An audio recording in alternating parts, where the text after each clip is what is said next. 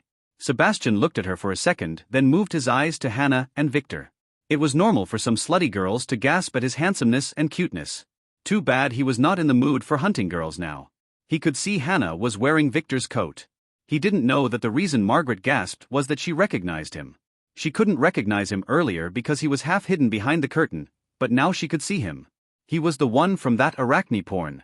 She never forgets a face. Especially a pervert's face. Can I help you? Victor chuckled and asked. Sebastian didn't talk, he just headed straight to Victor and punched him in the face, causing him to fly and hit the wall behind him. Sebastian! Hannah yelled in shock. Hannah, Sebastian ignored Victor as he turned to look at Hannah. Did this bastard do anything to you? He asked. Why are you acting like this? He did nothing, we just talked. She said. Just talked? He asked angrily, do you call all that just talk? Yes, we just talked, he helped save me. Go apologies to him, she said. She was surprised by Sebastian's outburst. Victor didn't do anything bad to her, on the contrary, he has been acting like a gentleman. To a certain extent. Oh. Apologize. Did you start liking this piece of shit now? Sebastian asked sarcastically. He was super pissed off about what he watched earlier. Are you here to curse at me? Victor yelled angrily as he slowly stood up. Hannah was not acting according to her script. She was supposed to act like a girl in love and hug him. He couldn't let her resolve the misunderstanding. Sebastian looked at Victor coldly after hearing him. I remember you. You were that young master who bought the villa. And ruined our plans. Oh. I didn't realize it was you. Victor yelled as if he was hit by a sudden realization.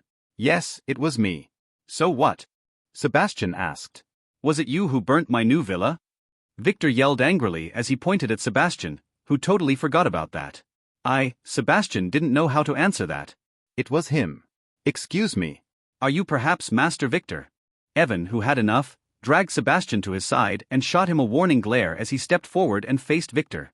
He only wanted to check on Hannah, but this idiot Sebastian was ruining his plan.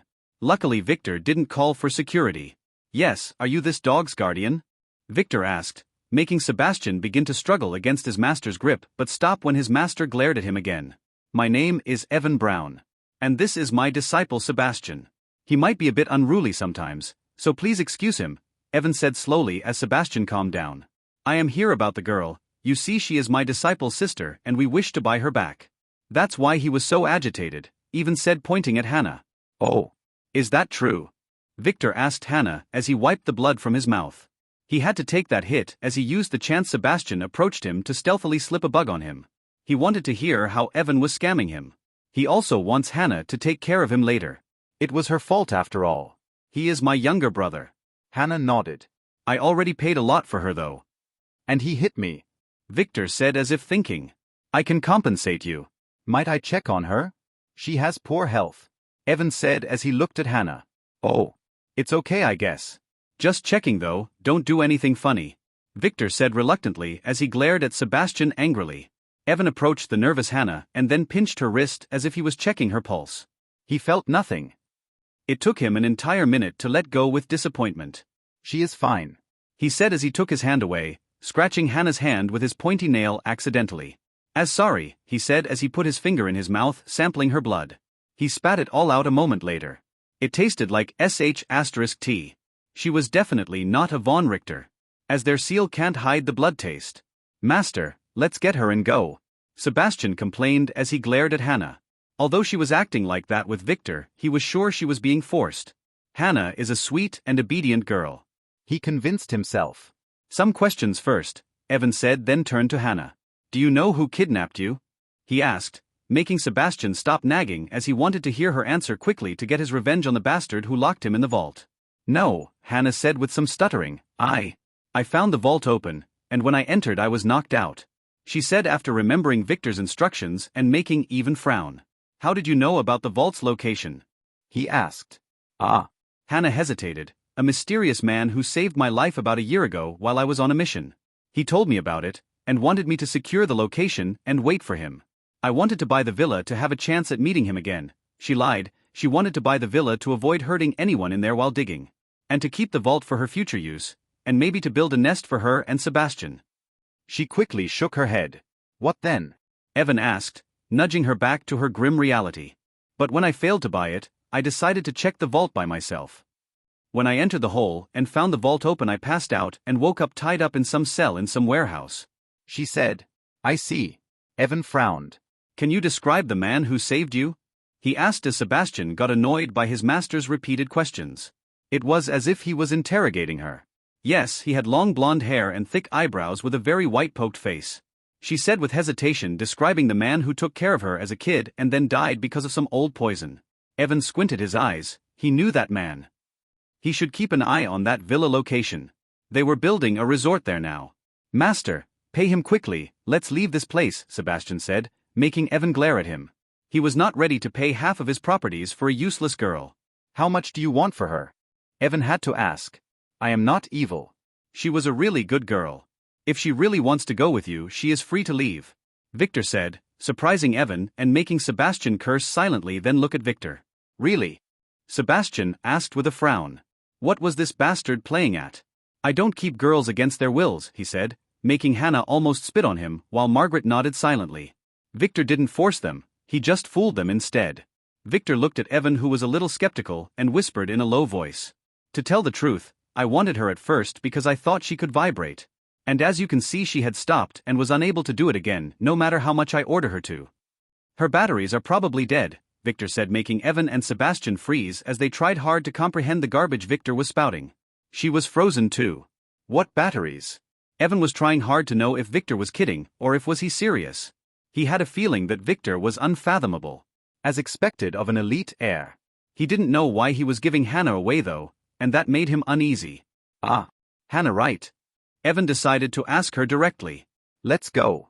He decided to totally ignore Victor as Sebastian extended his hand to her. Hannah hesitated for a second as she didn't know what to do. But remembering the contract, she cursed at Victor, then suddenly jumped and clung to him. Young master, don't abandon me. I promise to vibrate after I eat. I am just hungry and have no energy, she said with unwilling tears in her eyes. Of course, Victor disguised those. Both Evan and Sebastian freeze in shock again. Is that girl crazy? Did they do anything to her mind? Margaret had to pinch her thigh to stop herself from laughing out loud. What is the meaning of this? Sebastian asked as he shook a little, not fully comprehending the situation. Sorry, Sebi, I want you to return home and tell our master that I fell in love, she said, trying to make his return to the sect and leave this man. I will be staying with young Master Victor from now on. So please return to my master and give him my token, she said as he took her token and threw it to Sebastian, hitting him in the head as he didn't raise his hand to grab it. She didn't want to say this, but had no choice. She already made a deal with Victor and was now 100% sure that Evan was an enemy after he tasted her blood. Take it, Sebastian. Do this as a favor to me. For our friendship. She said she really wanted him to get away from Evan. What do you mean? You are mine. You be *TCH. Sebastian began to rage, surprising her and forcing Evan to activate the seal he placed on him to control the dark souls. It can also control him. Sebastian became docile all of a sudden, but Hannah didn't notice as Victor hid some things and she was preoccupied with Sebastian calling her a bitch. So she didn't notice. Sorry about that. I will talk to him. Take care of yourselves, Evan said as he swiftly dragged the stunned Sebastian and walked out, not fully understanding what the hell happened in here. He knew that women's hearts were very fickle and that they fell in love pretty fast, but this was his first time witnessing that. Victor was very charming though, this was probably the reason. Victor watched as Evan left with Sebastian and then rubbed Hannah's hair. Her eyes were full of tears. She wanted to follow them, but Victor grabbed her hand and stopped her as Theta got the token that Sebastian left on the ground. Don't worry about Sebastian, he will be fine. I already promised that. Victor lied, as he tried to hug her, but she pushed him away. "Just keep to our deal," she said coldly. She didn't know why Sebastian was unreasonably angry. But he was still her little brother. Even if he didn't even look at her when he left. Even if he was slightly older than her. Victor could only sigh as he watched her. It would take some real work to get Sebastian out of her head. At that moment the door was knocked again. This time it was an auction assistant. "What?" Victor asked. "Sir, young Master Gray is waiting for you upstairs," the pretty assistant said, then ran away as if he would eat her. His reputation was getting a new momentum toward the bottom. "Margaret, take Hannah and Theta back to the hotel," he said. "I will catch up with you later," saying that he headed to the door following the assistant. Suddenly he stopped, as in the next movement a series of system notifications appeared in front of them. He had no chance to read them though, as a piercing pain made him lose consciousness. The previous moment, a huge bolt of black lightning struck the auction house, but strangely enough, no one felt it except poor Victor. Lily and the girls were ready. The banging at the doors, although disturbing, didn't make them pause as they filled the control room with gems around the scroll which Lily placed in the middle of the room. To be precise, 149 gems. Lily carefully calculated them using Victor's formula, according to the building's dimensions. The girls had no idea why they did this, they were only following Lily's commands. The steel doors were barely holding at this moment. If it weren't for the reinforcement talismans the gals pasted all over them, they would have been breached long ago. "Ah, Lily.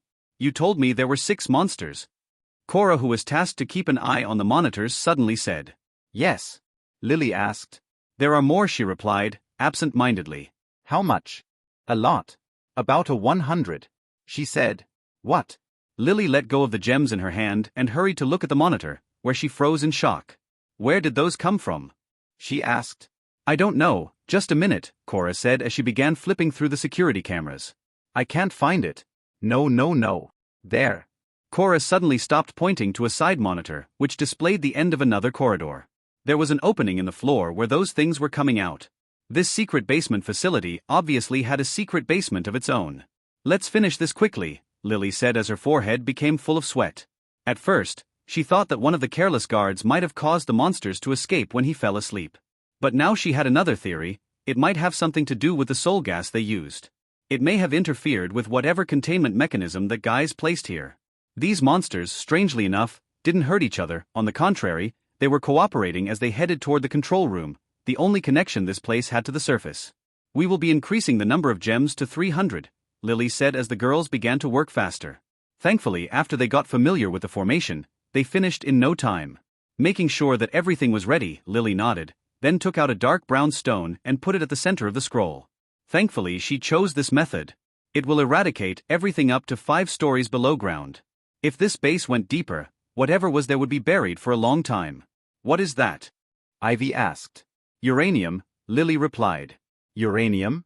"Isn't this radioactive?" Cora asked as she stepped away. "Barely. This thing will not hurt you for holding it for a while," Lily replied after making sure that everything was in place. She finished by placing a talisman in the center and staining it with her blood. "We have 15 minutes. Let's go," she said as she bolted out of the room. The girls who had an intuition about what was this about quickly followed her out of the basement without forgetting to firmly close the doors behind them. "Are you going to make that uranium explode?" Ivy couldn't help but ask. "There will be an explosion, but it will not be the uranium. This is only to leave a trace.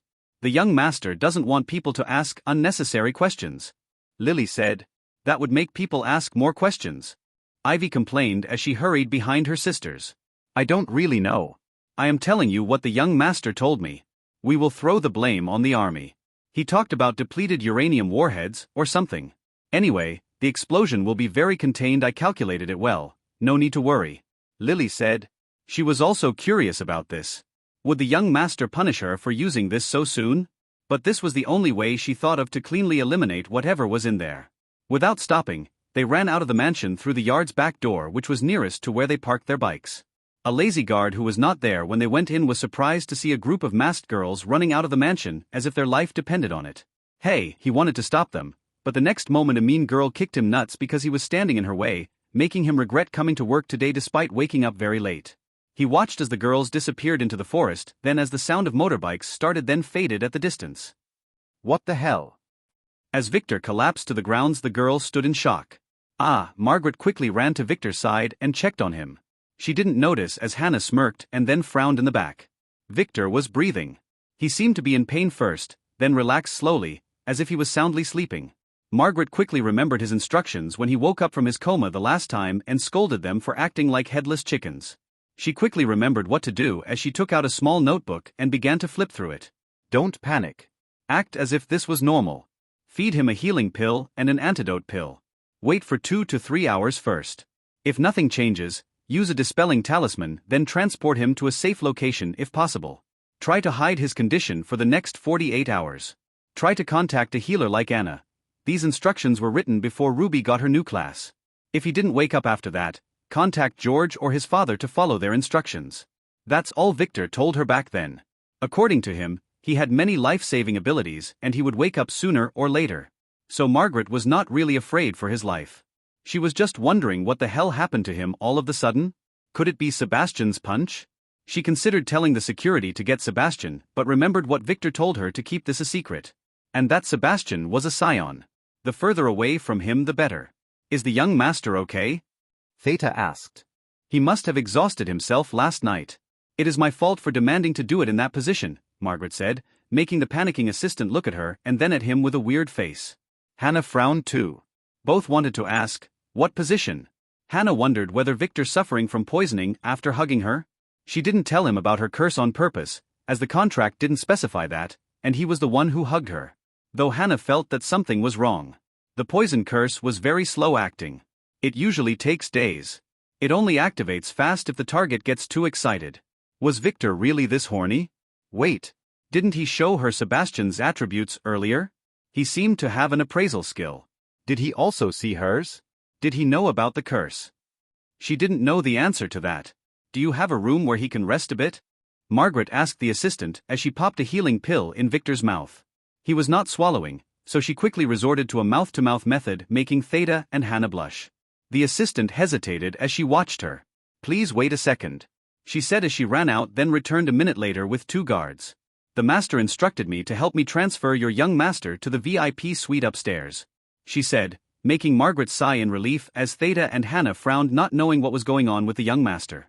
For now, all they could do is wait and see. Alpha left the auction hall in a hurry after getting Victor's signal. She quickly located Troy's 3 SUVs convoy, which was delayed for some reason.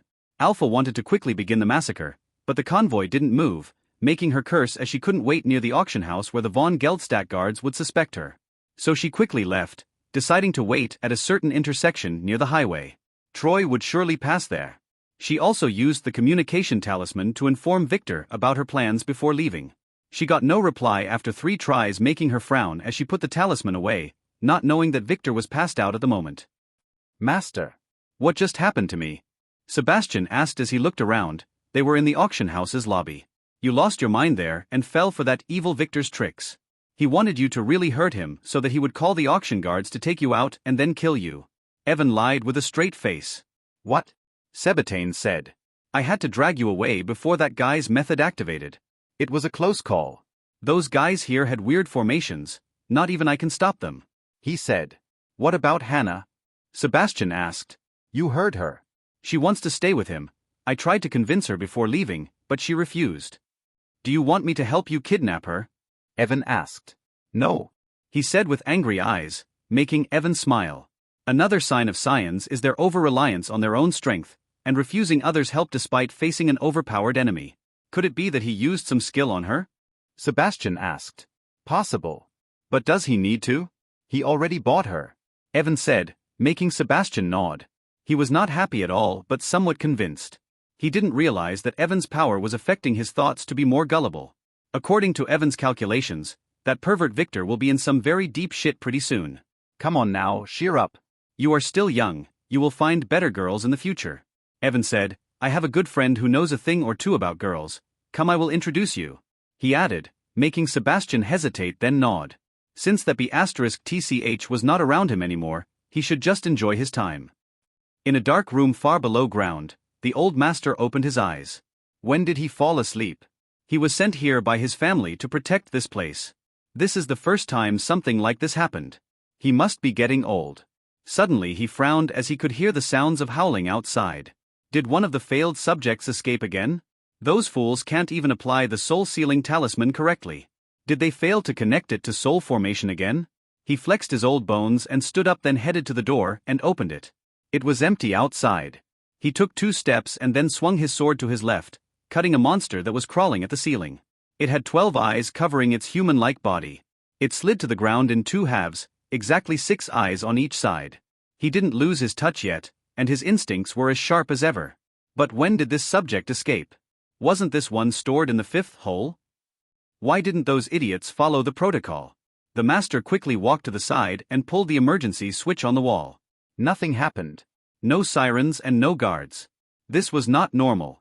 A shiver ran through his back as he took out a golden compass and activated its inspection skill that resonated with the formation around the facility, allowing him to see everything. What? All the guards were dead. The monsters were roaming around. No, *T. They were digging their way to the surface. He quickly tried to activate the soul restraining formation. He failed. What? He tried again. The compass in his hand made a strange noise and then stopped working. WTF. *T. *T. If the patriarch and the young master knew that this happened on his watch, they would surely cut him to pieces. The failed subjects were supposed to be stored here and kept as the family's secret weapons to be released upon their enemies. They have been working with Troy for years to set up this laboratory. Their main objective was to turn humans into players by transporting monsters' blood to them. The ones who succeeded turned into super soldiers. The failures were kept here. They were monsters with very simple minds, only knowing how to kill and devour. Although they kept this place a secret, he knew better than anyone that no secrets can remain if the families put all of their energies to unravel them. He couldn't let those monsters reach the surface and escape, as they would surely be traced back to them. Their blood contained samples of monster carcasses that the family had purchased throughout the years. This would surely be traced back to them, and that would incite public anger without a doubt. Their destiny would be no better than that of the Von Richters. The master ran toward the control room, killing every monster on his way. For someone of level 120 like him, this was supposed to be a piece of cake. But those damn monsters are crazy. They keep regenerating, draining him out of his stamina. If the monster didn't die in one strike, it would regenerate. How do you kill a slime in one strike? The master changed his approach. He just ran forward, striking only once to deter the monsters before proceeding. Damn it. They should have made them less resilient. Soon he reached the control room, whose door was about to completely crumble under the claws of a group of monsters that he beheaded in seconds, then ran into the control room where he threw a talisman at the door, sealing it temporarily. He intended to go to the control console to assess the situation, and if necessary, he would retrieve the safe and then activate the secret self-destruct mechanism. Hopefully, all the monsters will be buried here. Although a few of them might be able to regenerate and escape, it would take them years, and by that time the family would have long erased all evidence of their involvement. He paused. The control room was not the one he knew. The terminals were all pushed to the side and the floor was full of gems in a strange array. They were glowing red hot. What is this? He wanted to ask but didn't get the chance, as his intrusion into the room seemed to have triggered something that was not meant for him. Archie was standing nervously in front of his grandfather, Armand Wyron, the High Prince and the completely powerless ruler of the Wyron Principality. Why are you here? Did you finally decide to let go of that slut, Marley? Did you finally realize how much of a slut she was? Did she cheat on you yet? His grandfather asked after kicking the servants out of the room. He didn't want anyone to hear what his disgraceful grandson had to say. No, I will never leave her. She is not a slut. Archie quickly defended her, making his grandfather glare at him angrily. Then why are you here? His grandfather yelled angrily as he looked away, not wanting to look at his unfilial grandson. I just became a player, and wanted to tell you that. Archie quickly explained. If you don't want to leave her. What? A player? Armand asked as he turned around to look at Archie again with shocked eyes. Yes, Archie said and flipped his hand, making a small sphere of semi-transparent green energy slowly form. How? When did you become a player? Armand asked with surprise as he looked at the air sphere in his grandson's hands. A few days ago. I was going to buy a gift for my Marley. And I found this pretty amulet at a stall in Golden Waterfall City. I wanted to clean it because it was full of dirt, but I ended up cutting myself with its sharp edge. Then the amulet shone and I became a player, Archie narrated the story Victor taught him. Oh. And you must have quickly figured out that we were a family of players. His grandfather said. Yes. Not exactly, Archie began to explain. What's your class? His grandfather interrupted again. An air mage, Archie replied. Not bad. Armand said quickly with a smile. They only had a handful of players in the family, and a mage was a great addition. A moment later Armand frowned and sighed as he looked out of the window, surprising Archie, who didn't expect such a reaction. Too bad you are too late. I would have preferred you over that Batard Troy, he said, making Archie frown. Bastard, he wanted to ask, but his grandfather interrupted him. Be careful of him, he is a very petty person. I wish I had known of his true personality before giving him the heir position. Why can't you change it? Archie asked. The family always preferred Troy over him. Troy had made some very strong friends. I can't hurt him or touch him anymore, Armand said. Strong friends. Yes, the Von Zwei family. But grandfather. I want to tell you something, Archie said. Don't interrupt me. Look out there. His grandfather suddenly said to him, Do you see that hill in the distance? Troy is building his base there. No one can go there, even me, he said with anger, pointing to a hill in the far distance. That place should be a part of our family property. It's inside our ancestral lands. That bastard even wanted me to give this hill to him too. He dared to threaten me. Even my father didn't threaten me. Archie looked out at a hill that was barely visible in the distance on this moonlit night. Troy's base was built in that lush forest on the side of the capital. Too close to be able to occupy the capital at any moment and far enough that no one can know what they were doing there. Grandfather. I have something to tell you. It's about Marley's. Archie tried again. Don't mention that slut's name ever again. Even if you are a player, his stubborn grandfather scolded. Archie cursed silently. He was trying to tell his grandfather about the Von Weiss relationship with Marley, but his grandfather was not giving him a chance. Grandpa, listen. He finally shouted, gaining his grandfather's attention. What? It's about. He didn't continue as he was interrupted again, but not by his grandfather this time. A very bright flash of light shone on the horizon, turning night into day and illuminating their room, making them look out of the window as a huge mushroom cloud appeared on the hill they were looking at a moment ago. A shock wave and an explosion sound followed seconds later, breaking the window and knocking Archie and his grandfather to the ground. Alpha only had to wait 15 more minutes for Troy's convoy to pass through the road she was waiting for them at. She could see them from the top of the tree coming in her direction, so she activated her sky eye to locate the car Troy was sitting in. Unfortunately, the cars had closed shaded windows, and she could see nothing. Having no other choice, she quickly formulated an attack plan. She will not use a rocket launcher like her young master would have, as she wanted to steal his storage ring that might get destroyed in the attack. Troy had bought many treasures, some of them were ones she auctioned. Although Victor ordered her to sell them to fool Hannah, she was very reluctant, and she would use every chance to take her family artifacts back. After going through her options, she decided to do this as stealthily as possible. Mission start. The last time she saw Troy, he was in the last SUV, molesting the newly bought girls, so she decided to attack that car first as it had a sunroof. She quickly jumped to another tree next to a turn in the road. If she attacked from here, the other cars in front would notice nothing. It took the cars another minute to reach her position. Timing her jump right, she descended on the car's roof, using all her strength to break the roof glass and enter the back of the car, then swiftly surveyed the situation and acted. The car was Troy-free. Alpha quickly adjusted her plan accordingly. By the time the driver and the one guard who was busy bullying the girls realized they were under attack, Alpha had already sliced their thoughts as she took the driver's position. The car only paused for a second as the driver had already slowed down for the turn, so no one noticed anything unusual.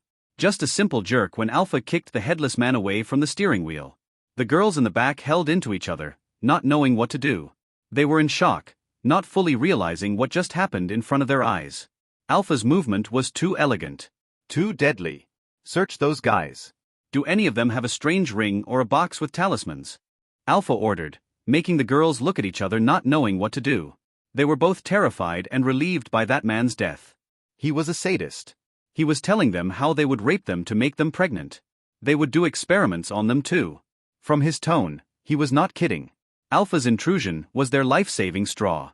Unfortunately, the girls were very timid. They didn't dare to touch the headless corpse. Only one girl, a white-haired one, dared to check the bodies. They only have some rings. They seem ordinary.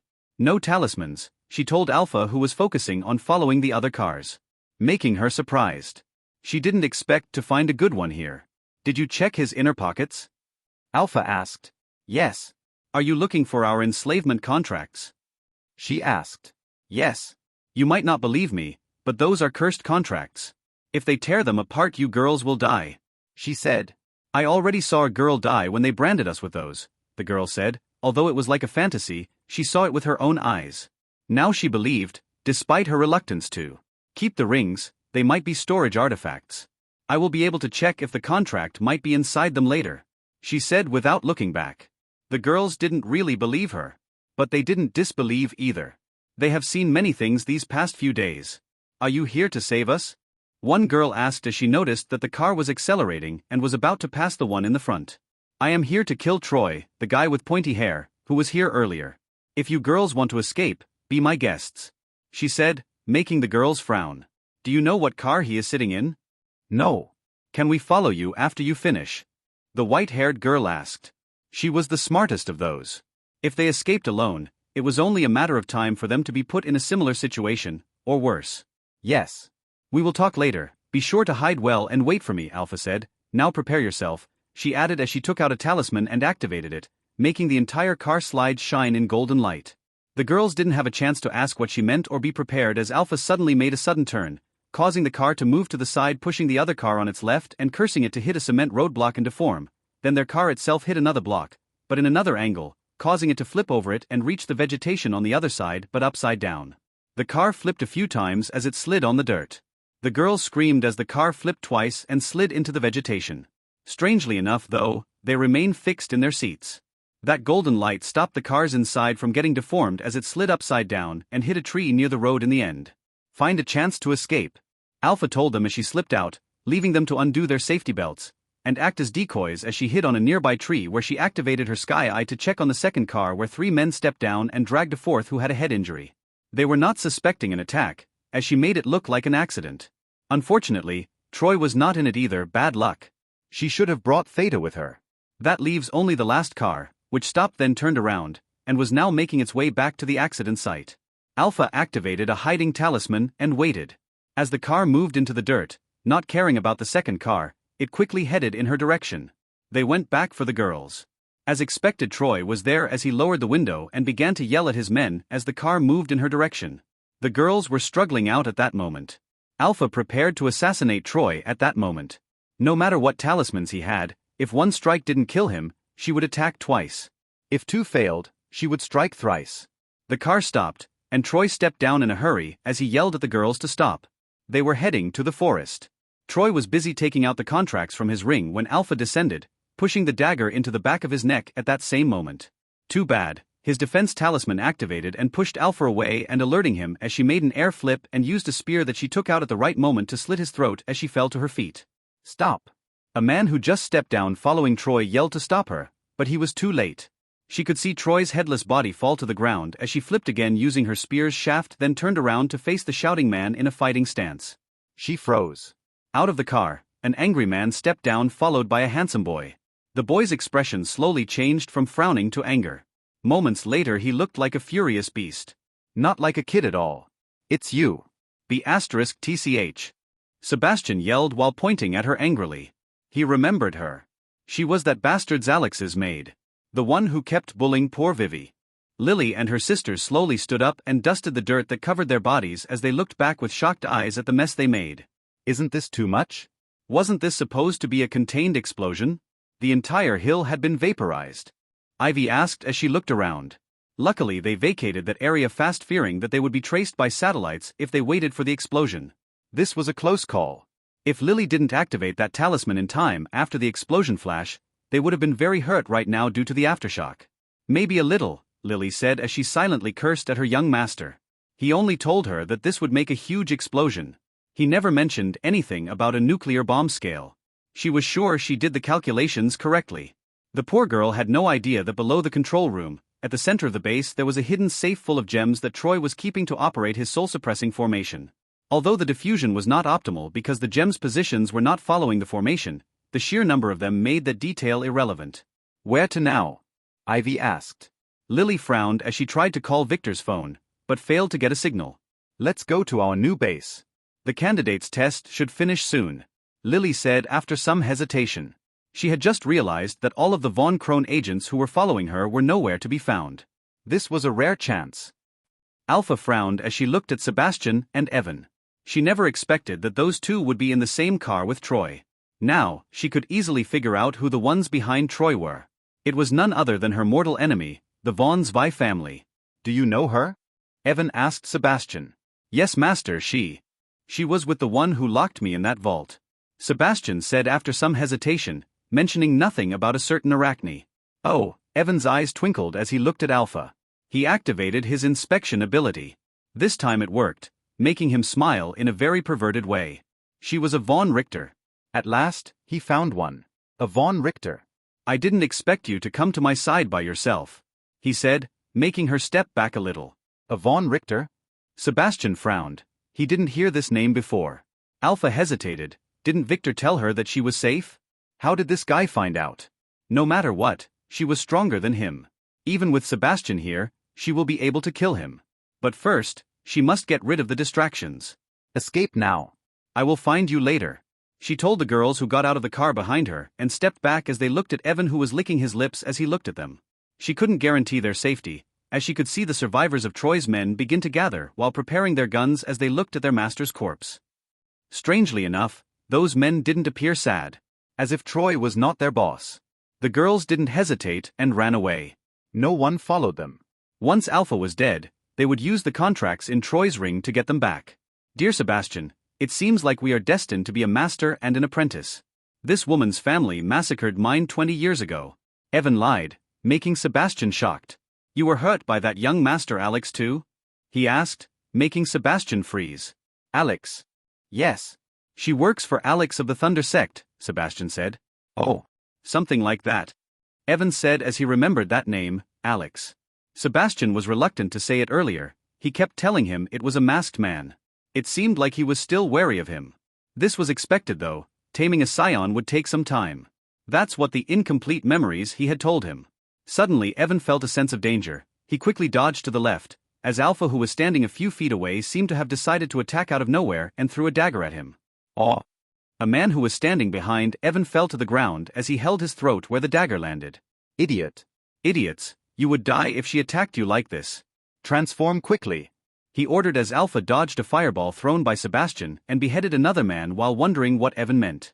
She knew the answer seconds later as the men began to change slowly. Some began to grow horns and some began to have extra hands. Master, what are those? Sebastian asked as he looked at the men. Genetically modified warriors. The future, Evan explained as he watched proudly. They are all semi-players with supernatural powers that can rival any normal player. He added. He didn't attack straight away for two reasons. Alpha was way more powerful than him, and he wanted to test his men's strength. Alpha was horrified as she tried to decapitate the man as he transformed. Too bad she missed because of a fireball by Sebastian. She could only cut his arm, which began to regrow at a visible spread. She struck again, this time cutting his head. He finally died. Stop. It's over, Evan said as quickly realized that his men were rubbish in front of a true Von Richter. Alpha didn't care, she just turned to face the others. She wanted to throw another dagger, but suddenly a strange sense of weakness took over her as she nearly fell to one leg. Do you like that? Evan, who was watching her earlier, seemed to have taken out some kind of orb. This artifact reactivates your family seals, he said. We found it at. He paused as he felt an earthquake. It was a light one, but it made the entire mountain shake. This was not natural, probably caused by an explosion. He frowned, then looked again at Alpha, who took the opportunity to take out a haste talisman and activated it, as she jumped and began to run at a very fast speed toward the forest. She kept burning talismans as she ran away. She was very decisive. Damn it. Why can she still use her strength? Why didn't you stop her? Evan asked in surprise, not realizing that Alpha's lock was broken and could only lock 90% of her energy if activated. Alpha was only hidden from his family earlier due to Victor's skills. Follow her quickly, Evan ordered the men as he watched Sebastian run after her too. It made him curious what that young master Alex did to him to make him this spiteful. Evan decided to follow quickly. He must get to her and eat her flesh as soon as she died, but he needed to do something first. He quickly approached Troy's corpse to take his ring, which contained many important things. It was gone. Troy's entire hand was cut off cleanly. Damn it, that girl must have done it while she was attacking them. Evan yelled angrily, then began to run after them. After taking 2 steps, he suddenly stopped as a strange sense of pain began to spread through his body. He screamed as he fell to the ground. What was wrong with him? What is this pain? He quickly took a healing pill. The pain dulled a little, then struck again, 10 times stronger. Evan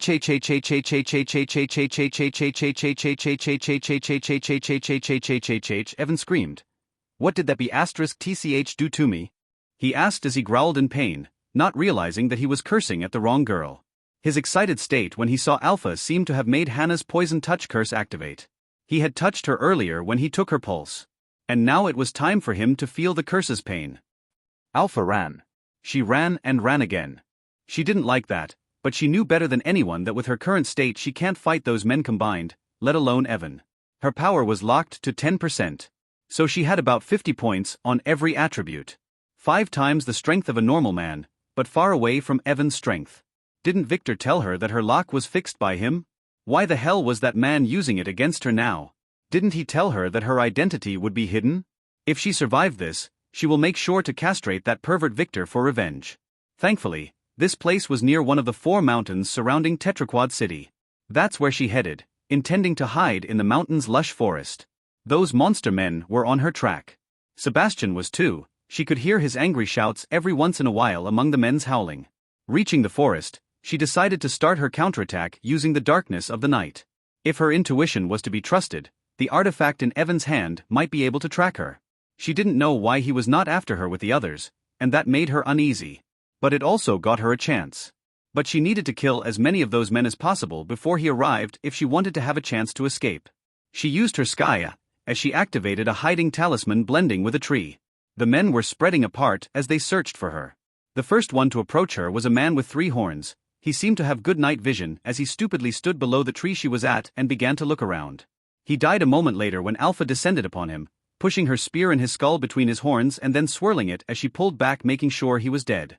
She quickly climbed the tree again using a hook she prepared, then jumped to another one as the man fell into a bloody pool, alerting one of his friends who began to shout. Alpha was tempted to shoot them with her gun, but chose not to do that as she could see that the men had strange shimmer-like scales on their bodies. She could tell that bullets were not powerful enough, only artifacts like the S-rank spear she took from Victor could work. And a gun, even with a silencer, would surely reveal her position to others. She sneaked to another location and started waiting for another prey. This time it was a man with 2 strange feelers on the top of his head. Like with the other one, she descended upon him with her spear and he was dead in seconds, but this time she made a huge mistake. She didn't notice that this one had a tail with a barbed spike on its end coiled around his waist as a belt. The moment she descended, the tail coiled back and the spike struck her in her lower abdomen, making her fall to the ground with her target's corpse.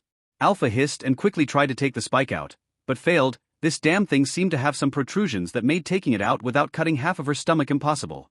Damn it! She cursed as she heard the sound of approaching men. She quickly cut the tail with her spear and then struggled away with a poison-dripping spike, piercing her stomach. That's what she gets for being overly confident.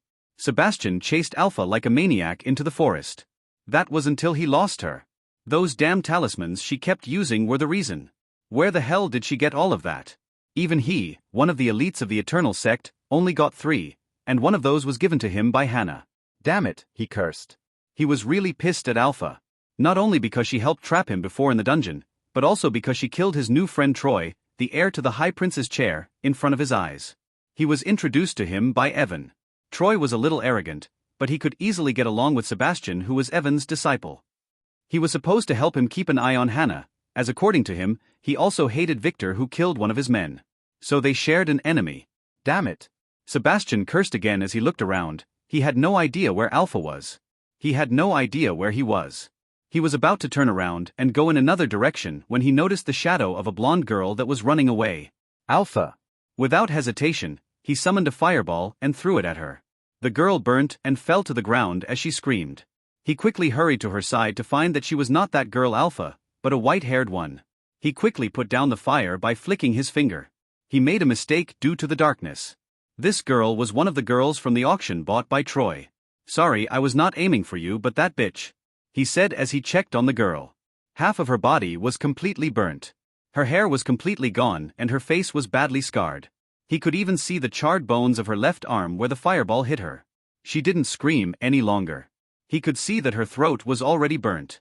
It was a miracle she didn't die already. That's what happens when a player attacks a normal person. He was tempted to give her one of his precious healing pills but shook his head after thinking about it. Healing pills can't be given to mortals, they would explode due to the excessive energy. And healing pills were not cheap. He felt sorry for the girl who was now breathing with difficulty. He was also surprised that she didn't faint and kept glaring at him angrily with her barely opened eyes. Look, I said. I am sorry, he said, then hesitated. This area has many wolves. I will spare you the suffering, he said as he kneeled beside her as she opened her eyes in shock, realizing what he was about to do. He was going to kill her. She didn't want to die. This is a poison pill. It's very fast, it will kill you in seconds, he said as he pushed the pill into her mouth. She bit hard on his finger, making Sebastian retract his hand quickly as she spat the pill. "Och f***ck, he yelled as he looked at his bloodied finger. What ab***tch? He kicked her. That's what you get when you help ab***tch, he added as he turned around. Let the wolves eat you. What an ungrateful girl, he screamed as he walked away angrily, leaving the girl to die. He had no idea that his soul injury due to the evil soul's curse was affecting his temper. The girl could not speak, but if she could, she would have cursed back at him. He just burned her, then expected her to accept his apology? He wanted to kill her, and when she defended herself she became the evil one? Was this kid's head screwed or something? The poor girl didn't know that Sebastian was raised in a traditional martial sect, where the strongest sets the rules. Where mortal human lives are dispensable. If someone died there, then too bad, he was too weak. Or his daddy was too weak. No one kills someone with a big daddy. And Sebastian was not a kid as he appeared, but a grown man who killed many enemies as he grew up arrogantly. He has no naive thoughts about human life. Nightshade got really desperate as she watched that cruel kid disappear. Only once before in her life, as she felt like this. She thought she was ready, but she was not. All of her life she believed that she was unlucky. Now she was sure of that. She grew up in the streets, like a beggar, a thief. She got hit and abused repeatedly by older thieves and crooks all the time. Despite that, she lived. She survived for one reason, and that was revenge, against those who killed her family. That night when her hair turned white. After a year, she got lucky as she saved a blind beggar who turned out to be an old crook. She stayed with him for a few years where he taught her many of the industry tricks. She learned from others on her own.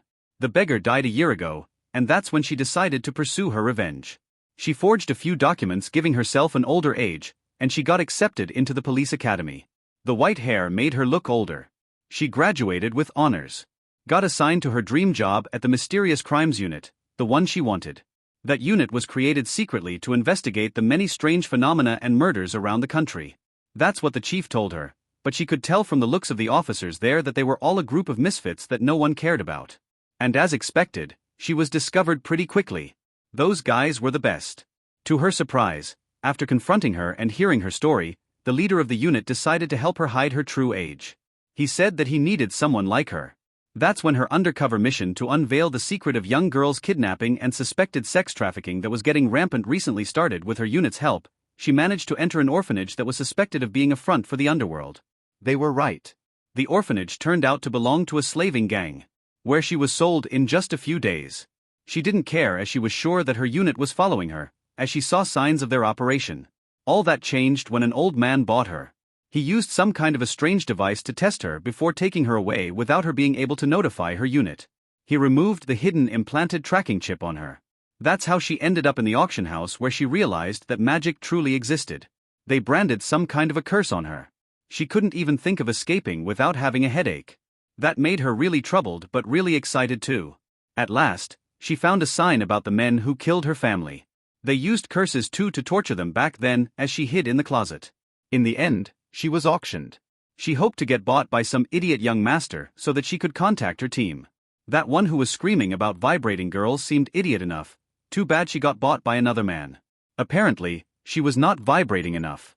Her new owner was to her surprise none other than Prince Troy. She had read a report about him in some magazine before. They called him the best gentleman. Then genius. All was a lie, he was an absolute scumbag. She could tell from the moment he bought her and began to molest her and the girls, seemingly enjoying their powerless protests. She could also smell it on him, the same smell as those criminals in her youth. The smell of death. Troy was not a good guy at all. Then that blonde girl came and magically killed those men. She had two choices: she could use this opportunity to run away and maybe lose all tracks, or she could follow that girl. She might lead her to discover deeper secrets. To her surprise, the girl didn't refuse her. But she turned out to be a scumbag too. She used the girls as a decoy. She could feel the blood pooling in her throat as she lay on her back and watched the stars in the sky twinkle between the leaves. She couldn't move at all, and she knew that she was dying. Thankfully, her body no longer hurt. Most of her nerves were probably burnt. That's when she heard a sound. Was it a wolf? Will this be her end? She panicked, then relaxed as a blonde girl landed beside her. The same girl who killed the men in the car. You are here too? The blonde girl said in surprise as she knelt to her side, making her realize that the blonde was hurt too. A weird-looking barbed spike was sticking from her abdomen. Sorry for implicating you. The blonde girl said with a frown as she sat beside her checking on her situation, then took a pill and intended to put it in her mouth. She closed her mouth. Even now, she refused to die. This is a healing pill. The blonde girl said, it will not hurt normal people. That bastard, despite being a pervert, has some useful things. She cursed at someone. Nightshade hesitated, then swallowed the pill. Hopefully, the girl was not fooling her. She didn't die. The girl was actually helping her. She quickly began to feel better, but this was only temporary, as the pain attacked her again stronger. She could feel her body this time. It was rotting as if something was moving in it. What kind of sick bastard would use such an attack? The blonde girl yelled in shock. That bastard contaminated his attack with some curse. How did you survive until now? She added. Nightshade couldn't answer. She didn't know why she lived. Why does she keep living and all around her die? After hesitating for another moment, then seemingly making up her mind, the blonde girl took another pill and a talisman. This is going to hurt you a lot, you might die. It is not meant for normal humans, but it should have enough energy to stop the damage. She told her as she put the golden pill in her mouth. The healing began, faster this time. Before the rot attacked again, the blonde girl pushed the talisman she prepared on Nightshade's burnt hand, at the exact point where the fireball landed. This is just temporary. I can't dispel the curse on you. The blonde girl said. That bastard Victor might have a solution though. Bear with it, she said as Nightshade felt a cool wind in her veins at first, then the burning sensation came. She wanted to scream but couldn't. It only lasted for seconds, but for her, it seemed an eternity. You have some very strong bloodlines. Don't worry, the pain will subside in a while, the blonde said. True, a few moments later the pain began to dull. I will drag you to a nearby cave, then I will make sure you survive. The blonde began to drag her somewhere with difficulty. Nightshade was surprised. Why was that girl helping her? Unlike that kid. She quickly remembered something and began to resist. She suddenly made a voice and pointed with her eyes at a spot on the ground near her. The blonde girl frowned and stopped dragging her while looking where she pointed. There, on the ground between the grass, there was a ring full of blood. This is Sebastian's ring. Was he the one who did this to you? The blonde girl asked, making Nightshade frown. Sebastian is the kid from earlier, the girl clarified. Nightshade nodded. She unconsciously took it when she bit his hand and then spit it with the poison pill. It was a bad habit from her street days. That kid was so angry he didn't notice that at all. The blonde girl smiled as she looked at the ring, then frowned. Her face became very ugly in a few seconds. We need to move. That guy will definitely return for his ring once he notices it's missing, she said as she put a pill in her mouth. She was eating them like candies, but they didn't seem to work. I will carry you on my back, the blonde began to say but didn't continue as she suddenly fell on her knees while grimacing in pain. Nightshade suddenly noticed that black blood was oozing from her stomach wound. She was poisoned. Master, why are you moving slowly? That bitch who took my ring is still there. Sebastian's voice came from a little far away. He couldn't have picked a worse time. It was as if he was destined to arrive at this moment. Damn it, the blonde cursed as she sat with difficulty, then leaned on a tree trunk as she popped another pill in her mouth. It seems like I can't save you after all. She chuckled despite her pain. I can't even save myself, she added as she tried to stand up but failed. Nightshade frowned. Why did this girl want to help her? She couldn't ask. Master, are you sure you are okay? Sebastian's voice got closer. Yes. I will be fine in a while. Another tired voice said. Sorry. The blonde girl suddenly whispered to her, coughing some blood. I promised to lead you to safety earlier and failed. She added as a spear materialized in her hand which she swung and then pushed into the ground. She was preparing to fight to the end. Careful with that thing. Do you want to castrate this young master before his wedding? A familiar voice scolded, frightening the two desperate girls. The blonde sighed as Nightshade gasped. A purple-haired handsome youth appeared out of thin air. The sharp spear was a few inches away from his crotch. Spoiler. Sorry for the delay, had to rewrite this chapter. Collapse. 30 minutes ago, Victor suffered the consequence of a very serious miscalculation. He thought he knew everything. He was mistaken. He expected that his Fate Shield skill would be sufficient to protect him from the backlash of confronting Sebastian, especially since his level was now high enough. And he was right about that, the shield withstood the backlash. What he didn't expect was the system notification that appeared a moment later. Fate rank had been updated to A. Critical fate change had been achieved. Congratulations! The Fate Weaver class had leveled up. Warning: X rank class upgrade had incurred a world tribulation. All system active skills effects were cancelled. All system passive skills effects were paused. Warning: system delete has been attempted. Attempt failed, error 405. Warning: player SSS level divination has been attempted. Attempt failed, error 405. Warning: connected fates had been temporarily blocked. Outside influence might increase. All that happened when a light backlash hit, then a flash of black lightning hit Victor's soul directly. If he was a normal human, he would have completely died due to the tribulation that targeted his very soul. But he was not. He had already used many soul-protecting talismans after he split his soul, just in case. Like every tribulation, if it didn't kill you, it would make you stronger. So Victor's system used the energy of the failed tribulation to perform the class upgrade. Victor should have been unconscious due to his soul being preoccupied with the update, but he wasn't, as he had a spare soul being carried by Lily far away. It was monitoring everything.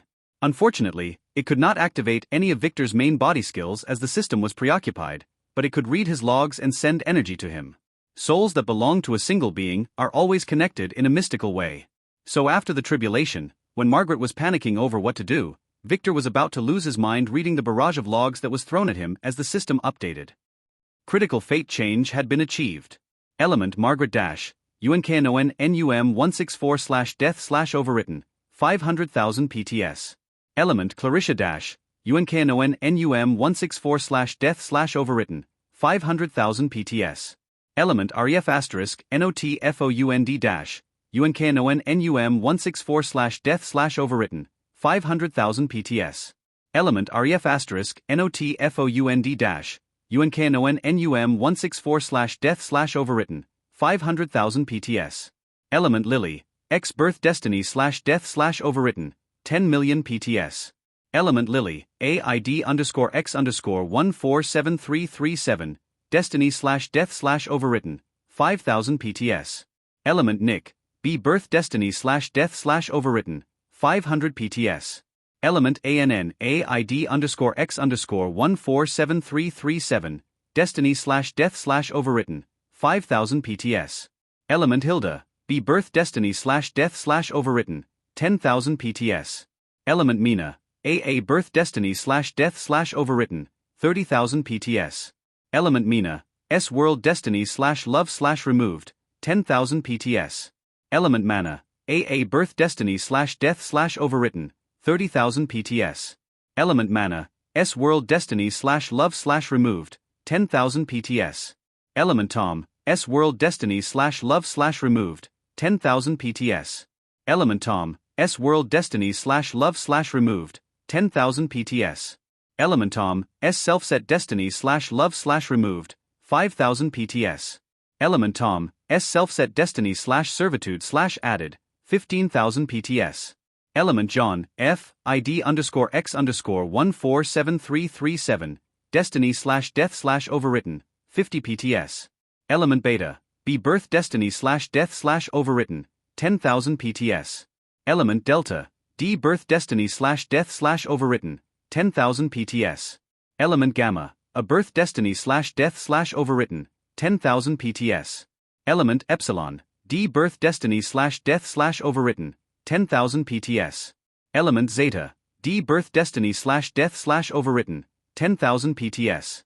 Element Wong, D Self-Set Destiny/death/added, 1,000 PTS. Element ETA, D Birth Destiny/death/overwritten, 10,000 PTS.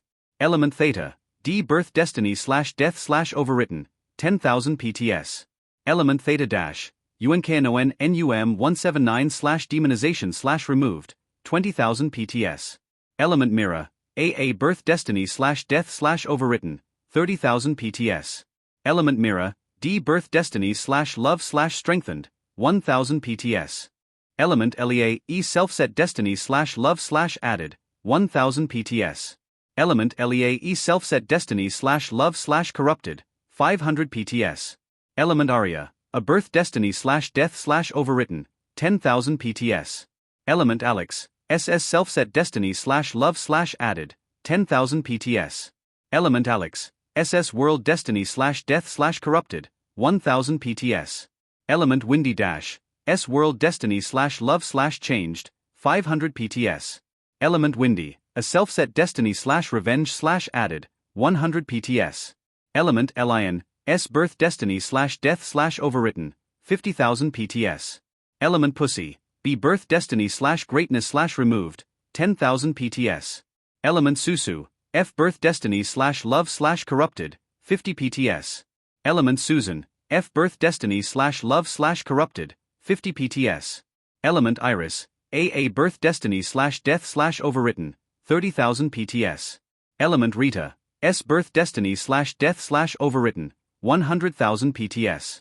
Element Luke, A Birth Destiny / Greatness / Removed, 1000 PTS.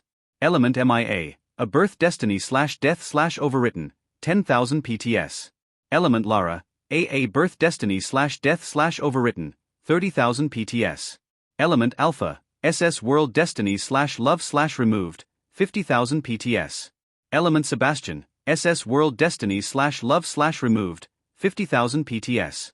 Element Sebastian, SS World Destiny / Love / Corrupted, 5,000 PTS. Element Sebastian, SS Self-Set Destiny / First Time / Shattered, 500,000 PTS. Element Sebastian, S, ID _X _147337, Destiny / Inheritance / Corrupted, 50,000 PTS. Element Sebastian Dash, X World Destiny / Corrupted, 500,000 PTS. Element Zoe, SS Self-Set Destiny / Love / Corrupted, 5,000 PTS. Element AB, E Self-Set Destiny / Pimp / Shattered, 50 PTS. Element Oliver, SS Birth Destiny / Love / Corrupted, 5,000 PTS. Element Oliver, S Self-Set Destiny / Greatness / Removed, 10,000 PTS.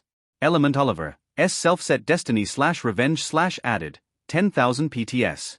Element Oliver, SS World Destiny / Death / Added, 50,000 PTS. Element Oliver, SS World Destiny / Misery / Added, 50,000 PTS. Element Jerry, S Self-Set Destiny / Revenge / Added, 5,000 PTS. Element Jane, D Self-Set Destiny / Death / Added, 500 PTS. Element Malcolm, S Self-Set Destiny / Love / Added, 1,000 PTS. Element Ruby, B Self-Set Destiny / Love / Added, 1,000 PTS. Element Kelvin, B Birth Destiny / Death / Overwritten, 5,000 PTS. Element Madeline, B Birth Destiny / Whore / Removed, 5,000 PTS. Element Monica, A Birth Destiny / Death / Removed, 10,000 PTS. Element Gary, S, ID _X _147337, Destiny / Death / Removed, 10,000 PTS. Element April, Self-Set Destiny / Death / Removed, 10,000 PTS. Element Hana, SS World Destiny / Love / Corrupted, 5,000 PTS. Element Harvey, S, ID _X _147337, Destiny / Death / Corrupted, 5,000 PTS. Element REF * NOTFOUND - SS World Destiny / Birth / Shattered, 500,000 PTS. Additional elements terminated X147, 14,700 PTS. Additional elements / Death / Destiny overwrites X571, 571,000 PTS. Additional elements / Love / Destiny added X117, 117,000 PTS. Additional elements / Love / Destiny shattered X11, 11,000 PTS. Additional elements direct Destiny major changes X411, 411,000 PTS. Additional elements indirect Destiny major changes X3411, 34110 PTS. Additional elements direct Destiny minor changes X17700, 17700 PTS. Additional elements indirect Destiny minor changes X31777, 31777 PTS. Press to expand. Destiny list skill has been unlocked. Destiny change alert has been unlocked. Alert plus equals self.destiny. For each, bloodslave in self.bloodslaves. Alert plus equals bloodslave.destiny. Fate eyes had been upgraded. Fate shield had been upgraded. Victor didn't know where to begin at this. WTF. Was the only thing he could think of. What's wrong with Margaret? Who the F***CK was Clarissa? Why was Lily's fate so overbearing? Who is Jerry? Why was his destiny S? Another scion? When did he meet him? Why does he want revenge? Oh. That Oliver wanted revenge too. Let him come. Victor shook his head and continued to read. Next was a Malcolm. Who was this one too? Two scions out of nowhere? Wait. Wasn't the guy he killed a while ago named Malcolm too? Was he another Malcolm? Victor quickly pressed on the name. It expanded. Malcolm/Little Mouse. Yes, it was another Malcolm. This one had no last name. But a nickname. This one didn't want revenge, but love. What did his love life had to do with Victor? Was he gay? Did Victor need to start protecting his chastity? Although Victor didn't fully understand this list, he realized for the first time that he had made a big mess since returning. He had been creating enemies and changing things all around. He should have acted more low-key. As if that would work. Victor decided to take things slowly. He had to understand what all these terms meant. World, self-set, overwritten. What does that mean? Suddenly he could feel a stream of information fill his mind. It made his soul scream in pain, but when it was over, his skill had fully upgraded. He had additional data in his mind. It was how fate worked, and it made him realize that he was scammed big time. Everyone was scammed. The information he got was not only partial, it had mistakes. After the reckoning, there was a sect that appeared, preaching about scions and warning people about them. The Fate Sect. They held the primary knowledge about all the info about scions, fates, and dark scions. Many world powers ignored them at first, but as time progressed more and more chose to believe them. Especially after some unlucky powers perished under the hands of scions. After that, most of the world powers had advisors from that sect. They requested them to make sure that they attacked no scions. Even when von Krone united the world, they didn't dare to interfere with them. They just ignored them as they believed that they had no real power anymore. Victor now realized that those guys were more dangerous than every other power combined. They were controlling destiny itself. He was not sure if it was a skill or an artifact though. Victor had now a clear idea of how fate worked. Every creature had a fate list. It is like a list of effects of threads and destinies. The first one was a creature's own fate power. It is the power to set its own destiny. It can affect everything around them, from luck, to love to even death. The stronger it is, the more changes it can make to the world, and to other destinies. It is also the main defense against others' fates. Creatures with S-ranked fates are the strongest. They can change the fates around them to suit them. Those are the scions. The second point is birth destiny. It is something that is given at birth, be it greatness or poverty. There are many of those. Death is the birth destiny that everyone has. It cannot be removed, not easily anyway. It can only be overwritten. A self-set destiny is the one a person creates, many through hard work, others through luck and fate strength. It is rare to have a self-set destiny. However, once it was set, the fates of those around him would converge to make that destiny happen. A world destiny is the world's plan for a certain individual. This can change. For example, a good person might get a better world destiny if he keeps helping others, while a killer would get a bad one. It's like karma, but with one distinction. The world would always prioritize its own survival. That's when science comes into the picture. A scion is a person that has an S fate. The world would start guiding this person for its own good. Sometimes though, that person would have another destiny that is conflicting with the world, like a birth fate to destroy the world, or a self-set fate to kill some very important character. If that fate couldn't be removed, the world would stop helping that scion and add a death and a misery destiny to his fate list, turning the scion into a dark scion, making him focus on survival instead of fulfilling some destiny. Like what happened to Oliver. Victor needed to look at his list to know for sure, but he must have decided on some really crazy self-set destiny, that the world decided he was no longer worth the effort. Now to the juicy stuff. The name, ID_X_147337, seemed to refer to a certain fate-controlling artifact or skill. Victor believed it belonged to that fate sect. Those people were not acting by themselves, they were changing the fates of certain powers in secret. He never expected them to be this active. For example, They must have been the ones behind the poisoning of his grandmother. They didn't do it directly, but by influencing her fate, they made one of her enemies do the dirty work. Thankfully, he was no longer affected by fate. And he could freely change things. For him, Scions are no longer an undefeatable enemy, because as long as he stayed hidden and didn't interfere with the world plan, he would be easily able to avoid backlashes. And as long as he raises his own fate power to X, he would be able to kill them. The question was, could he add fates to others too? Of course he could, but not yet.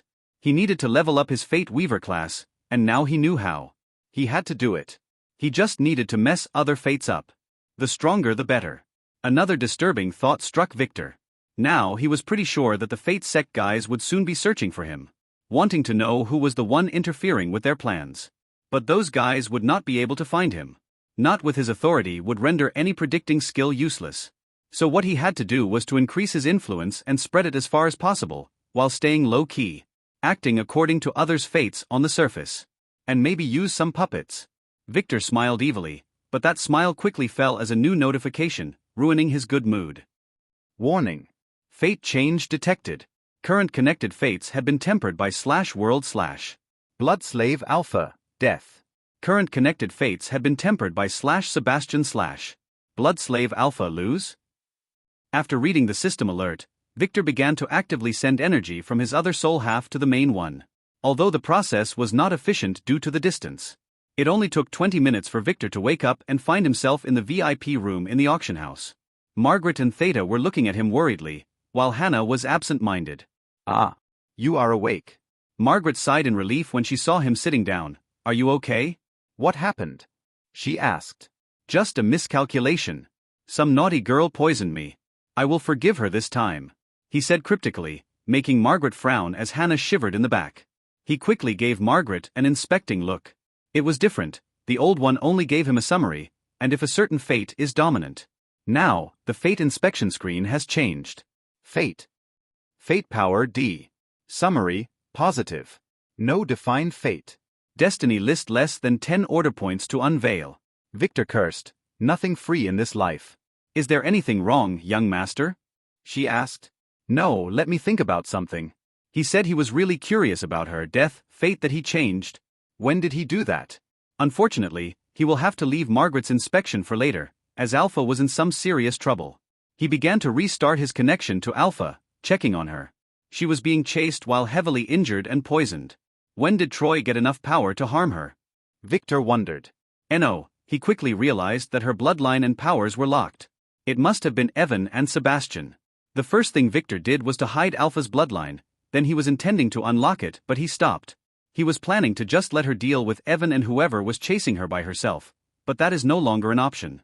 Damn it. He cursed loudly as he stood up. Fate is really scary. He had to go there himself. Stay here and pretend that I am still sleeping. I will return in a while, he said as he grabbed the surprised Theta's hand and then dragged her through the wall. Margaret cursed silently and quickly began to arrange the bed. Then she took off her clothes and hugged a pillow, just in case someone was peeping. Theta squealed as she experienced shadow teleportation for the first time, then found herself in midair. Don't make trouble, Victor said as flung her in the air and then grabbed her in his arm, carrying her like a princess as he flew in the air. She had a small body stature anyway and was like a big kitten in his arms. Theta blushed heavily as she felt his heart beat through her body. He was hugging her hard. Where are we going, young master? She asked in a mosquito-like voice. Will it happen today at last? Did Victor finally awaken his inner Lelicon? Alpha is in trouble. We will go save her, he said, making Theta quickly forget her earlier perverted thoughts. What happened to her? Theta quickly asked as Victor flew in a certain direction. She is being chased. I might need to do some hunting, so you will stay with her, Victor said. I understand. Theta nodded as she looked at the mountain where Victor was headed. They landed at Alpha's location pretty fast. She was leaning against a tree with some badly injured girl. Theta frowned at Victor, who was still holding her frozen in place as he looked at the girls, especially the injured one, Nightshade. Fortunately, he was quickly awoken from his shock by a certain spear almost castrating him. Victor quickly put Theta down and revealed his disguise while curing. He also shrouded the entire area with his power. He didn't want Sebastian, who was getting closer, to intervene. Alpha was shocked as Victor appeared out of thin air, followed by Theta, who ran to her side with a strange pill. Take this, she said, pushing the pill in Alpha's mouth. This was a normal medicine to slow blood circulation. It will delay the poison's effect. Theta. Stand to the side, Victor suddenly said as he frowned. He was looking at Alpha's chest. Alpha cursed silently. Can't this pervert read the situation? She wanted to say something, but to her shock, Victor suddenly grabbed her shirt and tore it away, exposing her white skin. Nightshade, who was fascinated by Victor's handsomeness until now, shrunk a little as she realized what he was doing. She recognized him. He was the pervert from the auction. Wah, damn it.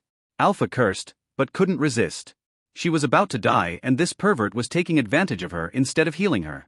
What was wrong with him? Theta opened her mouth wide in shock as Victor in a very perverted way began to feel around Alpha's chest. The injury is in my stomach, she said. He ignored her. Sebastian is nearby. She spat again, reminding him of the problem. I know. I already sent the intruders away. We have all the time in the world, he said. True, she could hear Sebastian's voice getting further away. Victor was doing his magic again. Victor interrupted her thoughts by putting his hand on her breast. She shrunk a little and involuntarily blushed. Nightshade was losing her mind. She was looking at Victor with very disgusting eyes. This is not the time for this. Alpha protested softly. Victor was using the blood slave skill to stop her from moving. She looked at Theta for help, but that traitor girl blushed and looked away. Wasn't she supposed to be her little sister? Shouldn't she be helping her? Was she completely corrupted by Victor? It's not there, Victor spoke, almost talking to himself as he continued to grope around. Alpha was about to lose it when she quickly noticed something. His eyes. They were the same as what he did back then in the dungeon. They had yin-yang symbols. He was reading something. She stopped resisting, as she decided to trust him this once. She was right. Victor was now using his fate vision to see the threads connecting her to Sebastian, who was close by. A normal human has the fate thread spread and moving all around his body. Sebastian's fate line was stable. It was piercing right into her heart. Victor frowned. He didn't show it, but Alpha's situation was very bad. She could die at any moment. This might hurt, Victor said in a low voice as he took a deep breath and suddenly pushed his hand inside her chest and out again. It took but a second as his hand passed through her skin and almost touched her heart. He was using the shadow ring. Alpha gasped as he took his hand out and slowly opened it. It was no longer empty, but had a glass bead with a small green leaf-shaped flame inside of it. Was this inside of her? What is this? She asked, gasping for breath. As the girls also looked at it. I have absolutely no idea. But this is the item that Sebastian was destined to get from you. It was planted in your heart, Victor said with a deep frown as he appraised the bead, but nothing appeared. The system completely ignored it as if it didn't exist. He could feel some strange energy from it though. Life energy. He decided to look into this later, so he put the bead in his ring. He failed. The ring rejected it. Victor frowned. He didn't have time for this. Alpha's situation was getting worse. Why don't you unlock my power already? She asked. She didn't expect that the bead was on her. She quickly changed the subject. The poison is integrating with your blood. It is a blood-based poison, he said, making her gasp as she realized something. You have really shitty luck, he added as he sat next to her and looked at the spike in her abdomen. This thing can't be removed easily. Alpha gasped. At that moment she realized something.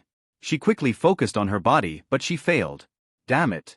All this time she has been trying to dissolve the poison by using blood skills to purify her blood. That's what her class allowed her to do. But this was a mistake, as the poison was made of blood. So what she was doing was assimilating it into her entire being. No wonder the poison spread so fast.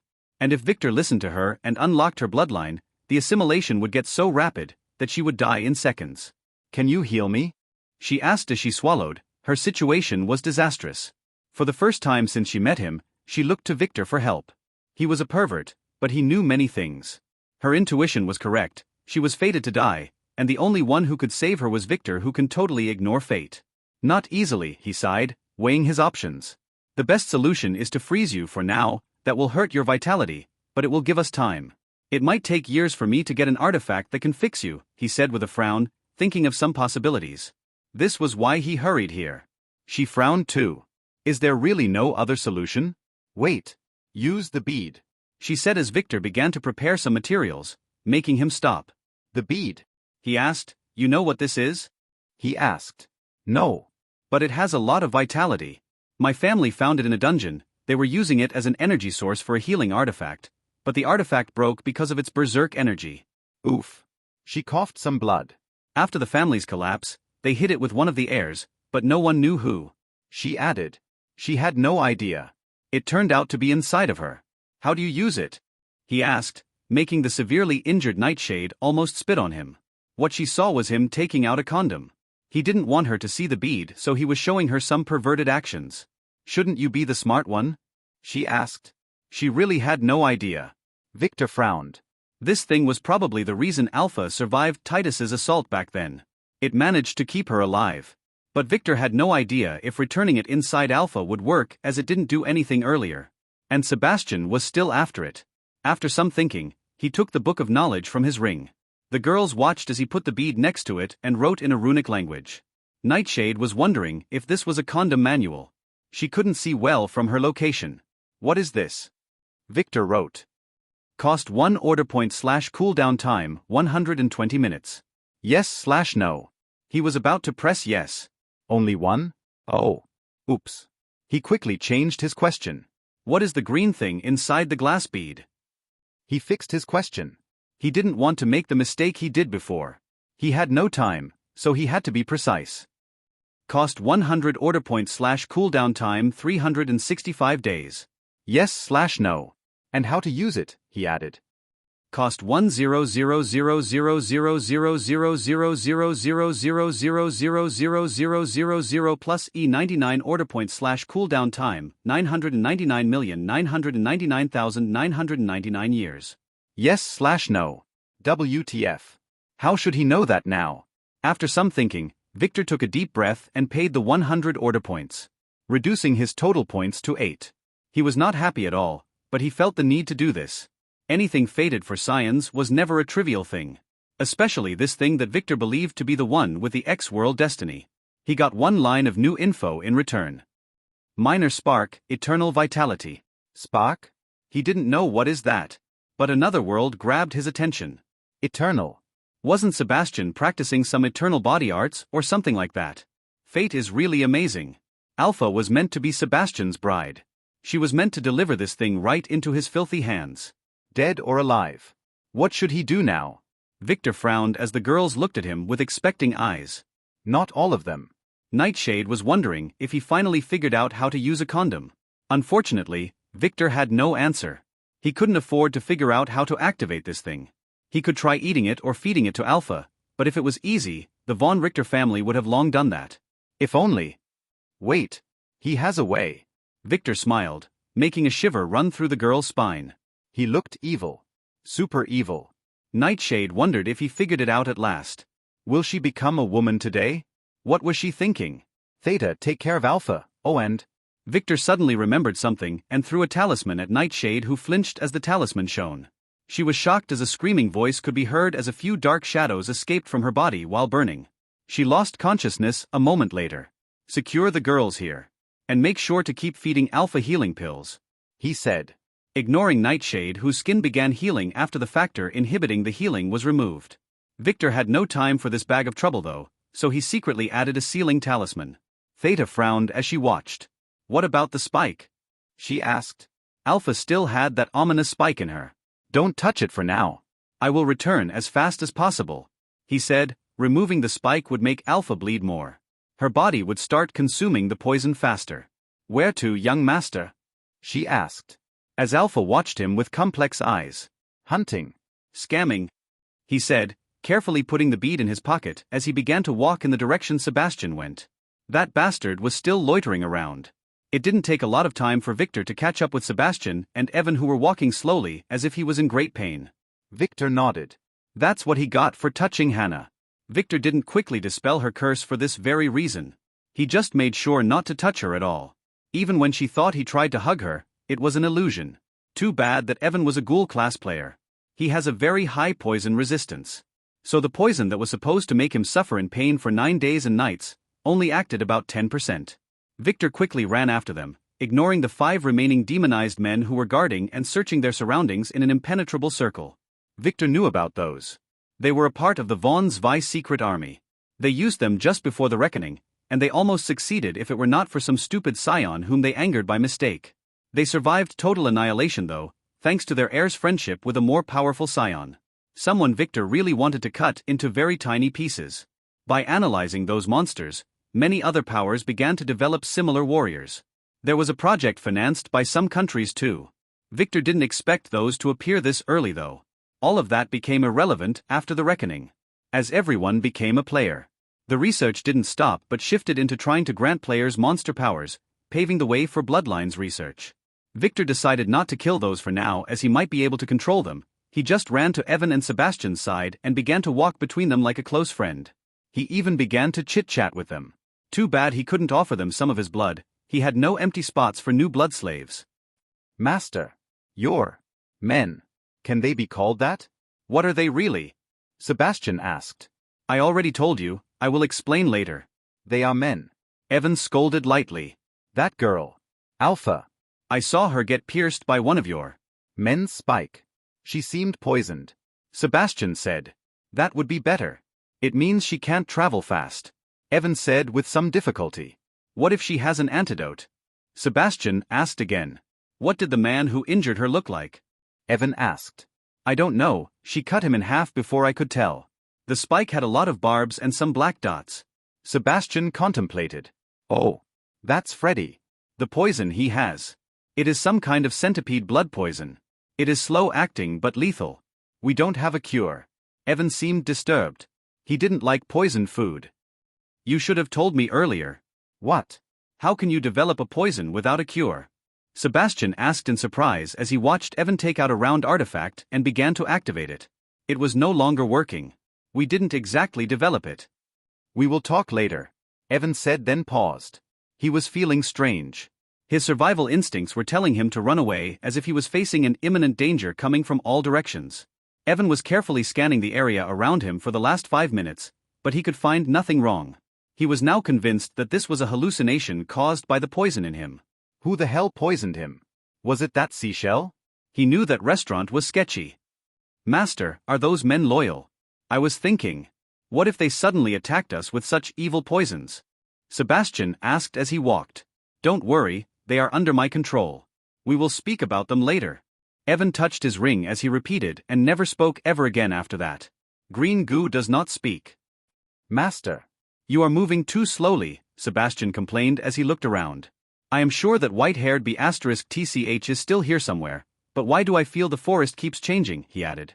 Weren't you after that blonde girl? Evan asked in surprise. Ah. I forgot to tell you. I mistakenly injured a girl before you caught up. I tried to give her a quick death but she was ungrateful and bit my finger.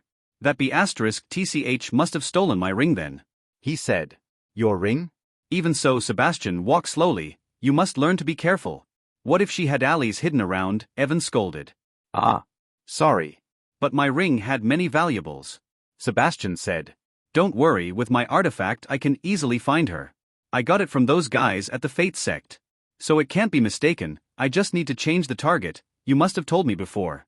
Evan said as he took the orb he used to weaken Alpha earlier. Ah. You met with the Fate sect too? Sebastian asked in surprise. Oh. So you know about them? Evan asked. Yes. I met one of their disciples once. She helped me escape a certain danger in exchange for a blood promise, Sebastian said.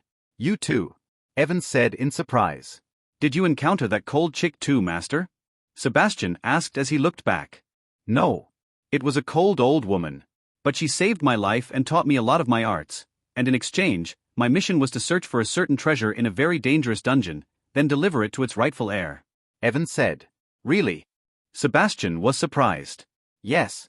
I found the treasure after nearly losing my life, but I still couldn't locate the heir. What about your promise? Maybe we could help each other, Evan said. I promised that I will fulfill 3 requests for them in the future. So I still don't know, Sebastian said as he continued to walk forward, hiding his face. Fool. How can you give them such power over you? Evan scolded. Well, I put some restrictions, of course. Their requests can't go against my principles and would never be to harm me or my allies and loved ones. Sebastian defended himself. He knew that he made a mistake, but he was still young at that time. And that chick was really hot and cold. You must be careful in the future. They asked me for something similar at first, but I didn't accept, so they only asked me to locate a player who practices a certain immortal art and give them the artifact I located. They even told me that I am destined to meet him, but I have been searching for 10 years, and still looking. Evan shook his head with a sigh. He was way more talkative than usual, but Sebastian didn't mind. What immortal art? Sebastian asked. Something called eternal martial arts, Evan answered after some pondering, making Sebastian stop in his tracks and look back again. Master. Are you sure? Evan asked. Yes. They said something about that player becoming one of the strongest in the world. Too bad I already made that blood promise, or I would have used it myself, Evan sighed. Master, can I see the artifact? Sebastian licked his lips. No. I can only give it to its true owner. Evan refused firmly. What if I told you that I practice the eternal body art? It is the first book of the eternal martial arts script, Sebastian whispered. Evan froze, then signaled with his hand, causing the 4 demonized men who were surrounding them to turn around and move away a little. You are not lying to me? He asked suspiciously. I am not, Sebastian replied as he took out a small dagger artifact that was hidden in his boot and pushed it against his hand. It didn't pierce through. Is this really eternal body art? Evan hesitated. Yes. It allows me to freely make any part of my body very tough, and it also makes me heal faster. Sebastian said. If you can activate it, then it is yours, Evan said after some pondering. Sebastian smiled as he watched his master reach for a pouch around his neck and take out a glass bead containing a leaf-shaped flame. He could feel the huge amount of vitality inside of it resonating with his body. Evan hesitated, then put it in Sebastian's hand. The bead began to shine in a soft light. Victor was really nervous, but no one saw that. Can you bind it? Evan asked with some skepticism. Yes, Sebastian was not sure. He pricked his finger with the dagger he was already holding. It bled this time, just one drop which fell onto the bead. Nothing happens, Evan frowned. Sebastian got nervous and dropped 2 more drops, but still, nothing happened. Sebastian, Evan was getting angry. 1 second, master, Sebastian quickly thought. He had never heard of such a treasure before, but the resonation between it and his body meant something. A bead. A bead. A green leaf. A green flame. Then it struck him. Yes, he knows a way. Master. Just watch. Sebastian said as he cut his finger again and began to draw certain symbols on the bead. Those are dungeon symbols, Evan said. Yes. I saw this in a mural in the dungeon where I got my art. A huge green flame and below it was a bead with such symbols. Sebastian finished drawing, causing the bead to shine and then explode. Boom. Evan and Sebastian were thrown away by the grenade explosion. No one comes near, Evan screamed at his men as he stood with some difficulty. He was in a sorry state when he ran to Sebastian's side. Sebastian was injured too, but not a lot. Just some scratches and a couple of small cuts here and there. He was guarding Evan but did not expect such an explosion from the bead. Quickly take this healing pill. Evan knelt to his side and pushed a healing pill to him, but Sebastian didn't take it. He shook his head and only wiped the blood off his mouth with his sleeve. Victor cursed. I am okay, he said as he stood up and looked around until he found the bead, still looking the same on the ground, just a little hot. Sebastian licked his injured lip as he headed to pick it up. Victor smiled. What happened? Are you sure you know how to activate this? Evan frowned and asked. Sebastian could hear the impatience in his voice. I may have made a mistake as I also needed to draw the same symbols on my body. Sebastian contemplated with a frown.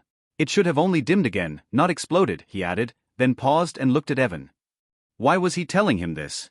He didn't reveal the entire method because he didn't entirely trust Evan, and he was right. But why the hell was he telling the truth? Now, Evan said coldly, ordering his men who unknowingly got close because of the explosion. They didn't hesitate to attack Sebastian, who quickly grabbed the bead from the ground and began to run away. He was right, Evan was never his ally. Sebastian only wanted to get his help to find Hannah, that's why he accepted him as a master. Where do you think you are going? Evan asked as he took out a talisman and activated it, making Sebastian go docile as the demonized men attacked him. This was the same talisman Evan used at the auction house to control Sebastian. He bound it to the evil souls inside of him when he saved his life. The monster's teeth and claws that were about to shred Sebastian into pieces suddenly froze in midair, as their owners turned into dust. An amulet that was on Sebastian's neck shone with a blinding light, turning everything into dust, including the evil spirits that were influencing Sebastian, and Evan, who was watching with shocked eyes. The white light resides, revealing a scorched ground with the phantom of a short girl holding a blue umbrella in the epicenter. She was looking at the now awakened Sebastian. Now we are even. The phantom girl spat as she slowly dissipated. The necklace on his neck broke into pieces at the same time. Sebastian sighed while shaking his head. That princess is really spicy. But that's how he liked them. After using the necklace, he will have to find another way to put her in his debt again, but that's for another time. He has many ways to scam little girls. Looking at his hand, a smile slowly appeared on his face then disappeared. His hand was not holding the bead, but a stone. He howled into the night. Victor cursed as he stood up, slowly wiping the blood off his mouth. He looked really sorry with his clothes torn into tatters. Thankfully he held the bead firmly in his hand, or it would have been flung away. That was a close call. If he didn't step back at the right moment, he would have been turned into dust too. He anticipated that Sebastian would have some life-saving treasures. But seeing that B*TCH was the last thing he expected. No, he should no longer call her AB*TCH. She was going to become his sister-in-law very soon. Nope, she will always stay AB*TCH in his heart. Even her siscon big brother Yulian called her AB*TCH. Thankfully this was only a residual trace of her power, which she seemed to have purposely left on Sebastian. Victor began to walk back in Alpha's direction while pondering how Sebastian met that girl. Despite her last name, she didn't belong to the von Krone family, but to another semi-hidden power. Victor didn't know much about her, as he never saw her again. He only learned about her past when he accidentally stepped on her cape in one of the royal library's corridors, which led to him being sentenced to 500 whips with a steel dragon tendon. It would have killed him 1,000 times. Twice with every strike. That B*TCH even dared to call him a stinky old fart as the guards drag his sorry ass away. Thankfully, Yulian saved his life at the last moment. According to him, after his little sister Lily disappeared, his mother was very angry with his father, blaming him for Lily's supposed demise. So she returned to her natal family, saying she had enough of the von Krone crazy traditions. Some people say she was pregnant at that time, and some say she was not.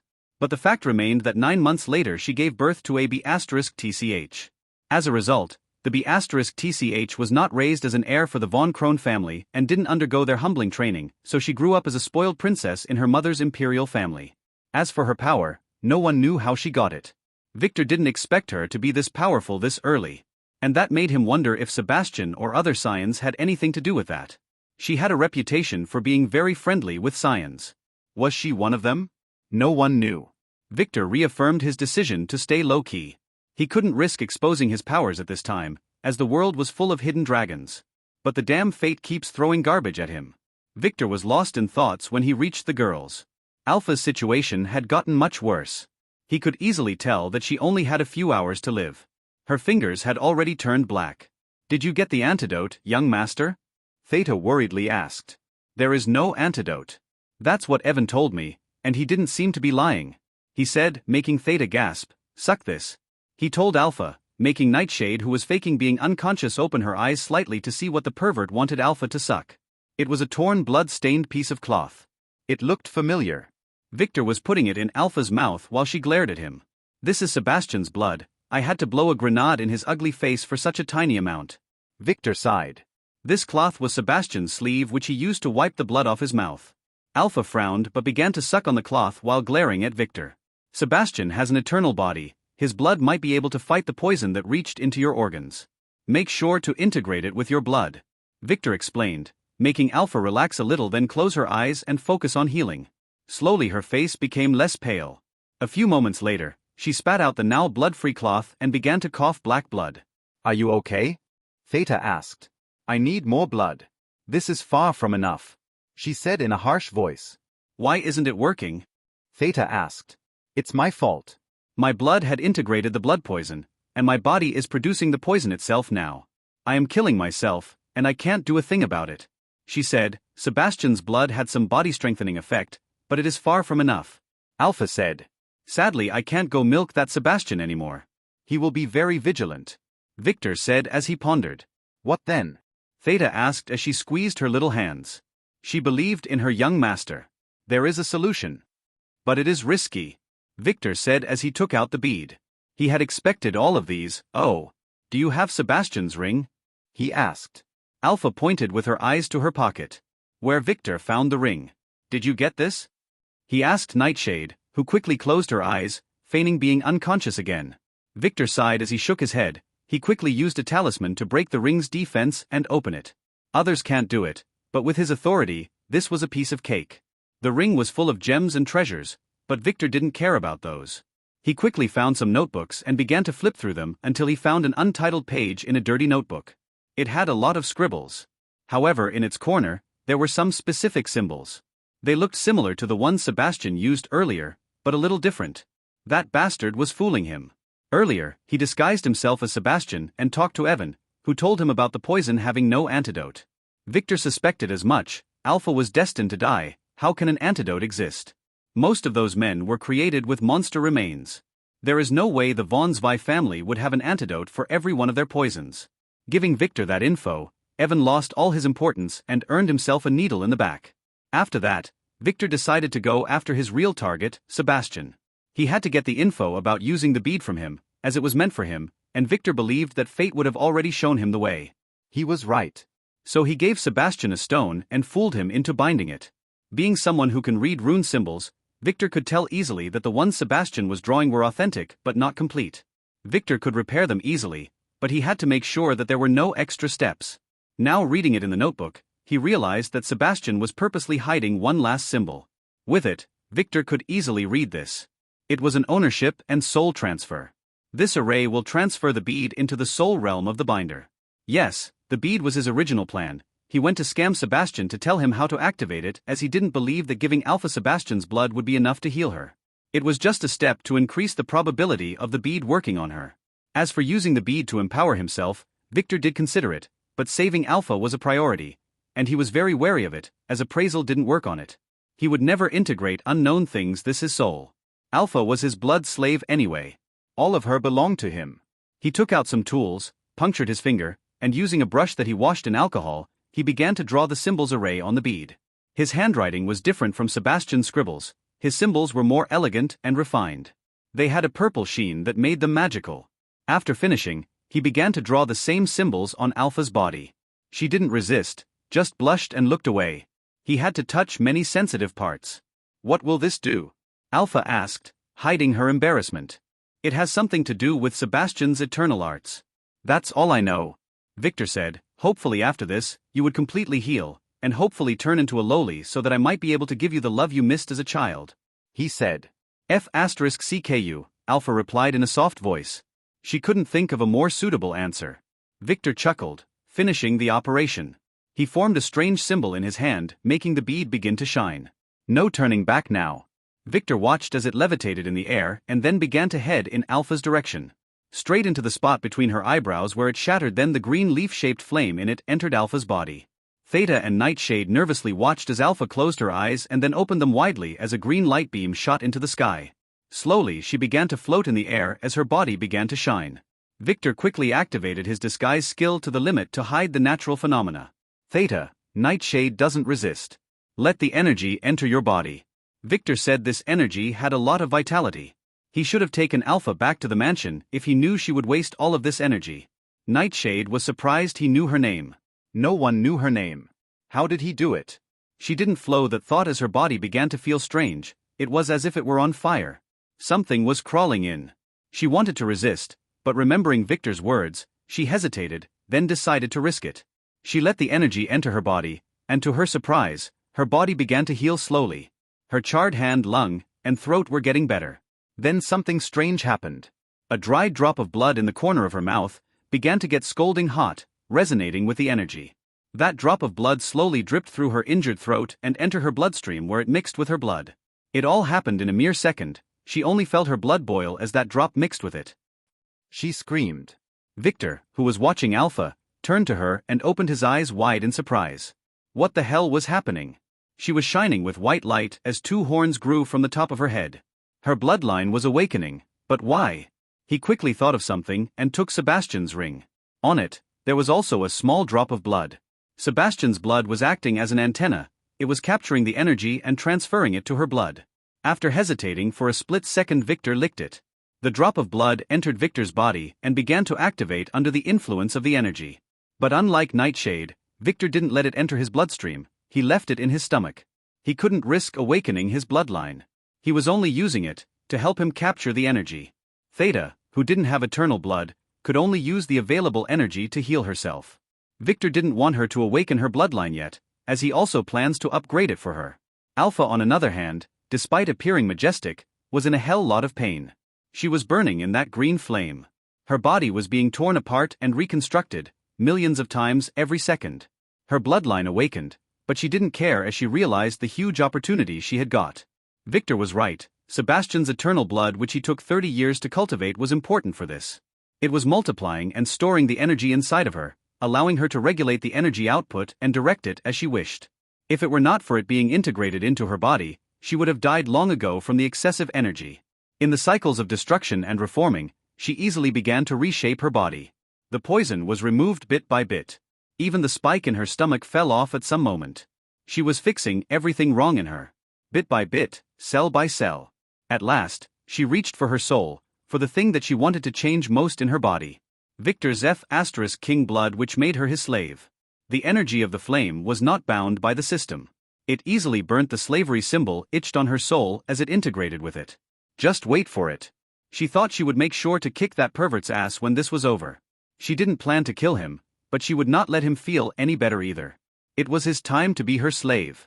Shall she castrate him? No. She might find him useful when she... What was she thinking? Sebastian was walking angrily in the forest, trying hard to find a trace of the bead. That's when he felt it. A beam of light shot in the sky, resonating with his bloodline. He cursed and ran toward it. Too bad it disappeared a moment later, but nevertheless, it gave him a direction to search at. He must find that bead no matter what. Sebastian was told about it by his sect master. He also saw it in the murals in the sacred ruins guarded by his sect. The eternal bead was supposed to be his sect's supreme treasure. It was found in the ruin guarded by the golden skeletons of 4 giants 3,000 years ago. At that time, the founder of the sect tried to bind it using the method depicted by the murals on the walls of the ruins. He failed miserably, as he couldn't handle its energy, and his slight contact with it destroyed his entire body. But he saw it. In the moment of contact, he saw a vision of an art that would make the body eternal, like the flame in the bead. That art became the foundation of the sect, where only 10 chosen from every generation can practice it. Most of them would fail, but few would become immortals. Back then, one of those who succeeded should have had the chance to bind the bead and become the sect master. 3 disciples succeeded and began to fight for the bead. But due to the internal strife, some of the sect's enemies used the chaos to their advantage and managed to steal the bead. It was lost ever since. That bead was his sect's lost treasure. He knew it the moment he saw it. He believed it more when Evan told him about the Fate sect. He was fated to get this. Too bad that bastard Evan was greedy and was one step ahead of him. He cost him one of his treasures. He didn't know how Evan survived the pendant's attack, but now he must be injured. And he still had the bead. He must get it back, no matter what. Sebastian ran and ran. He ran and ran. He kept searching for it for the whole night, and the night after. He found nothing. Sebastian knew that it was time for him to ask for some help. This treasure was too precious to fall into others' hands. He reached for his ring to activate the emergency talisman. He had no ring. He had no phone. He had no money. He was in trouble. No, he was in deep trouble. He realized that when he exited the forest and felt very strange as random people on the streets started pointing at him. Some of them even began to take photos. They were calling him Spider Boy. After the bead shattered and the green beam shot into the sky, the entire flame merging took 7 minutes to finish. Bit by bit, Alpha stopped shining as she slowly descended onto the ground again after a final burst of energy that made Theta and Nightshade pass out. It was too much for them, but they gained a lot. Especially Nightshade, whose newly acquired horns began to fade away. If she became a player, she would be able to use those. Alpha opened her eyes slowly and looked at the unconscious girls as her bare feet touched the ground. She was making sure they were fine. They will wake up stronger than ever. Her bloodline had awakened at last. She was the first one to do it in the last 2,000 years. Her family fell because they didn't have an awakened bloodline holder, a true elf blood holder who can use the hidden artifacts. Her blonde hair had turned golden, and her eyes were now sharper with a golden glint. Especially the damaged one. Under her guidance and the energy from the eternal flame, the Sky Eye artifact became alive, integrating with her as new flesh grew around it. She felt perfect. She looked perfect. Like an immortal fairy. Victor watched with a broad smile. She was stunning, about 90% on the lily scale. Too bad she didn't turn into a loli, but he liked her new look better. Most importantly was not the looks though, but what was inside. Victor had realized many things as the bead integrated with Alpha's soul, dumping a lot of info into her and his mind. Not only did it contain the basic usage of the flame, but also a complete set of eternal body arts. Not just the tiny parts that Sebastian thought he knew, but the entire art. Victor didn't know what that bead was. It didn't have a description of itself. Most likely it was some supreme treasure from another world. No matter what, it was now his. With this, his harem would be eternal. That's what he thought, looking at Alpha, who was getting familiar with her reconstructed body. Alpha, who was completely naked after the flame burnt her clothes, was glaring at Victor too. She watched as he chuckled like an idiot. "Do you like what you see?" she asked coldly. "Yes. I wouldn't mind marrying you now." He nodded his head, and quickly wiped his drool. "How about I give you a taste of the goods first?" she asked as she stepped toward him with her jade-like bare feet. "I wouldn't mind. But you will have to wait until I awaken my bloodline," Victor said as he swallowed his saliva. "But I wouldn't mind using you as a hug pillow for a few nights. Lily will be a little annoyed, but for you, I am willing to beg her," he added as she stepped forward toward him, standing right in front of him. "Oh, you are very courageous," she said. "Would you feel the same if I told you that I am no longer your puppet?" She spat coldly. Victor frowned, then the expression on his face fell as he stepped back abruptly. "You removed the blood slave stigma. How?" he asked as he watched her take a silk robe from her ring and put it around her crystal body. She no longer wanted to tease him. "The flame. It is not a part of the system. It had no rules. It just burned my soul when it integrated with it.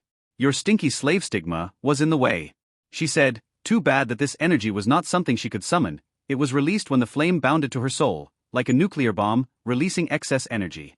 It was a one-time operation. "Then what are you going to do now? We are friends, right? I helped you many times," he asked as he stepped back again, widening the space between them. "Friends? Do you think I am a fool? Don't try to activate your illusion skill now. My bloodline has awakened, and your illusion is useless," she said, looking at his true body, which was moving to the left sneakily. Victor stopped and glared at her as if he was trying to guess her thoughts. His hands were moving behind his back. Despite being a little foggy, she could see them. "Don't be afraid. I will not kill you. You saved my life after all," she said as she disappeared and then appeared behind him holding his hand that had a poisonous needle in it. She was much stronger and faster than him. Victor tried to struggle, but she punched his stomach, making him drop the needle as he flew and hit a tree nearby, and collapsed.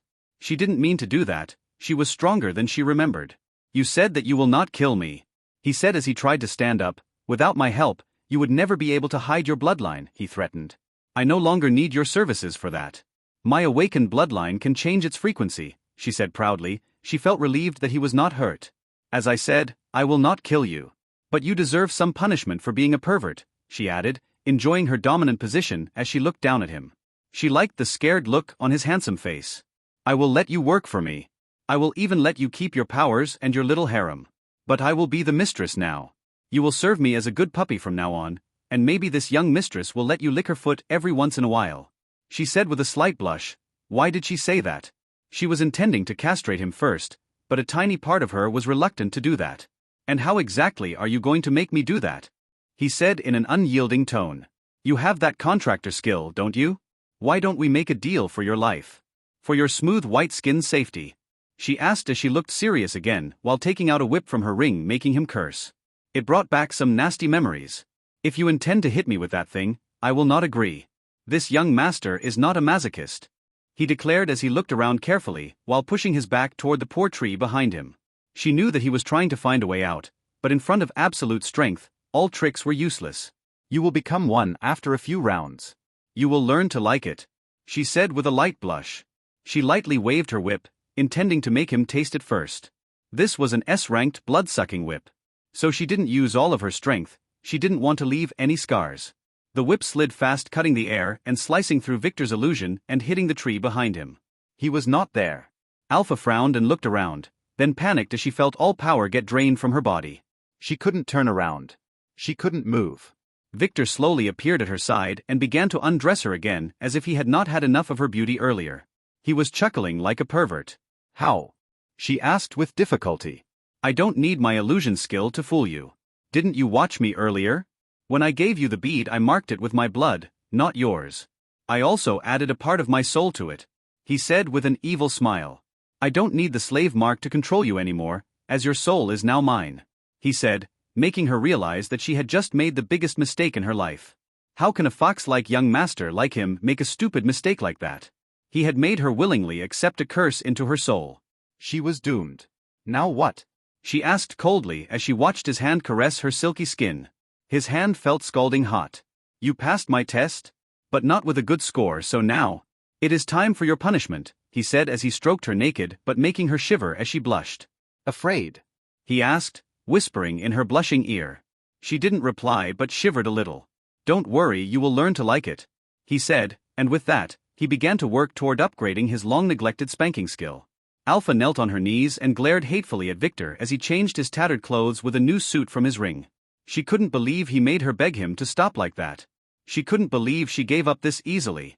The spanking didn't hurt at all, but his hands were being very dishonest, and she feared the worst. Don't look at me like that. You deserved it, Victor said as he adjusted his jacket. She didn't reply. She really deserved it. She should not have acted this cocky the moment she regained her freedom. She should have been more low-key, biding her time. Suddenly she felt something covering her body. It was a shirt, Victor's shirt. How long do you intend to stay naked? He asked, making her quickly cover her body, with a blush. She totally forgot. From now on you will have to wear a veil, like Lily, he said as he sat next to her, and looked at her pretty face. You became very beautiful, and I don't want any other flies to come near you.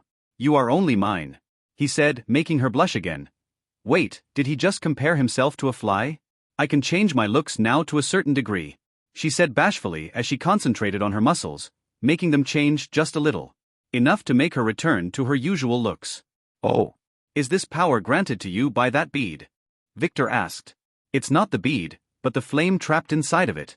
It allows me to have certain control over my body, she said. She would even be able to change her body shape after learning to control this completely, but she would never tell him that. Her perverted young master would surely make her turn into a lowly.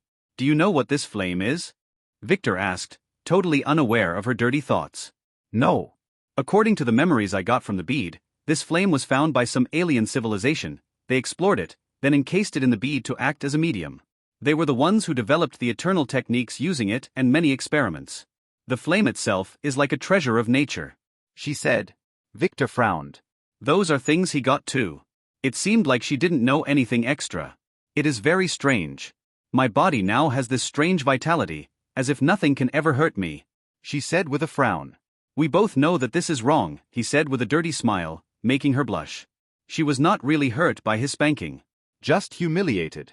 She didn't dare to tell him that though. What if he decided to punish her more? What if he released that slut Margaret upon her? She saw what she did to poor Alex. Can you walk now? Victor asked Alpha, making her return to reality. She glared at him and nodded. Good, take the girls and go to the hotel. I still have things to do, he said as he slowly stood up. What about the other girls? She asked. Others? He asked. Yes, the ones Troy got from there are another two, she said, taking out a box from Troy's ring. It contained 3 contracts. Oh. Let me see, Victor said, looking at the contracts. They were low-grade, they didn't have a locating feature, just a distant command and punishment. They required gems to operate. Bind these and order the girls through them to meet you at the highway. No, let them walk a few extra miles first, he said. I don't want them to meet Sebastian, he added. You didn't kill them? Alpha asked. I killed everyone but Sebastian. That guy is a scion. How can I hurt him? Victor interjected. I was lucky to escape alive. But didn't the white-haired girl steal his ring from him? Alpha asked. Hurting them should be possible. It is, but it would cost me a lot. The ring thing was destined to be stolen. Nightshade was meant to do that so that he would return after a while and find you here, Victor explained, making Alpha gasp. Wait, the girl's name is Nightshade? Alpha asked. The contract listed her name as Nana. Yes, make sure to interrogate her with the girls using soul wine when you return, he said. They might have some dirty little secrets. Fine, she said as she began to think about how to carry Theta and Nightshade. The most optimal method is one with each hand, like bags of potatoes. She can also use Troy's abandoned car, but she will have to dump it somewhere before heading to the hotel. Be careful on your way, you are no longer my blood slave, and I will not be able to use my disguise skill through you, he warned. Why don't you make me your blood slave again? She asked coldly. It didn't matter. She can't disobey him no matter what after he cursed her soul. I don't have many blood slave slots. You no longer need me, and I might need this one, he said. If you miss being my blood slave, I would make you one again when I get some extra slots, he said as he began to levitate in the air. No need, but if you were planning to use this on Sebastian, I would advise you not to, she replied firmly. Why? Victor asked. She read his mind. He was about to go search for Sebastian and disguise a normal plant stained with his blood as a treasure to let him eat it. Sebastian can control his blood flow and would easily notice the foreign blood in his body. He will disintegrate it before reaching his soul. He might even be able to expel it and use it against you, she said, making Victor frown. She was right. He was lucky he didn't have empty slots earlier, or he would have made a big mistake. You are a really good girl, Louise. Taking care of your husband? He said with a smile. I am not. I just don't want you to die. And who died and made you my husband? I never agreed to this. She spat at him coldly. We will see about that, he chuckled. Take care, he added as he levitated in the sky and then vanished. Victor's return trip to the auction house was supposed to be quick and mostly uneventful. But to his surprise, he spotted Sebastian on the way. So he used his illusion to send him in a completely different direction from Alpha. Victor was tempted to attack him again, but his intuition was telling him not to corner this dog, so he decided to leave him be. He was no longer dangerous, as his destiny with Alpha was severed. He could easily see it.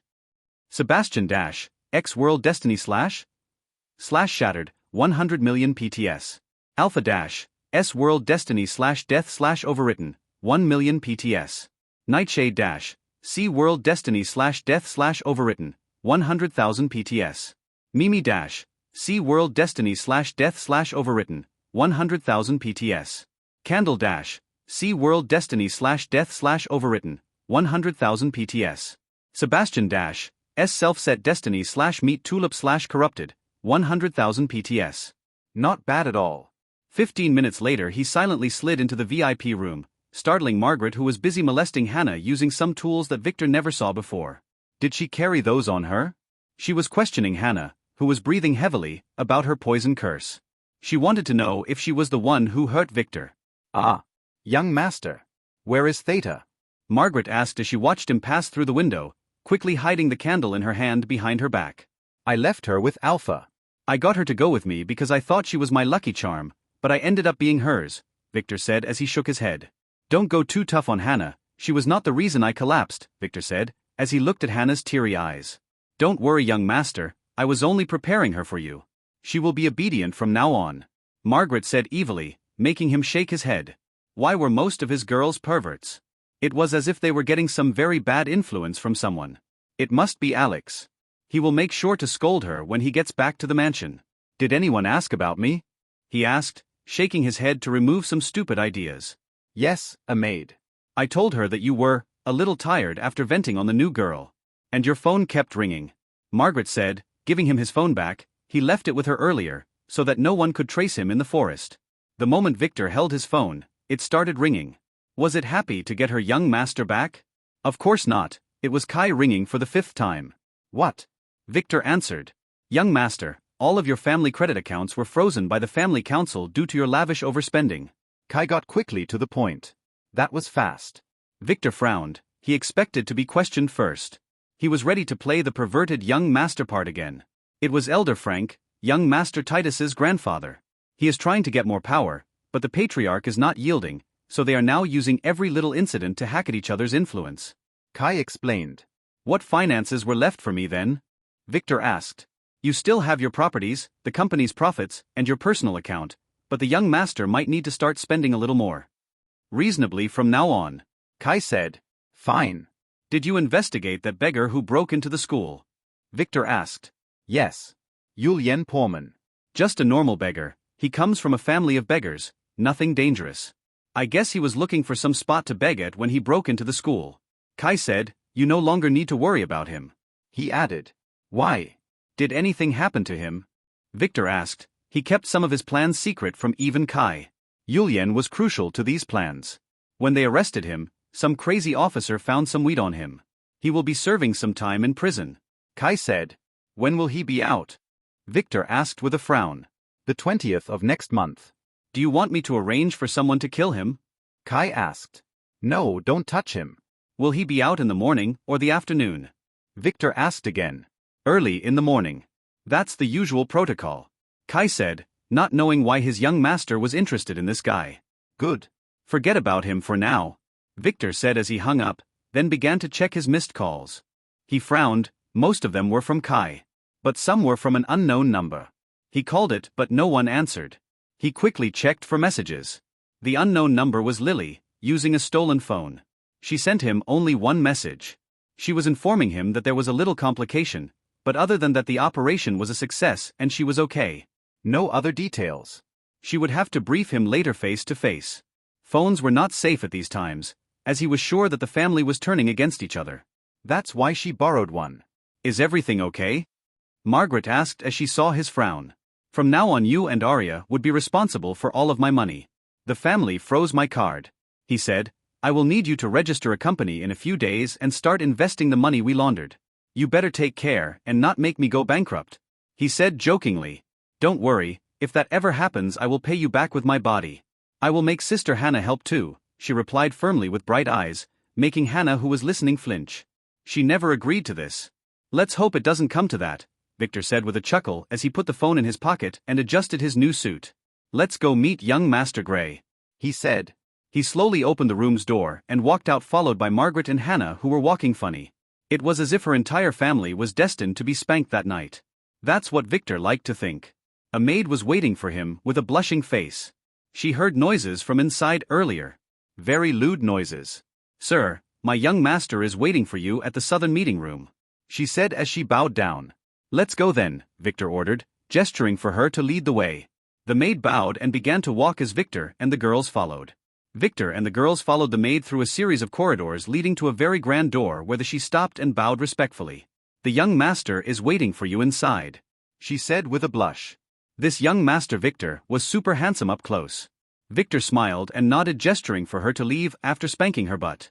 She didn't dare to complain. She didn't want to either. Victor chuckled and looked at Margaret and Hannah. Wait for me here. I will not be late, he ordered before entering the room. Margaret was annoyed, but she figured it out. He wanted to talk about things that Hannah should not hear, and she was left out to watch over her. But why didn't he let them go to the hotel without him? She didn't know. Young Master Victor, we meet again. Gary quickly welcomed him as he passed through the door. This is my grandfather, he added, introducing Harvey, who looked much better after disappearing somewhere with that book for 23 minutes. Victor could easily see that. Master Harvey, the patriarch of the von Geldstadt family. This junior is honored to meet you, sir. Victor bowed down respectfully, interrupting Gary. Oh. Not bad, you know your elders. Sit down, Harvey said with a nod as he inspected Victor, who sat down quietly. Young Master Victor, why did you want to meet me? Gary asked nervously, hoping that Victor would not anger his grandfather, as he still owed for his help with April yesterday. You should just call me Victor. Elder brother Victor would work too. You promised. Victor interjected, making Gary look nervously at his grandfather, who chuckled. Brother Victor. Do you need anything? Gary asked again. How is April? Did you do it last night? Victor asked as he made a very dirty gesture with his fingers. April is fine. We are fine, Gary blushed. Do you need anything else? He asked again as his grandfather squinted his eyes, making him nervous. Yes and no. I have something for you, Victor said as he finished inspecting the room, making sure it was isolated. He slowly took out a recording device and passed it to Gary, who frowned and then started it after glancing at his grandfather. It was a young man's voice that sounded familiar. He was talking about working for the Dark Chamber and planning revenge against his family. Of course, any mention of a certain jewel was edited out. Harvey, who was smiling like a fox until that moment, suddenly frowned as he listened. He recognized the voice. It was his exiled loser grandchild Clint. He also clenched his fist when he heard the name, Dark Chamber. Where did you get this? Harvey quickly asked the moment the recording ended, startling Gary, who didn't really get it. At Dave Davis's house. Your grandson was killed by him. So I eliminated him and his family, Victor said, making Harvey's eyes look sharper. Gary gasped. You removed the witnesses. Harvey corrected. How did you make him say these things? He asked as Gary watched in shock. How can Victor talk this confidently with his grandfather? Was that his cousin Clint? Was he dead? An artifact that makes people speak the truth. It only works on the weak though, Victor lied. Oh, Harvey didn't ask any further. Every family has its secrets. You want us not to seek revenge? He asked. You will not, he is exiled. Not a part of your family. Victor corrected. You will not start a war over an insect. Then why are you sharing this? Harvey asked, squinting his sharp eyes again. He was right, Victor was a fox like him. 2 reasons. I don't want any idiot to come knocking on my door for revenge. And this was only a sample for the other things I have. Victor said. Oh, Harvey said, then took out an old flip phone. He made a call. Tell me about Clint. He said, then waited for a moment. Don't do a thing, and also make Tobias step down. He said before hanging up. No problems now. What more do you have? Harvey asked. Victor chuckled and took out another recording device. This time it was a conversion between 2 men. Harvey realized that they were at the auction hall as he could hear the sound of the auctioneer in the background. They were about to poison everyone. They also mentioned one name in particular that made Gary, who was a little surprised, stand up in anger. Charlotte. That be *TCH wanted to sabotage his auction. Harvey gestured for him to sit down as he eyed Victor, who smiled and took out the poison jar. They were in the room below mine, I took them out. They were planning to release this. Victor said. Harvey frowned looking at the jar. He didn't recognize the poison but knew that Victor was not lying. He took out his phone again. Get me the info on VIP room 35. And send Charlotte's recent date log to the Inquisition Hall. Also put a copy on my desk. He said. Then listened to the other side's report while eyeing Victor. I see. He said after a few minutes, then looked at Victor with complex eyes as he hung up. That room had only one guest. He said. Victor took out the mirror, which was not covered with a blocking talisman. He was talking to the other side using this, Victor said, making Harvey almost stand up. He realized the mirror of Zelator. They got one 10 years ago when they caught a spy. Dark chamber. He didn't expect them to be this active. Gary stormed into the room, his voice firm and commanding. Stop. The word echoed through the tense air, halting Victor's actions mid-motion. Victor turned slowly, a sly smile spreading across his face. Finally, Victor said, his tone dripping with mockery. I was wondering when you'd realize your girl was being taken. Took you long enough. Victor cast a quick glance at April, who was trembling, her eyes darting between the 2 men. You're quite the stubborn one, Victor added, his grip loosening slightly as he pretended to consider her. Perhaps a little shake will make you more cooperative. Another one? Victor quipped, turning his attention back to Gary. You sure have a lot of admirers. April's eyes sparkled with tears as she looked at Gary. Gary, leave. He's dangerous, she said firmly, her voice shaking. Her gaze lingered on Gary, who stood tall and resolute. She knew him well, a regular at this club, quiet and watchful, always stepping in when trouble arose. Over time, she'd come to admire his quiet strength, his unwavering kindness. She had fallen for him, deeply and secretly, though she never dared to admit it. Gary, unfazed by Victor's taunts, stepped forward. His voice was steady as he said, My name is Gary Goldman. May I know who you are? Victor raised an eyebrow. A von Geldstadt, he asked, his tone amused. Gary's slight flinch betrayed his surprise. And you're a von Weiss? Gary replied, his eyes narrowing as he noticed the purple token pinned to Victor's jacket. The unmistakable marker of the von Weiss family. Victor von Weiss, at your service, Victor said with a mocking bow. The most charming heir of the family. April's jaw dropped. Gary. You're also a young master, she whispered, disbelief evident in her voice. Her mind raced. Was Gary's unassuming demeanor an act all along? Gary's frown deepened. He had heard of Victor's reputation. You're the one who humiliated my sister, Charlotte, he said, his tone icy. Victor's grin widened. Ah, so you've heard of me. Let's just say your sister deserved it. Gary sighed, his earlier annoyance giving way to calculation. Victor was here for a reason, and it was clear April was only part of it. Let's talk, Gary said, gesturing toward a table. Victor followed, his smirk never faltering. As they sat, Victor leaned back casually. You've been keeping her safe, haven't you? Paying off Leopard to ensure no one touches her. Gary stiffened, his jaw tightening. Yes. She deserved better than this place. But I see now you've paid him more to break our deal. Victor chuckled. Oh, how noble. You've been protecting her for me. How generous. His grin turned wicked. Should I make her mine right in front of you? Are you into that sort of thing? Gary's fists clenched. Set your price, he snapped. Victor's eyes gleamed with amusement. Straight to business. Fine. 3 conditions. State them, Gary said coldly, his gaze briefly flicking to April, who was watching the exchange with wide eyes. First, Victor began, you become my little brother. Allies if you will. Gary's expression hardened. He could see through Victor's ploy. This wasn't just about April. Victor needed him. Fine. But I'll be your big brother, he countered, his tone firm. Victor laughed. Fair enough. Second, Victor continued, I need 2 anonymous rank Z auction tickets. One will suffice if anonymity is an issue. Gary hesitated. 1 anonymous. The other regular. Victor nodded. Done. And the third? Gary asked, his patience wearing thin. Victor's smile turned mischievous. You win her over in a bet. 3 rounds. I choose one, you choose one, and she chooses the last. April gasped. I'm not a prize to be won, she protested, her voice trembling. Victor shrugged. It's just a game. Besides, this way you'll know who truly deserves you. Gary sighed, realizing he had little choice. Fine. My bet first. Arm wrestling. Victor smirked. If you insist. Moments later, Gary's arm slammed onto the table with a resounding thud. His eyes widened in shock. Victor's strength was beyond anything he expected. My turn, Victor said, still grinning. April, who's more handsome? Me or Gary? April's face turned scarlet. Gary, she admitted shyly, not meeting Victor's gaze. Victor feigned hurt, his laughter easing the tension. And now your turn, my dear. April hesitated, then blurted, a drinking contest. She'd seen Gary drink before and assumed he could hold his liquor. Victor and Gary exchanged looks, both knowing the truth. Gary's alcohol tolerance was non-existent. Victor downed his drink and dramatically collapsed onto the table.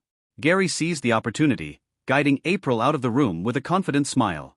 You're mine now, he said softly, his hand warm around hers. April didn't resist. For the first time, she allowed herself to hope.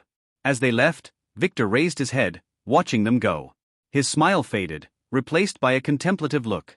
Be happy, he murmured, before turning to his waiting entourage. Let's go. We have our own business to attend to. 2 extra conditions? I am all ears. Victor said as he looked at Harvey, who desperately wanted the negotiations to be under his control. The first condition is that you marry a girl from the von Geldstadt family, he said as he watched Victor's reaction carefully. Victor frowned and pondered. Plausible. I don't mind adding another girl to my collection. But only as a concubine. Victor said after pausing for a moment. He had to use all the will he had to stop himself from overreacting. This was a chance. A huge freaking chance. He didn't expect to get an opportunity to scam the gem out of their hands this early. He wanted to get her through Gary once he became good friends with him. Harvey didn't suspect anything when he noticed Victor's sparkling eyes. Not realizing that he was making the biggest mistake in his life, he smiled because he had long predicted that Victor, as an elite von Weiss heir, would not refuse a marriage offer. I have a girl in mind. I will contact your father to talk about it. We will work out an agreement. Harvey said with an evil smile. No, that's unnecessary. We already have Gary here. Victor said cryptically as he looked at Gary, who straightened in his seat and closed his legs, feeling that his chastity was in grave danger. No wonder he felt that Victor was acting weird yesterday. He was not aiming for April but for him. Oh, Harvey raised an eyebrow. I am not gay. And I already have a girl I like, Gary said firmly. His grandfather was looking at him with very dangerous eyes. He was considering selling him. I didn't mean that, Victor said with a chuckle. What I meant is that if I let Master Harvey pick my bride later, I am sure I would end up with a very pretty, yet dangerous spy in my bed, Victor said, making Harvey smile. So? Harvey asked, not annoyed at all by Victor's comment because it was 100% right. He wanted to put a girl from his family next to Victor, not only as a spy but also so that in case the von Weiss family was destroyed, she would be able to drag Victor and all his wealth to their side. I meant that Gary must be the one who will choose the bride for me. And he will choose her right now, right here, without consulting anyone. And she would be a legitimate girl from Master Harvey's descendants. Victor stated his condition rapidly. He had a good idea of who Gary would choose. He didn't leave him a choice anyway, as Harvey only has 5+1 legitimate granddaughters. The von Geldstadt family had a different system from the other families. Every heir can only have one main wife who would give birth to direct heirs. All children from other women would be considered illegitimate no matter how gifted they were, and they can only find an heir to work for. This system was designed to avoid internal struggles and keep the power hierarchy. They had no need to care for the purity of their bloodline, as unlike the von Weiss, theirs was easily transferable. All their descendants had it to a certain degree of purity. Oh. You are making this very hard, Harvey said as he squinted his eyes, seemingly thinking. It has to be, Victor said, and I almost forgot, You can't nominate that slut Charlotte. That be *TCH tried to seduce that dark chamber agent. Victor stated as if he could see through Harvey. Oh. Harvey pondered, I will agree. But you will also have to accept Gary's choice. No matter what, you can't change it later. He declared, believing that he read through Victor's plan. Hopefully, Gary will not fall for it. As long as she is pretty. Victor stated another condition as he licked his lips. Oh, okay then. Gary, nominate one of your cousins to be young Victor's future concubine. She must be pretty, he emphasized, causing Gary to curse at both Victor and his grandfather. No matter what girl he chose, he would be in deep trouble because her parents would hate him for causing her to marry a pervert like Victor. He hesitated, thinking about the possibilities. He really wanted to nominate Charlotte, to get rid of her, but Victor clearly stated that she was not an option. If he chose one of his cousins, his uncles would definitely kill him. One was married, and another was only 5 years old. The last one was ugly. Too ugly. And she didn't like men anyway. That leaves one possibility. His big sister Valerie. She was now an elite disciple of the heavenly sect. If she knew he was the one who married her off, she would surely cripple him. Damn it. Victor was aiming for her. Gary opened his eyes wide when he realized that. But Valerie was very important to the family. She can't be married as a concubine. He knew that better than anyone. She was already secretly engaged to the holy son of the heavenly sect. But they can't reveal that yet. Gary looked at his grandfather for help. Harvey winked at him. Gary didn't get it. Harvey silently cursed as he stepped on his stupid grandson's foot, nearly breaking it. Gary finally got it. His grandfather said, cousins. So he must have meant that cripple. She was a little young, but marrying Victor might be good for her. This might even save her life by eliminating her from the competition for the next family head position. What? Victor frowned and asked as if he didn't know what they were conspiring about. How about my younger cousin Elise? Gary asked his grandfather after some hesitation, making Harvey look at him with contentment. He got it right. Yes. No, wait. What? Elise? Not Valerie? I never heard of that girl. Victor asked with a frown, as if this was not the answer he expected. She is also my granddaughter, the daughter of my late daughter. Very pretty. She is a little sick though, that's why you never heard of her. Harvey said. Are you scamming me? What about Valerie? Victor asked, making Gary smile. Thankfully his grandfather warned him, or he would have fallen into Victor's trap. I am telling the truth. Young Master Victor, Gary had already chosen. There is no going back. Now let's carry on with our deal. Harvey said coldly, striking the coffee table with his palm. Victor frowned as if his plan was discovered. But? No buts, Valerie is not an option. Her marriage decision is up to her sect, not the family. Harvey stated, you must know, your sister Alice is the same. He added. I didn't know about that. Victor hesitated. Fine then, what is your second condition? He said reluctantly after a moment as if he miscalculated. You must not tell anyone about the fact that I was cured, Harvey said with a triumphant smile. Victor was still too young to negotiate with him. I never intended to. So we have a deal? Victor asked. Yes, shall I call a contract maker? Harvey nodded. No need, Victor said, making a golden contract form in front of him out of thin air. It caused both Harvey and Gary to be surprised. This was a high-ranking contracting skill. After cursing silently, Harvey watched Victor lay the newly minted contract on the table. He wanted to invite his contract maker who might be able to sneak in some evil clauses, but Victor made sure to write the clauses in the contract one by one very clearly. No. This bastard. Write Elise's name in the contract, Harvey demanded, making Victor curse and reluctantly add it. Do you have the pill now? Harvey asked angrily. Sign first. Victor said. Harvey reread the contract 3 times and then signed it with his blood. Victor followed quickly as if he was afraid Harvey would change his mind. All good, Victor said as the contract burned in a gray flame that left a mark on both his and Harvey's souls. The pill? Harvey asked. You first. A list of the names of the spies and a way to control them. Victor demanded. Harvey clapped his hand, making an assistant come in with a thick briefcase. All you need is inside, Harvey said, placing the briefcase on the table. The spies are being controlled by the servitude contracts in the bag. Make sure to keep it safe, Harvey said. Victor nodded, then took out a bottle containing a shiny white pill. When I cured my grandmother's poisoning, the bottle I bought happened to have 2 pills, so I pocketed one. Victor lied as he gave Harvey the bottle. Such things were rare but happened before, as the description of the store does not always indicate the number of pills. Harvey quickly took it, and after a quick inspection nodded and stood up. Thanks for the opportunity, young Master Victor. I hope we will have the chance to do business again.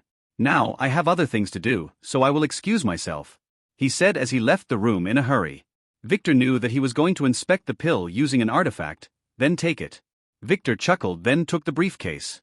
After a quick look inside, he put it in his ring. He will review it later. It had a lot of papers. B. Brother Victor. Do you need anything else from me? Gary asked nervously. Why are you so tense? Victor asked. I just want to do you a favor, he added as he took a scroll and placed it on the table. This is? Gary asked. Awakening scroll, for April, he said, making Gary open his eyes wide. What? Is this real? He asked as he checked it. 100%, Victor stated. You can make a trusted appraiser check it. What do you want in exchange for it? Gary asked, trying to appear like his grandfather. He really wanted this thing. The family's awakening method only works on their family members. He was sure that his father would oppose their marriage, as she was a mortal and an orphan with no family power. But Gary wanted her to be his main wife. If she was a player, that would make things much easier. Nothing. Just don't tell anyone that you got it from me. April saved my life once. This is my way of repaying her, Victor said as he stood up, making Gary surprised. He would have to investigate that. Don't worry about unnecessary things, Victor said as he adjusted his jacket. Consider it proof that I really want to be your friend, he added, making Gary really believe him this time. This thing would cause a war if it were revealed. Oh, Gary sighed, sorry about earlier, I know you wanted Valerie. But my grandfather would never agree, he said, feeling guilty. I don't mind, you and your grandfather were playing according to my plan anyway, Victor said as he stepped out of the room, leaving Gary wondering what he meant. Boss, the target hasn't appeared yet, one man said. I know, you idiot.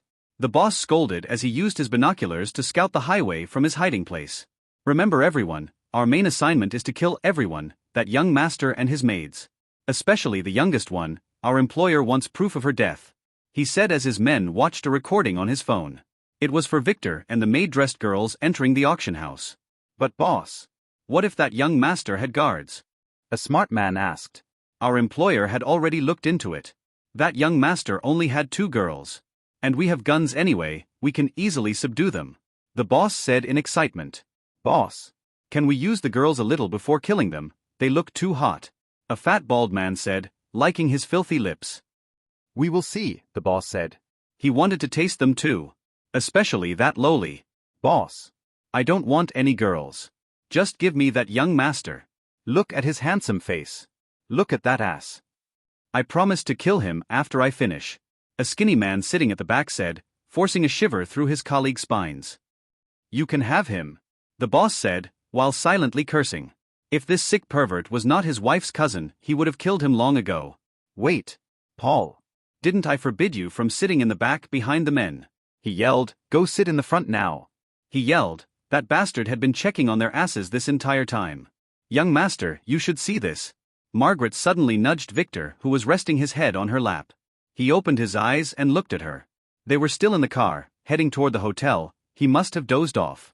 Well, that's to be expected. He had to injure his soul again in order to subdue Alpha. What? He asked, ignoring Paul, who was driving the car, acting as if he was not listening. And Hannah, who was glaring at him, and Margaret. It's all over the news. A nuclear explosion in the capital. Isn't that where Lily and the girl went? I hope they are okay, Margaret said. Oh, Victor opened his eyes wide and sat up. He leaned over Margaret and looked at the news broadcast playing on her phone. It showed a big mushroom cloud on a faraway mountain. This must have been captured from the city. Our reporter has just been informed that the explosion had happened in the royal lands belonging to the Wyron family. It appears that what exploded was Crown Prince Troy's private mansion. The hot reporter said as she wiggled her body, we will await further info. Victor opened his mouth wide, then quickly took his phone and looked at Lily's massage again. This was the minor complication she mentioned. This was a F***king huge trouble.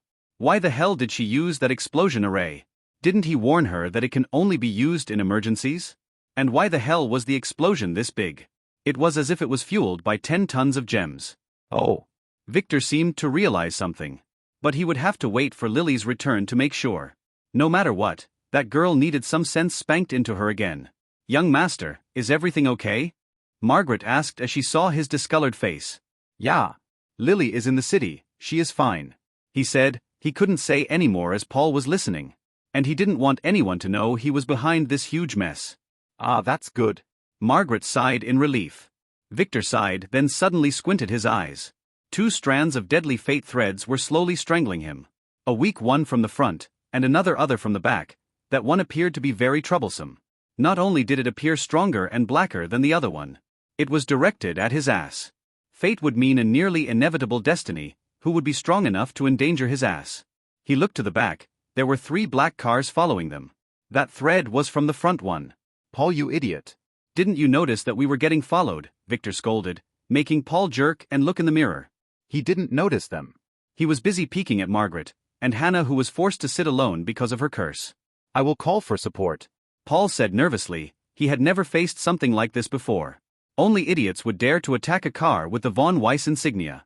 Yes, unfortunately they won't be here in time. Just keep moving for another. Let's see. Do you see that bridge? It is probably booby-trapped. Stop at that road sign right before it, Victor said, squinting his eyes as he began to activate his disguise skill as he whispered some different orders in Margaret's blushing ear. Ah. But Paul didn't know what to say. Don't argue. After stopping, leave the car and start cursing loudly.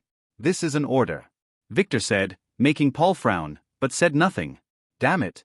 That bastard young master wants him dead, but as a low-ranking family member, he couldn't refuse. After stopping the car, Paul walked out, looked around at the black cars that stopped a few meters behind them, then started cursing nervously. Don't hide. You fell into our trap. Ha ha ha ha. He suddenly heard himself saying, men surround those idiots and kill them. The voice impersonating him said again.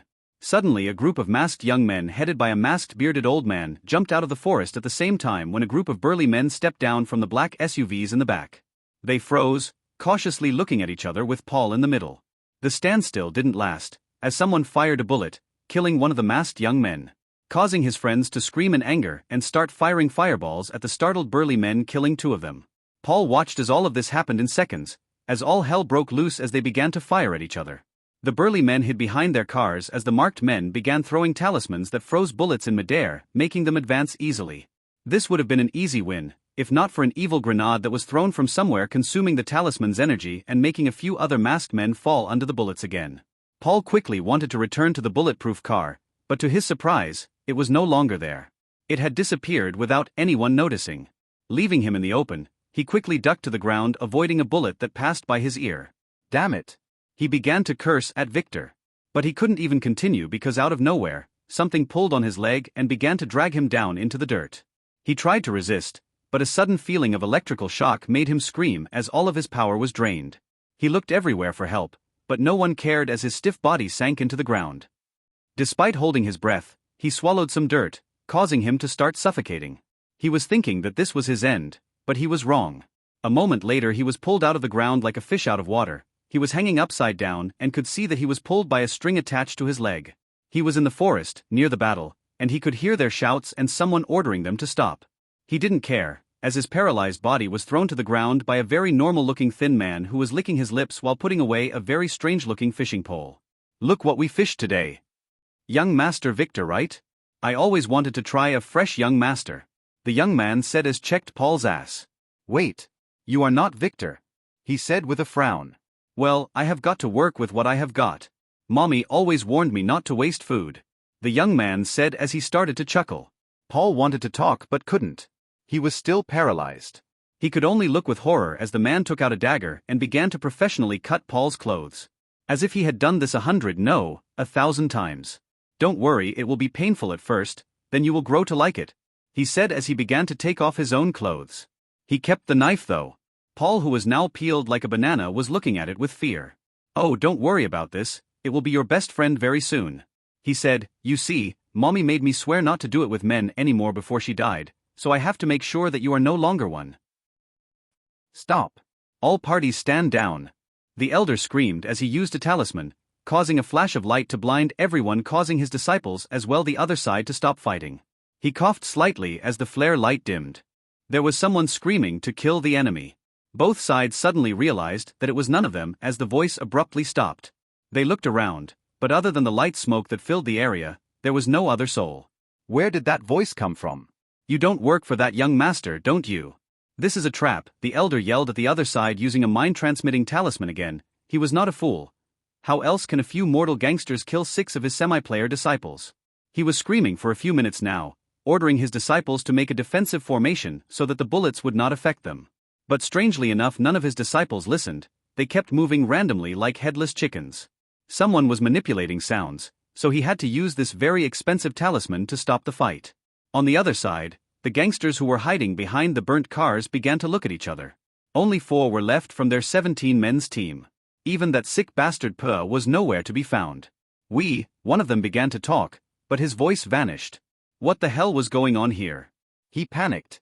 First, he thought that those fireballs thrown by the other side were some kind of a new weapon. Now he was sure that some really strange things were happening here. He didn't continue as a very pretty red-haired girl suddenly walked out of the forest. She was obviously hurt. "Help me," she said, "they want to kill me." They frowned, then got enchanted. Someone fired his gun again. All of them began to fight again, even the elder whose eyes turned red. He easily crushed his disciple's head a moment later. Only one idea remained in his mind now: help the pretty girl. "I told you it is effective," Margaret told Victor as she leaned on the car that only moved a few feet from where Paul parked it, but no one seemed to notice it. "Strange indeed," Victor said. "This stuff is like a nuclear weapon." He added, looking at the corpses. Hannah was looking at it with shock too. What the hell was this? Why did those men start killing each other like wild dogs? She saw 5 young men work together to take down that old one, disregarding their safety. In the beginning, she could understand Victor's strategy. He was using a voice-canceling talisman while making some illusional voices to command the men to fire at each other. She expected him to start attacking by himself after that elder stopped the fight, but strangely enough, he only threw some kind of a gas bomb, then let Margaret do a little twirl around before returning. That's it. What the hell happened? Was it the gas? She really wanted to know. Her intuition as an alchemist began to take hold of her. "I will tell you later," Victor said as he watched her eyes involuntarily look at him for answers. "Who do those 2 groups belong to?" Margaret asked curiously as she looked at the bodies. She got used to it after staying with Victor this long. That's what Victor presumed. "The masked ones belong to the Flying Myth sect.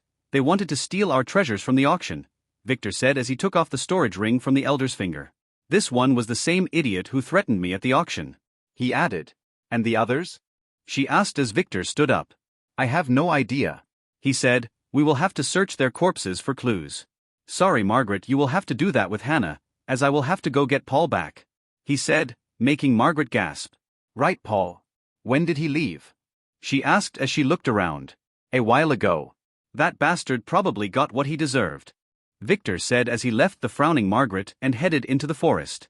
He was looking for a good excuse to get rid of Paul before leaving Tetraquad City, and this was the perfect chance. It was he who caused Mira to die in his previous life after all, and Victor knew how to hold a grudge. After walking for about 100 feet, Victor could easily see what was happening there. Poe Mark. Level 10. Class, Psycho. Authority 2. Strength, 37, x10 when targeting a player you like.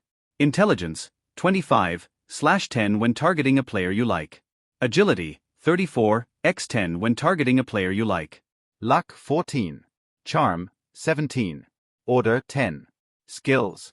Parasitic Regeneration, A. Pain Control, A. Perfect Cut, A. Knife Arts, B. Paralyzing Touch, B. Disguise, F. Equipment. Ethereal Fishing Pole, S. Blood-Sucking Dagger, D. Fate Status. Fate's Power, S. Summary, negative. No defined fate. Destiny list less than 10 order points to unveil. Victor froze in his place like a bird that encountered a cat. WTF. What did a player you like mean? No wonder his fate warning skill activated. This guy was dangerous, super dangerous. He swallowed hard as he looked at the busy young man and then at Paul, who didn't look like a human being anymore. Victor felt like he was going to throw up but firmly controlled himself, not knowing if he should retreat or kill this bastard first. But he was a scion. No. This one, despite having an S fate, had no destiny and no scion word next to his fate. Victor always presumed that all those with S destinies were scions, but it seemed that this was not the case. Maybe this guy was the type that the world didn't care about. It didn't want to recruit him either. Maybe villains in novels are like this. Strong enough to hurt normal people, but weak against the protagonists. He pondered. After considering many things, Victor decided to kill him. If this guy were to go after him someday, he would be in deep trouble. His girls would be in deep danger as well. Victor slowly approached Poe again despite feeling nauseous in his stomach. He could feel many fate threads that began to appear around him, wanting to stop him. It was as if every cell in his body wanted him to leave there. As many excuses began to flood his mind. These were the fates protecting this maniac. Those with S fates are really scary. Victor ignored everything as he approached silently, then ducked as the maniac stood up and cut the air behind him. Strange, Poe said with a frown as he stepped forward, but didn't continue as he finally noticed the spear impaling him to the ground. He didn't continue to think as he collapsed to the ground with a headless body. Victor sighed in relief as he looked at Poe's dead body, then at Paul, who didn't look good at all. He would never look good after this. Fortunately for him, his eyes had long turned white, and he had long lost consciousness because of the pain. Hopefully, he had also lost his mind. Victor really wanted to feel sorry for him, but remembering the looks of Myra's mangled body after Rex finished with her back then, he didn't. He swore to make Rex feel the same someday. Victor took a deep breath, taking control back of his thoughts. His injured soul was making him a little unstable. Maybe he should stop cutting part of it. After checking the surroundings, he used a handkerchief to take the fishing pole that was thrown to the side. The knife would have to remain here for the investigators. This is going to be messy, Victor said as he took his phone and called Kai. He didn't want to pick up this mess from the ground. He didn't even want to come near it. Kai. I had an accident here. My driver Paul was heavily injured. Send an ambulance and a family team to my location. Victor said, Oh. And make sure that there are no females on the team. I don't want any girl to have nightmares for the rest of her life. He added. Hanging up his phone, Victor sighed as he turned around to leave. He froze. His guts were telling him that something was very wrong here. Didn't Poe die too fast for someone with an S-ranked fate? Even if the world was not helping him, this was way too easy. Victor frowned as he looked at the corpse. He didn't use the soul poison because he didn't want the family investigators to ask him about the corpse. He can't hand them the green goo, after all. He needed it for his other project. He quickly used his appraisal skill on the headless body, but there was nothing. The head which fell to the side also didn't show anything. Was this uneasy feeling in his heart just an illusion? Of course not. Victor had long learned to trust his instincts. He activated his Eyes of Destiny skill, this time. Nothing happened. It didn't detect Poe at all. He looked at Paul. Targets 1. Human awakened, +2 order. Total cost, 2. Nothing unusual.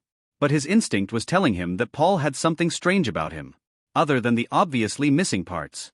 Victor hesitated for a second, then paid the cost to activate the skill, reducing his remaining order points to 6. His eyes reversed their colors as 2 yin-yang symbols replaced his pupils. Many fate threads began to appear around Paul. Nothing else. Victor frowned. That was disappointing. There were a lot of lines. He decided to focus on the ones connected to him. There were 2. Although one was much fainter than the other, both of them were black. Did Poole wish to kill him twice? This didn't make any sense. Could it be that Poe had somehow merged with Paul? That would be the only explanation. That's what he was expecting, but he can't find any signs of that. Poe had the parasitic regeneration skill after all. As far as Victor knew, this was a way to use others' energy to regenerate. But what if this sick bastard used it to the limit? No. That's not really feasible. That skill was only at a rank. But what if? Victor quickly used his appraisal skill on Paul. Paul von Weiss. Level, 0. Class, none. Authority 1. Strength, 15. Intelligence, 12. Agility, 15. Luck, 9. Charm, 13. Order 10. Skills. Sword Fight, C. Charm, F. Quick Steps, F. Fate Status. Fate's Power, C. Summary, Rising. No defined fate. Destiny list less than 10 order points to unveil. Nothing unusual. Damn it. No, why was his fate rising? Did he enjoy what happened to him? That made no sense. But fate never did. Victor was getting crazy. He wanted something to appear, but there was nothing. Wait. Victor quickly followed the black fate lines with his eyes. One of them was reaching for his ass. Again. This was definitely that sick bastard. But how? Unless he transferred his soul, it would be impossible to be a single entity with Paul. And Poe didn't have any soul skills. Wait. Victor suddenly froze as he realized something. What if Poe was not really Poe? Then Paul was no longer Paul. It sounded crazy, But remembering the demon soul that was in the awakening scroll that Theta used, he suspected what was going on here. What if Poe's body was originally occupied by an alien soul? It would have changed ship when the body was damaged. It would never go near Victor as his soul would repel it. That would leave only one option for it. The system of someone was connected to the body, not the soul. But fate was something else. Victor had no idea about its relation to the soul. But this can perfectly explain Paul's rising fate. Victor looked at it again. Fate's power be. He was correct. It was rising. It was definitely him. Paul's soul was already in a malleable state due to the pain and the shock it suffered. That bastard must have made the transfer when he impaled him, before the decapitation, as he was still connected to Paul at that moment. He must be eating or merging with Paul's soul at this moment. Victor realized that should have killed Paul when he had the chance earlier. Now that he has already called the family, there would be a lot of trouble if Paul were to end up dead. Especially with the family's current situation. Some elders would use this against him despite the lack of concrete evidence. Was it Poe's fate messing with his head at the moment? No. That's impossible, as his class would protect him from such effects. It was his desire for revenge. He wanted Puel to live in misery. That's what you get for being evil.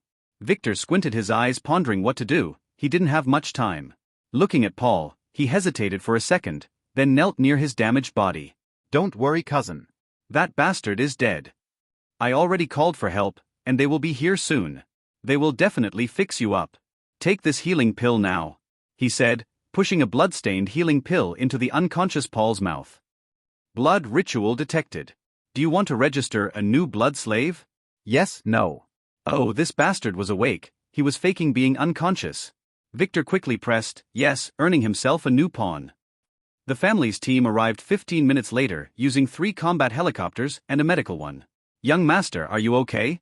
An assistant wearing a combat uniform asked as he looked at Victor, who had a very pale face that contrasted well with his blood-covered clothes. He was sitting in the car with the girls who were shaking in shock. I am fine. It is all those bastards' blood. Victor said, luckily, those 2 teams were from different groups, so I tricked them into fighting each other.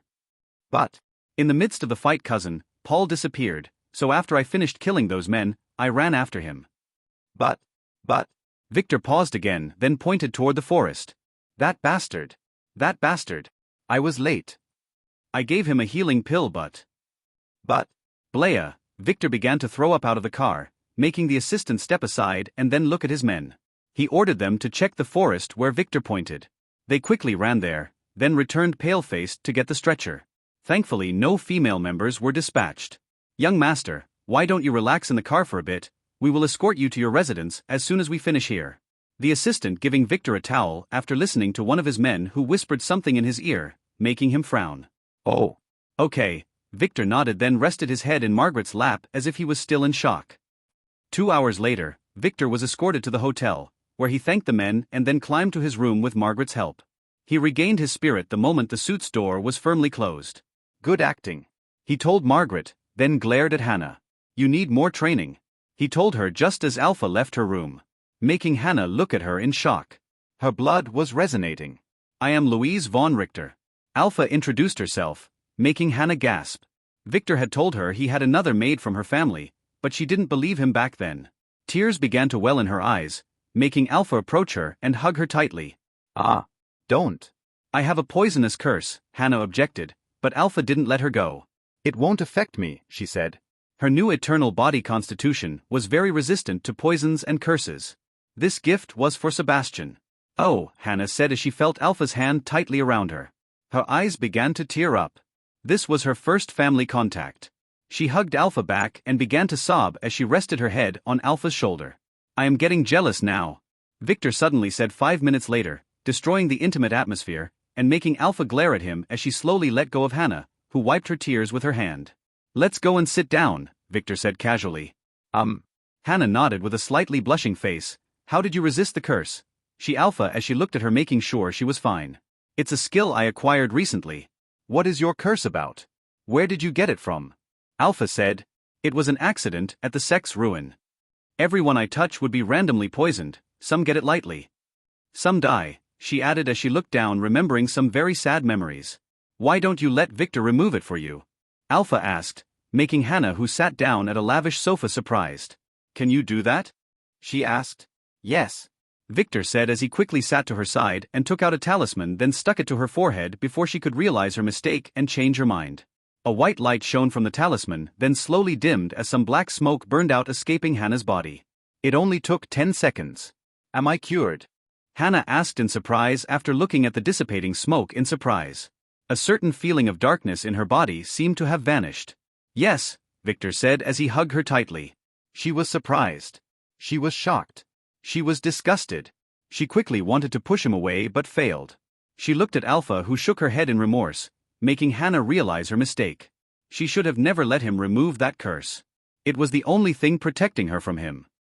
It was near morning when Harvey stepped into his grand office on Golden Mount Island. He was welcomed by a man kneeling on the ground. "Calmier, do you know your mistake?" he asked as he looked at his son. "Sorry, father, I didn't expect that piece of *T Clint would hide his movements from us. I had no idea he went to Vane City. Dark Chamber might be suspecting that I am a double agent." Calmer replied. "It doesn't matter. The real problem is that they found a new spy. Charlotte. She seemed to be working with them now," Harvey said as he sat down at his lavishly decorated desk. Colmar gasped. "That's why you ordered me to get her log file? Is she a member of a parallel network?" "Yes, probably. I long suspected that your network was not the only one. Do her recent activities contain anything suspicious?"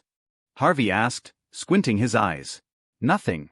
She had some business relationships with the White faction in the Von Weiss family, but nothing major. She went to see many proctologists a lot lately." He pondered. "How many suspicious people did she meet lately?" Harvey asked. "A lot. She had a lot of meetings with shady businessmen from all over the country. But that was expected from her as a major family head candidate. She is building her own network." Calmer hesitates. "That man we told us to investigate." Toral. He met her twice. "He is an antiques dealer who works in the capital. We found nothing strange concerning him." "Can I examine the body?" he asked. "We don't have it." "The guy who murdered him kept the body." Harvey pondered. Could it be that Victor was scamming him? Probably not. The mirror is clear proof of Dark Chamber's involvement. "Who did it?" Calmer asked. "Keep it a secret." "It was Victor, Theodore's youngest son." Harvey said. "What? The pervert?" Calmer asked, opening his eyes in surprise. "Yes, keep an eye on him. He might be the next Von Weiss patriarch. I am going to send Elise to be his concubine. So make the necessary arrangements." Harvey said, making Calmer gasp.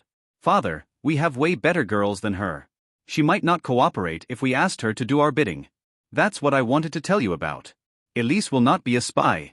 I already gave Victor our entire B4 network anyway, so I need you to cut all connections with them." Harvey said. "I see, wait." "What?" Calmer gasped as he looked at his father, who was smiling. "What did father get in return?" Calmer asked, quickly realizing that his father must have got something very important to sacrifice his share in a cake that was about to be cut. "A new life," Harvey said with a wicked smile.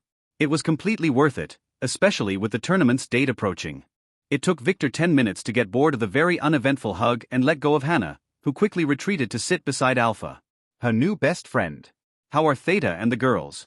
Victor asked as he relaxed on a couch. "They are already awake. I had no time to drug them, so you are free to do that yourself," Alpha said, making Hannah look at him with disgust. She couldn't believe he took advantage of her like that. Didn't the contract specify that he can't sleep with her? Wait, it only involved sleeping. She remembered what was written exactly. Damn it. She was very emotionally unstable at that time, and he took advantage of that. Bastard. "Where are they?" Victor ignored her and asked Alpha. "They were filthy because of all the running in the forest, so I made them take a shower with Theta," Alpha replied. "All together?" he exclaimed. Alpha was waiting for him to start drooling, but he didn't. "Do you want to go check on them?" she asked sarcastically, nudging him. "Nah. This young master is not in a hurry," he disappointed her as he relaxed in his seat, making a gesture in his eyes to Margaret, who ran quickly to check on the girls. This girl always read his mind perfectly. It was as if she was a pervert in her previous life.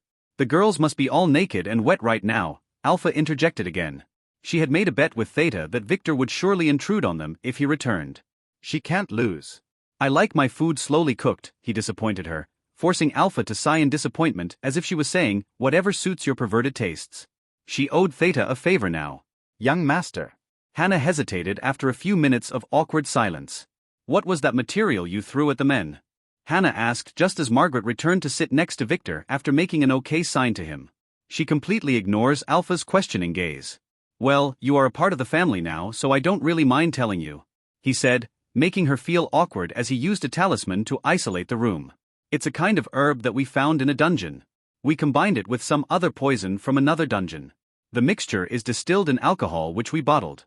He explained, when the bottle breaks, the mixture would start to evaporate, filling the air with the herb particles. He said, "What's its effect?" She asked, looking at him eagerly and totally forgetting what he did a few minutes ago. She was that kind of a girl. Basically, it makes the soul weaker. That's my theory anyway. It makes the people who inhale it very gullible and quick to anger.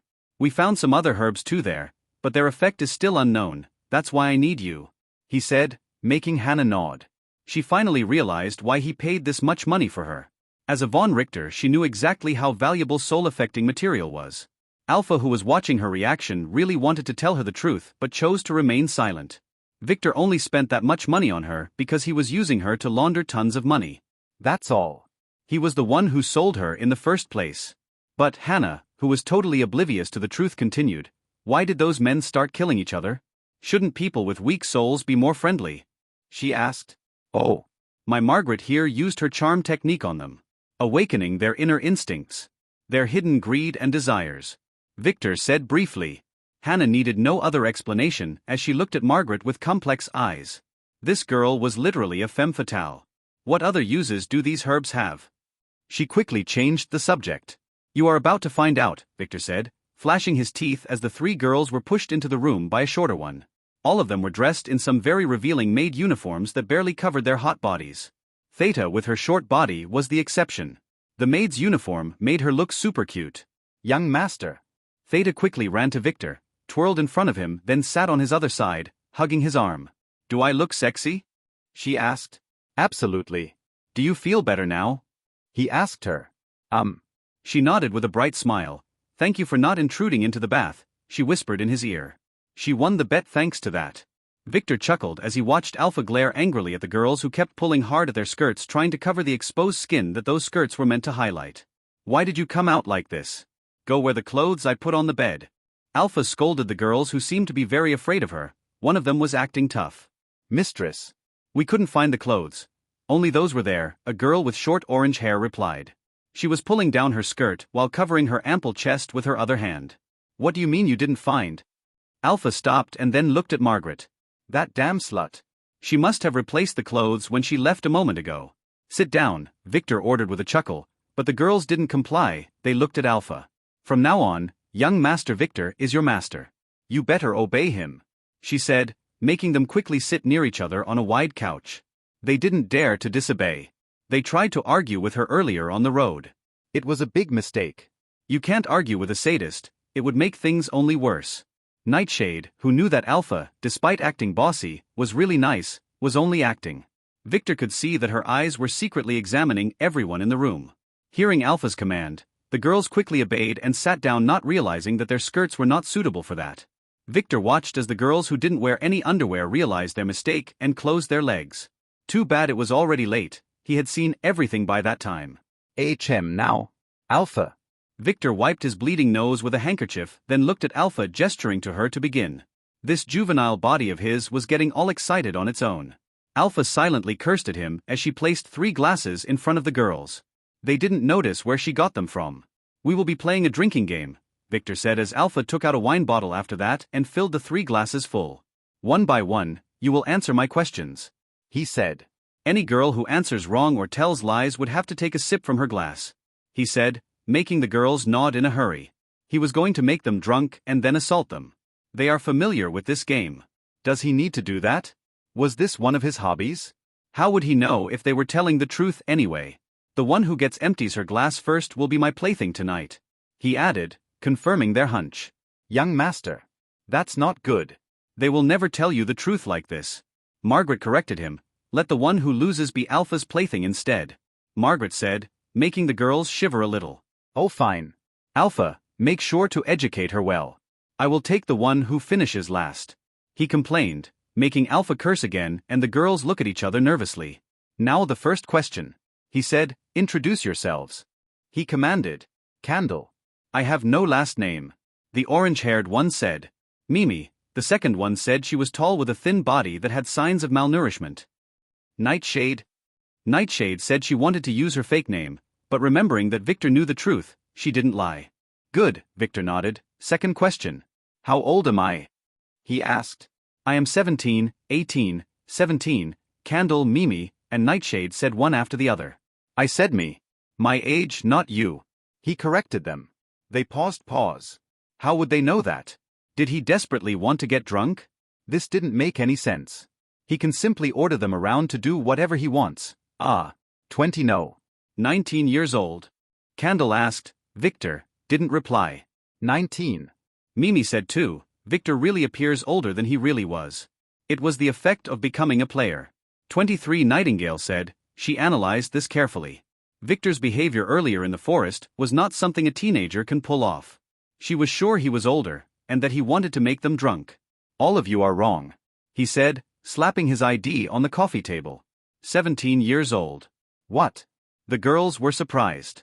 If he is this handsome now, how much better would he look when he gets a little bit older? One of them wondered, but hid it well. Drink up, he ordered. The girls hesitated, looking at Alpha, who gestured to them to drink. So they quickly took a sip, just a little bit. But it was enough for some non-player girls to become honest. The second question. One by one, tell me how you became slaves. He said. You first, he told Candle. It's simple, my family sold me. They needed the money, she said, keeping her head down. Now I am your family. You don't have to worry, Victor said, as he looked at Alpha, who nodded. Their contracts had a brief background check on them.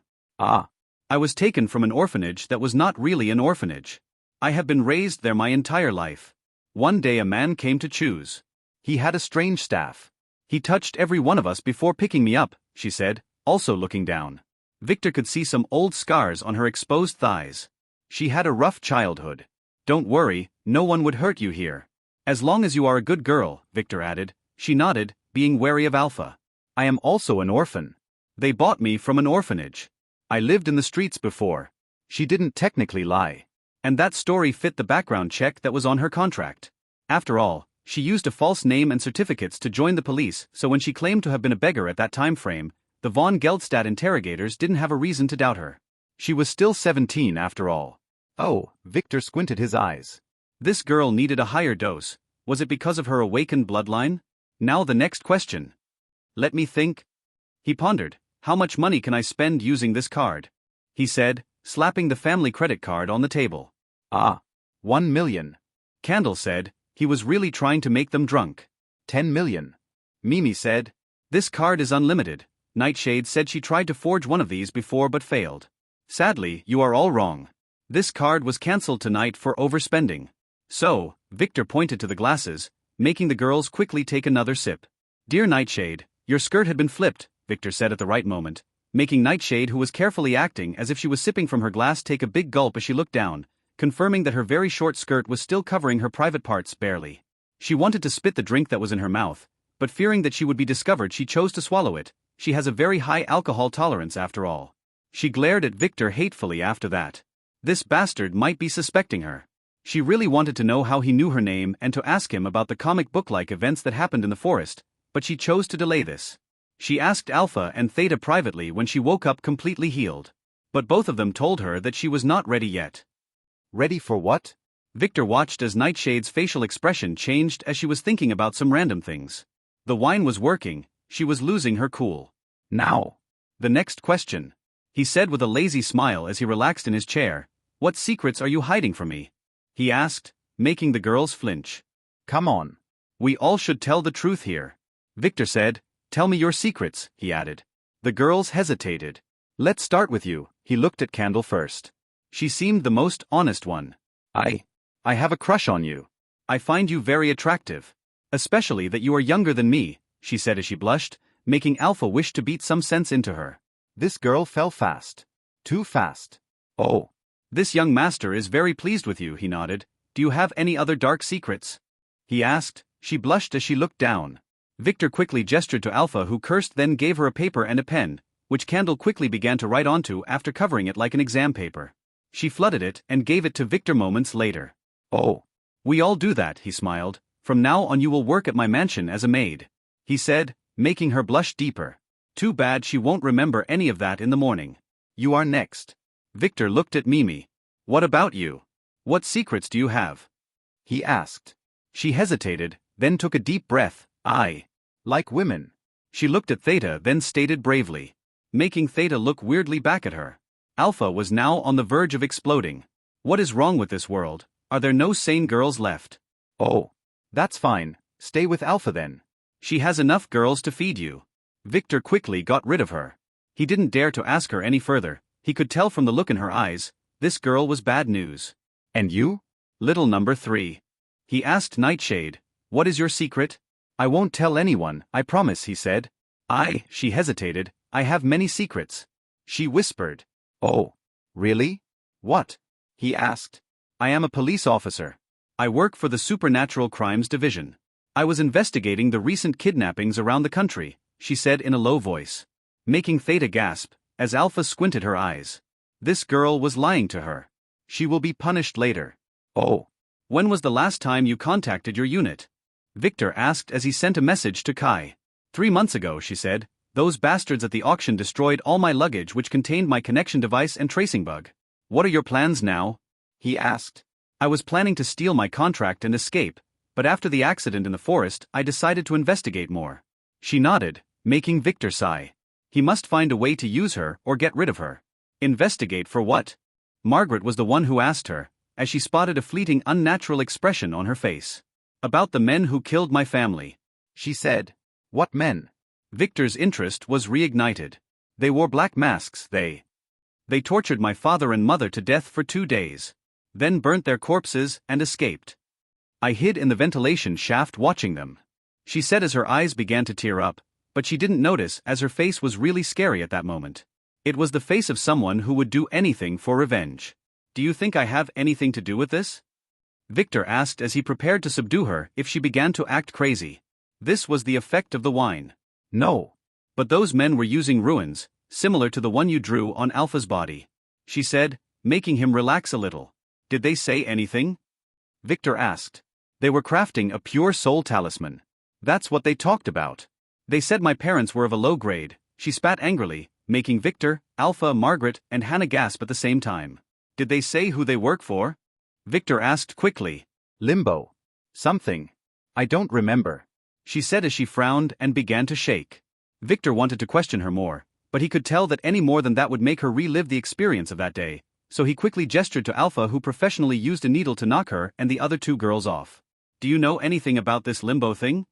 Alpha asked. Never heard of them, he said as he pondered. What are those? Pure Soul's talismans? Margaret asked after some hesitation. Some really evil **T. Alpha replied, it is dark magic, that darkest of dark magic.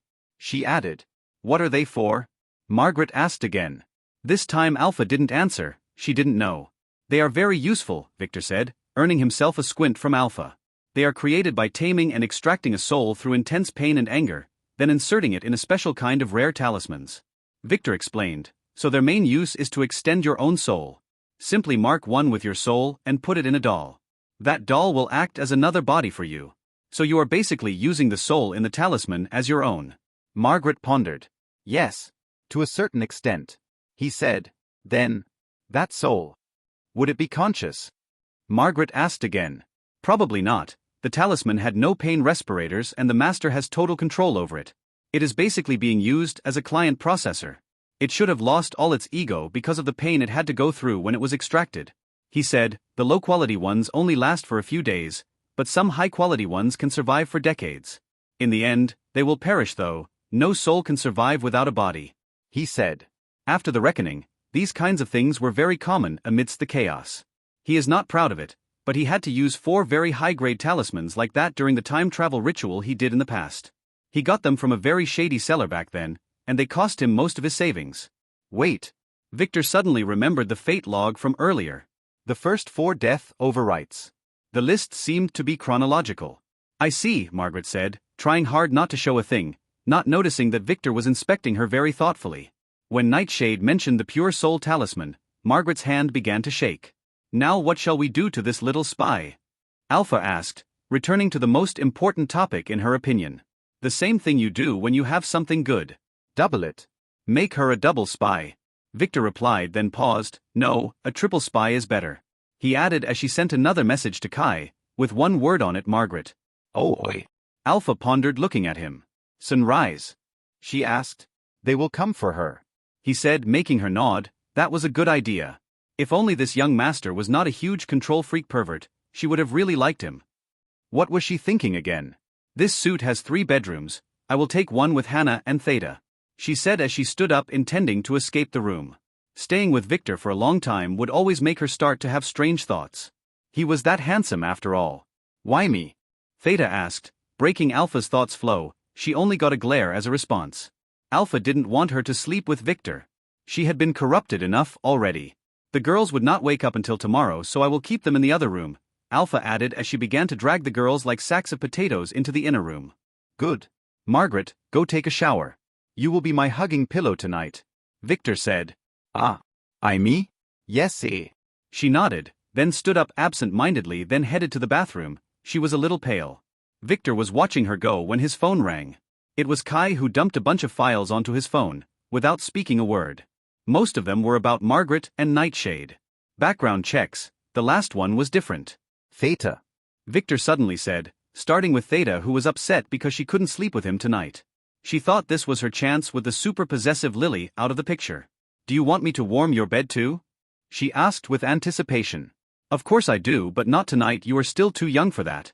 He disappointed her before beginning to speak seriously. You probably don't know yet, but I was attacked today on the way back here. Some of the men were sent by your cousin Owen, he wants you dead. The family team traced the last payment sent to the attackers from his account. Victor said, startling her. Don't worry, he said as he hugged her suddenly, you are now mine, so I will protect you. He said, making her hug him back. Can I sleep with you tonight? She asked again in a lonely voice. I don't want to sleep alone. She added sneakily. Alpha will sleep with you, and Hannah too. So don't worry. He said, spanking her but before letting her go. What's wrong with girls today? Didn't they have any shame? Victor quickly escaped Theta and headed to the inner room where Alpha had just finished throwing the girls on the big bed. Oh, are you here to taste the goods? She asked sarcastically.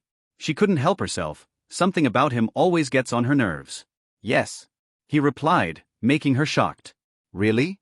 She quickly realized that he meant other things when he took a needle, then took blood samples from the girls one by one, then tested them with his bloodlines book. What? She asked. She couldn't read the ancient symbols in the book. Nightshade is a blood goat, a ranked. I can't tell the purities since she had already awakened, he said. Candle is a jade rabbit, B ranked at 73%, and Mimi is a rust dog, F ranked at 99%. I always had the feeling she was a B*TCH, he said with a nod. So, Nightshade might awaken as a player by herself. Alpha asked. It's not easy. There is only a 2% chance, but it is a possibility. Victor frowned. Make sure to educate her well before that. I will leave all of her mess to you, he said as he left the room. Victor, who was relaxing on his bed, frowned as he read the reports on his phone. Nightshade was pretty good. She not only scammed the police but even the von Geldstadt investigators. If Victor didn't get her real name, tracing her might have been difficult. He quickly flipped to another file, this one he had read before. It was Margaret's info. Everything about her. From her birth to the time he met her. Her parents died in an accident, so her uncle took care of her after that. The files contained details of how he used her to earn his pocket money. She was very young back then. And this must have been very hard on her. Her misery ended 3 years ago when an anonymous sent some files and videos of her uncle's actions to the police. That's when Margaret began living with her aunt. They were not the best, but they didn't sell her. Not yet anyway. Victor pondered for a few seconds, then opened one of the video files. Those were the pieces of evidence sent to the police in Margaret's case. They were shot very professionally from a hidden camera that displayed everything clearly. Featuring the little star Margaret entertaining some guests with her uncle. Damn it. She was good. How did she do that? Even in his past life, Victor didn't see any positions like this. Those were Victor's thoughts when he was startled by Margaret, who suddenly opened the door and entered to see Victor bleeding from his nose. Are you watching some good drama? She asked with a chuckle as he quickly closed his phone. The best, he replied as he looked at her. She seemed a little better after taking a shower. Come sleep next to me, this young master is very tired today, he said. Margaret didn't refuse him, she didn't even wear her pajamas as she slipped under the blanket before throwing her towel away, giving young Master Victor some very exotic hug. It was as if he was the one acting as her hug pillow, not the other way around. He even had to start using a calming down technique to appease his youthful spirit. Margaret was really anxious tonight, and it took her 30 minutes to fully sleep to Victor's peaceful breathing rhythm. That's when he opened his eyes. It was time for him to confirm his theory. What is your secret? The girl blushed, then stood up and ran to Victor, whispering some words in his ear before returning to her seat with a deep blush. Why did she say that to him? Victor opened his mouth in shock, then chuckled. Everyone has the right to have some perverted hobbies, he said, taking out a bag of mushrooms. Then throwing them to her. I am sure those would be to your liking, he said. Collapse. Victor looked at Margaret's peaceful face, then slowly began to draw a rune in midair, then dropped some blood on Margaret's forehead, making her sleeping body suddenly tense up and freeze as a weird symbol began to emerge on her forehead. He was right. Margaret's soul was in one of the talismans he used back then. He could feel his connection with her now. It was the same kind of rune he used on Alpha. She had a part of his soul in her. He didn't consider it back then, but those soul talismans were created from the souls of other humans, and they must have also returned in time to their original bodies. Victor sat down quietly and looked at Margaret's pretty face, thinking about what to do. After thinking for a while, he chuckled. How long are you planning to pretend to be asleep? He asked her. As long as needed to find out what are you doing. She had noticed him the moment he drew that wired rune on her, making her body feel strange. Oh. It's a simple soul technique, just making sure you are mine, he said, making her quickly touch her forehead with a frown. There was nothing. She slowly sat down, covering her body with a light blanket. Are you suspecting me because of my behavior today? She asked. Because I overreacted when the name Limbo was mentioned, she added with a soft voice as she looked him in the eyes. I did, he didn't continue as he watched her bite her pretty lip. I can't tell you. But you have to trust me. I am not your enemy, she said, hesitating. No need, I already know that you are a time traveler, he said, making her gasp. Yes, Margaret was a time traveler like him. There were another 3 too. According to the fate log, only one had already made it, the other 2 didn't. Victor had no idea if they would appear later though. How did you know? Margaret asked in astonishment. This was her deepest secret. I told you before, I know everything. You were the one who hid the camera and shot your uncle and his friends in action. You were also the one who told the police about him. If my guess was right, you have traveled from the future to someday 3 years ago. He squinted his eyes, watching her flabbergasted face. She must have returned in time 3 years further than he did due to time-space turbulence. Ah. Yes, how? She was very shocked and still didn't get how he knew. This conversation was something she practiced before, but not like this. I have my ways, I should have known a long time ago, he said. Your very good intuition must be the product of your future soul merging with your present one, he told her. Ah, she didn't know that. It's true though, she always felt better, stronger. And her intuition was always right since returning. What now? She asked him. Do you plan to cut me up and study me? That was the first thing she thought of when she returned. That's why she told no one. I must tell you, I really don't know how I traveled in time. The last thing I remember in my past life was dying, she said as she looked down. She was a little disturbed, not knowing how he would treat her, now that he knew her deepest secret. Yes, dying in excruciating pain. Your soul was extracted, then you were used to creating a talisman. Those guys, Limbo Empire, must have been the ones too, Victor stated casually, making her look back at him with shock. You? She was interrupted again. And if I guessed correctly, the reason you want to work with Arya and not Alpha, despite your suitability to be a spy, is because you want to use your future knowledge to make profits in the stock market. He guessed correctly. Did you use the soul wine on me? When was it? She asked angrily, squinting her eyes. How else would he have known that? I didn't. If my guess was correct, it would not work on you. Your soul was already forged before when they made you a talisman. This makes it much stronger, he said. He was right. When she drugged the villagers, she was not affected despite drinking with them. Is it one of your skills? She asked nervously. He told her that he could see the future before. Nope, he said as he watched her lose her cool. Ah. How do you know all of this then? She asked in distress, not caring that the blanket had long fallen off, revealing her perfect body. Simple, I am a time traveler too, and your case was just a lucky coincidence because I used the talisman forged from your soul as a beacon, he answered casually, making her freeze. She didn't see that coming. In fact, Victor's method of time travel was very ingenious. He didn't really exploit a bug but created one. The Book of Time could only send the consciousness and soul of the user to 1 second in the past, and it would change the soul in a way that it would no longer be usable after that. So Victor had only one chance. All he needed to do was extend this 1 second. Sadly, he had no way to modify this. And this was both practically and physically impossible. No one can modify an X-ranked artifact. No one had the skills and no one had the authority.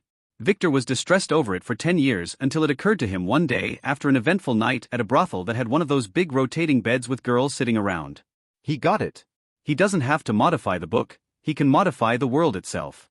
He remembers running like a maniac back to his office that night where he began to formulate his plan. All he had to do was to find another world where the time flow there was slower than his own. Traveling to another world was very costly normally, and required the efforts of entire organizations to open a stable gate. On top of that, most other worlds were just inhabitable. If someone traveled there without a set coordinates, he might end up in space or near a black hole. On top of that, stabilizing the gate would require tons of high-grade gems. Victor never intended to travel though, he never intended to create a stable gate either.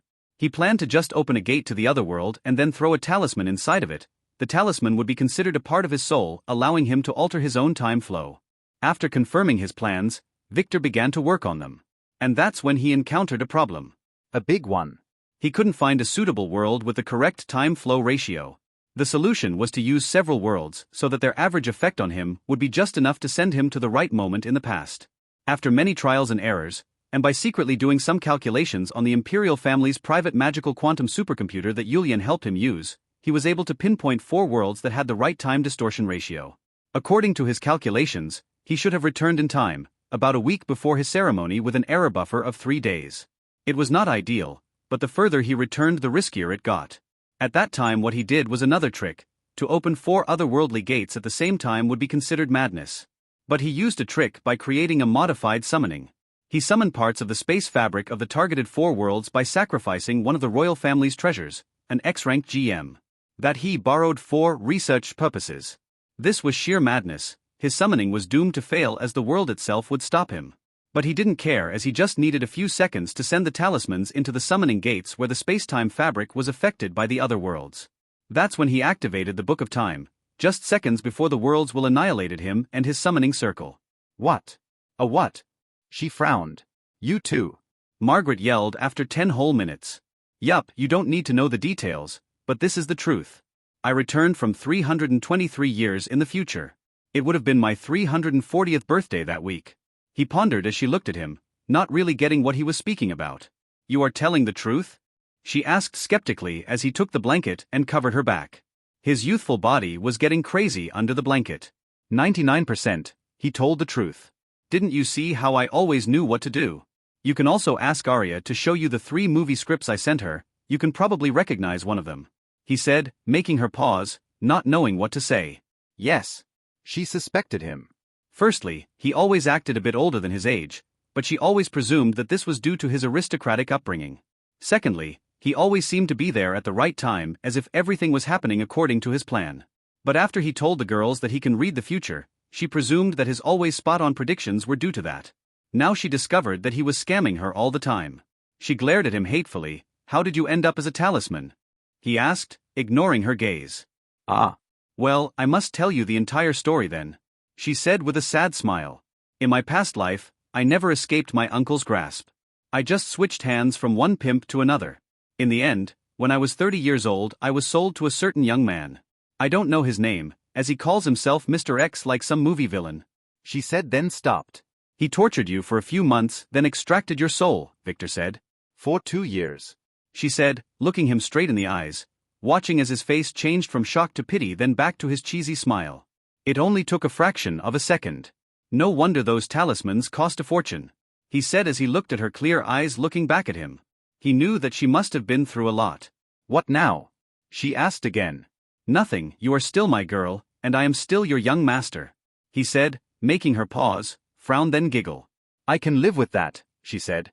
Her plan never changed, and Victor was the perfect partner. One question though, why didn't you just escape and create some business? Why did you tolerate your aunt and cousins?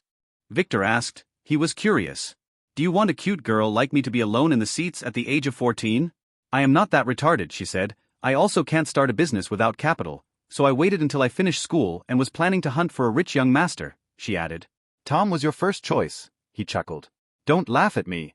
She scolded. I didn't know how perverted he was at the beginning. But I had no better choice. He was both naive and seemed to be getting richer every day. I suspected that he was a drug dealer first. I had the plan to marry him, then report him to the police and take all of his money. She confessed. Oh, Victor was surprised. This girl was dangerous. Then I met you. I decided to scam you instead. You seemed like a pervert, and I thought I could easily eat you up. And you ended up being eaten up, he said. We'll have yet to see about that, she said as she suddenly hugged him, putting her hand on his chest, hiding her blushing face. It all changed when you brought us to that dungeon. At that time I realized that you belonged to a different world. Then you saved my life, she said softly. Then you ruined my expensive shirt by crying on it, he said, remembering that day. Ouch, she bit him. Can't you appreciate a romantic atmosphere? She asked as she looked hatefully at him. What is so romantic about an old couple in teenagers' bodies sharing a bed, he stated. You are the old one. I was only 33 when I died. She complained, and think about it, we are destined to share this fate, she said as she began to wiggle her slender finger on his chest. I might be a little cruel telling you this at this moment, but I used 4 talismans to travel back in time. And I am pretty sure now that we were not the only time travelers, he said, making her freeze again. There are others? Males or females? She asked as she eyed him. I have no idea. My skill is showing me that one of them is a female with the name Clarissa. No info about the other 2, he said. Is your skill really future prediction? She asked, ignoring the girl's name. She never heard of her. You must never ask anyone about his skills, this is rude. He said. Come on. I am your partner here, she said, looking at him with one raised eyebrow as her face got close to his. I can't tell you. But it's not a future prediction. Think of it as a future trend prediction. I can see the plan, but not the execution, he said, slipping back a little. What's planned for me? She asked. I have no idea. I am completely broke, and my skill costs a fortune of order points to activate. He stated. Oh, too bad, she said as she examined his face. He was not lying. She had been close enough to him later that she began to read his expressions. So, you now know my entire life story. What about you? Were you married in your past life? She asked him. Of course, he said. Did you have children? She asked. Yes. Why are you asking? He frowned. Just making sure that the tools are already tested. I don't want to reach the goal just to discover that the ball is deflated, she said, reaching under the blanket. Slut, he said as jumped from the bed and headed to the door quickly while covering his crotch. Where are you going? She asked with a cheesy smile. Escaping for my life. For my little brother's life, he said, heading to the bathroom. He should probably continue his night on the couch after that. Margaret watched him close the door behind him, then threw herself on his pillow, inhaling deeply. She knew that the reason he escaped was probably that he didn't want to tell her anything. That's why she molested him in the first place. She was giving him an excuse to escape the awkward atmosphere. She wondered what secrets he kept, what kind of person would live for 300 years. How did he travel through time? What will happen in the future? She sighed again.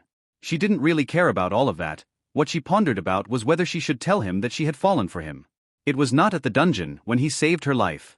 Sure, she was enchanted by him at that time, but she was not a small girl to fall for a charming prince. It was slow. It began when he carefully explained to her how to be a player, carefully warning her about many things, then when she moved in with him. The way he moved, the way he talked. It was all like a well-choreographed show. But despite all that, she could see someone who really cared about his family, someone who would be ruthless to anyone who would hurt them. Somehow, just like that, she fell in love with him. It was this simple. She was a simple girl anyway. She buried her face in his pillow, hiding her blush. No, she decided. She won't tell him. She would make him confess for her first. If not willingly, then moaning in bed. In the end, it was a sleepless night for her too. When the girls woke up in the morning, they were greeted by Victor, who was having an early breakfast with Margaret. They had dark circles around their eyes. Good morning. Theta yawned, as she sat at the table that was full of dishes. Good morning. Come all of you, sit down, and have a bite. Victor said casually as he looked at them, then returned to his dish. Too bad Alpha gave them some decent clothes.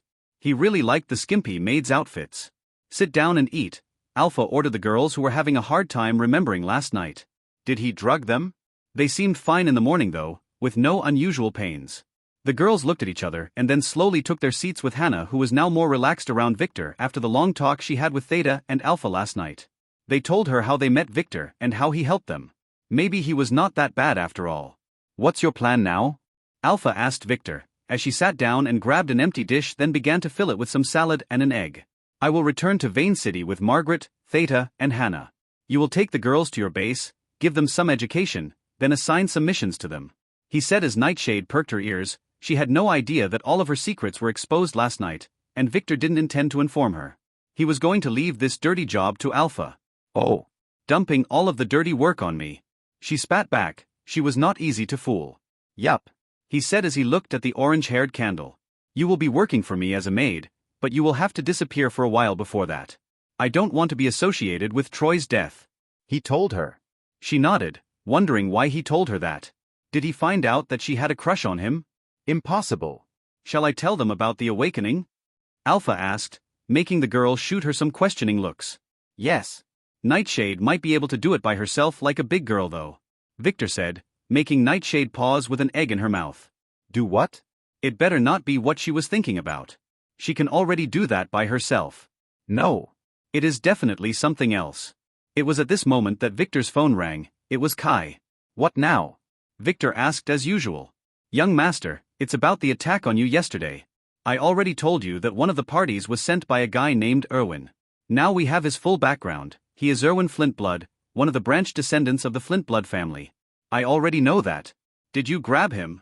Victor asked as he looked at Theta, who chose to sit next to him, as far away from that girl Mimi as possible. We couldn't. Someone who must have known of his plot and silenced him. He was found dead in his room last night. The Faint Blood family even publicly denounced him, expelling him from the family. Kai said. Typical, Victor replied. According to his calculations, the Bloodflint family would contact him about Theta very soon. They might choose to wait until that attack news died down though. Anything else? Victor asked. The other party who attacked you was identified as a group of disciples of the Flying Myth sect. They were at the auction with you. Kai said.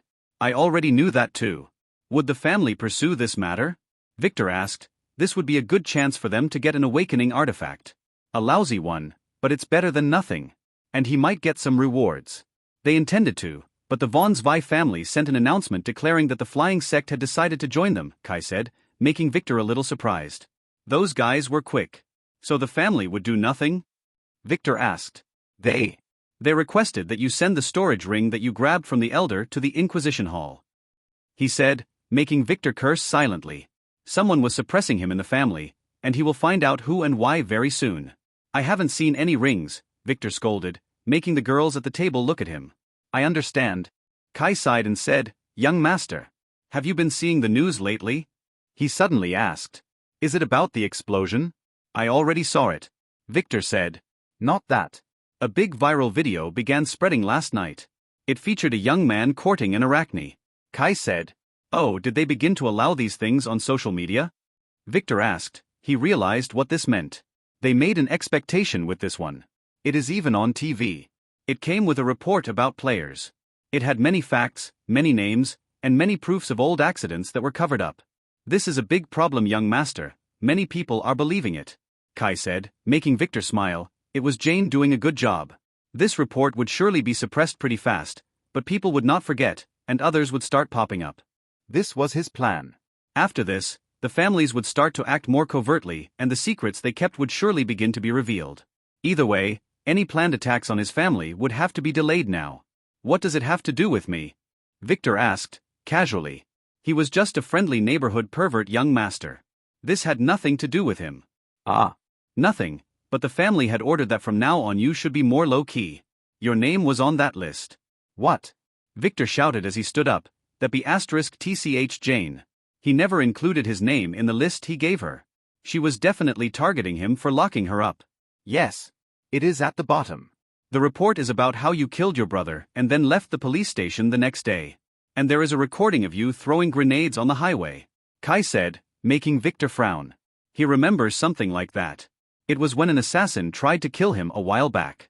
Okay, I will act carefully, he said as he hung up and then looked at Alpha. What? She asked. This would be a good mission for you. It is an urgent one. Find the journalist Jane Armstrong. I will give you her secret phone number, trace her through it, then kidnap her and fake her death.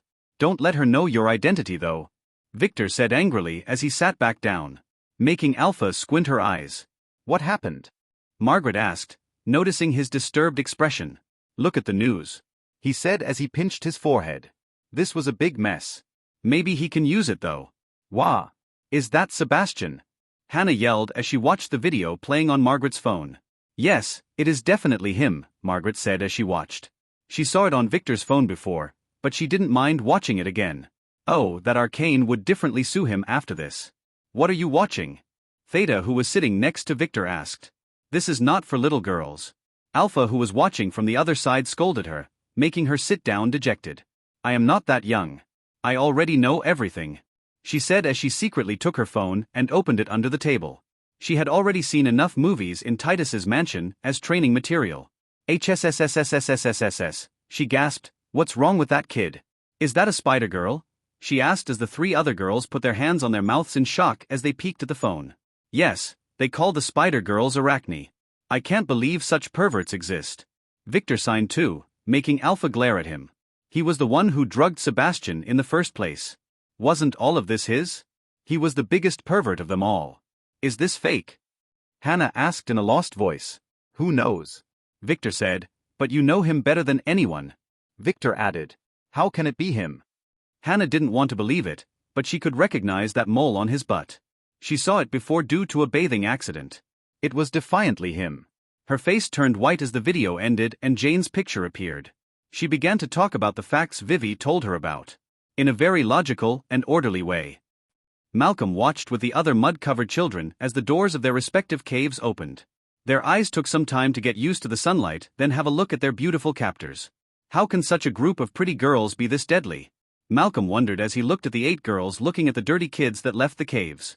Malcolm only had one girl in his eyes though. The veiled one who he didn't see since that day. He shivered a little when he remembered what she did to his former boss, but he couldn't take his eyes off her, not since that day. He was faking passing out, not wanting to watch his boss's dissection anymore. That's when he saw it for a brief moment when she removed her blood-stained veil to wear a new one. It was just a glimpse, but it was enough to rock his entire existence. How can such a pretty girl exist? She was absolutely beautiful. No. Beauty did not give her justice. She was... He knew no words that could describe her better. Ever since that day, he dreamed about her every night. So those are the survivors? She said in her melodic voice. Yes. We divided them into groups with a chosen and 3 sacrifices at every cave. The sacrifices were chosen from the worst lunatics and criminals. She explained, we gave the chosen ones a strengthening pill and a technique booklet each so that they would awaken their latent talents under pressure. And look. In all of the groups but one, the chosen was the one to survive, Nora said, looking at the 21 children. There was an additional one. I am more interested in those 2, Lily said, making Malcolm notice that she was looking at him and the hateful girl beside him. She was the one at his cave, the one who stabbed him after he helped her. I didn't expect 2 to survive in this group. Let me see. The other assassin girl, Sky, said as she took a booklet and checked it. Age 15. Crime, killing her entire family with a knife, then setting the building on fire. She is a little crazy and was scheduled to be executed, she said, looking at the girl who looked back with cold dead eyes. And Malcolm. He is our chosen one for this group. He is an orphan from the gang we killed earlier. He only has some minor robberies on his record. A good seedling, she added. Good. What about the sacrifice that killed the chosen and survived? Lily said, ignoring Malcolm and looking at a boy covered in blood standing alone to the side. Dim. A cannibal, Nora said as Dim looked at Lily and licked his lips with very dirty eyes, checking her thighs. How dare he? The next moment he lost his head, making the rest of the children shudder and gasp. They only saw the shadow of the chain sickle she used. I don't care what you did in the past. Now you are all mine. And I will train you to be the best of the best. Lily said to them, but if you ever disrespect, betray or try to harm me or my properties, I will make you die like him or a little worse, she said coldly. Malcolm was scared a little at first, but a second later squeezed his little hand. He was not afraid. He will work hard and make her fall for him by herself. The cold girl by his side looked at him strangely, then shook her head and looked at Lily too with admiring eyes. Lily looked back at her. Nora gave her a strengthening pill and a fighting manual. I am giving this one a chance, she said. The girl didn't smell bad like that evil kid. On the contrary, She smelled extra pure. Like refined wine. Oops, the young master would defiantly scold her if he knew she was smelling people again. After hugging Alpha and the girls goodbye, Victor took a hotel car to the airport where a private jet was waiting for him. He relaxed in his reclined luxurious seat as the plane took off. He needed some sleep. Theta chose to take the chance and occupy the seat beside him. Margaret was busy counseling Hannah, who was still really disturbed by what she saw. First, it was about the situation. Then it was about Sebastian. Victor was right, he was definitely not a kid. Kids can't be this big. Why are you so annoyed? Perhaps you like that perverted kid? Margaret asked as she brought Hannah some orange juice. She was making herself at home in the private jet. He is my younger apprentice brother, Hannah said as she blushed. You are the kind who likes younger boys, aren't you? Margaret nodded at her as she sat beside her. No. Maybe, Hannah said as she looked down in shame. She was a little disappointed in him, though, after he yelled at her at the auction house. And for not telling her the truth about his true age. She wouldn't mind. I only like guys older than me, Margaret stated, as she raised her legs, leaning them across the empty chair in front of her as she slid back in her seat next to Hannah. Ah, really? Hannah was surprised. She never expected that Margaret would say such things in front of Victor, who was differently younger than her. Didn't they sleep together last night? Definitely, the older the better. Experience comes with the age, you see. You will learn that yourself in the future, Margaret said, winking at Victor, who was looking back at her with a threatening gaze. It was already 11 a.m. when Victor reached the mansion. Hilda welcomed him at the door, eyeing Hannah carefully. Welcome, young master, she bowed. Oh, no need for formalities. Where are the girls? Victor asked. Most of them are doing their arms training in the backyard. The twins are at school with Miss Monica. Today is a school day, young master, Hilda reminded him. Oh. It's already late, I am not going, he stated, looking at the clock. There was nothing important for him at school anyway. He had some more pressing matters to attend to. This is... Hilda, seeing that Victor was a little absent-minded, asked about Hannah. OH, right? This is Hannah. She will be living with us from now on, Victor said. Does the young master require me to assign some tasks for her? Hilda asked, after seeing that Hannah was keeping her distance from him. No. Treat her as a guest. Just let her get familiar with everyone for now, he said, looking at Hannah, who was surprised a little. She thought he would put her to work immediately. Victor had other plans, as Hilda's question reminded him of something important. I plan to make Hannah help me with some alchemy. But I don't have a good place for that. I decided to build an alchemy lab in the basement. You will be taking care of this, he said. He can't simply keep making bombs and poisons in the kitchen after the girls go to sleep. Oh. I understand, I will begin making arrangements. Does the young master have any designs in mind? Hilda asked. She wanted to ask him to do that before. Those weird stains in the kitchen were getting on her nerves. She thought they were something else at first. Not really, let Hannah design it. I want it ready by next month, Victor demanded unreasonably. Isn't the timeline a bit tight? Hilda asked. Young master, the family subsidies have been cut off and the Infinity account was frozen. She added. Kai had informed her in the morning. I know. Use the money from my own account, it should be enough for now. You can ask Arya to give you a loan using the company assets. Victor winked at Margaret. He decided to give her half of the money he laundered. She will use them in the stock market and should be able to bring him some big profits very soon. That's why they didn't sleep last night, as after an hour of pointless turning on the couch, he was approached by Margaret, who couldn't sleep either.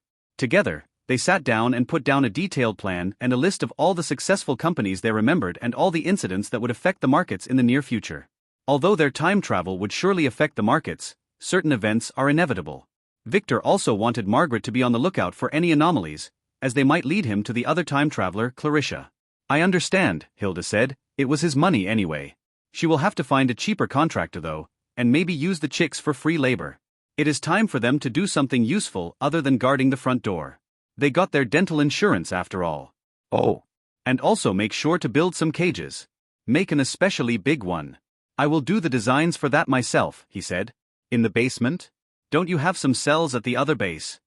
She asked with a weird look. I need some close by, he said. For what? Hilda had to ask, just to make sure he wasn't developing some kind of deprived hobby. She heard of others in the family going that way and never returning. For experiment monsters, of course. I might use them to house my enemies too. He pondered. Just make them sturdy enough to withstand an elephant, he said, not saying the whole truth. He can't simply tell her that he will be summoning an SS-class demon to keep as a pet. Hilda nodded and sighed. She had no idea what he had in mind, but at least it was not what she thought about. If there is nothing of importance, I will be in the study, Victor said finally. Young master. There was that news report.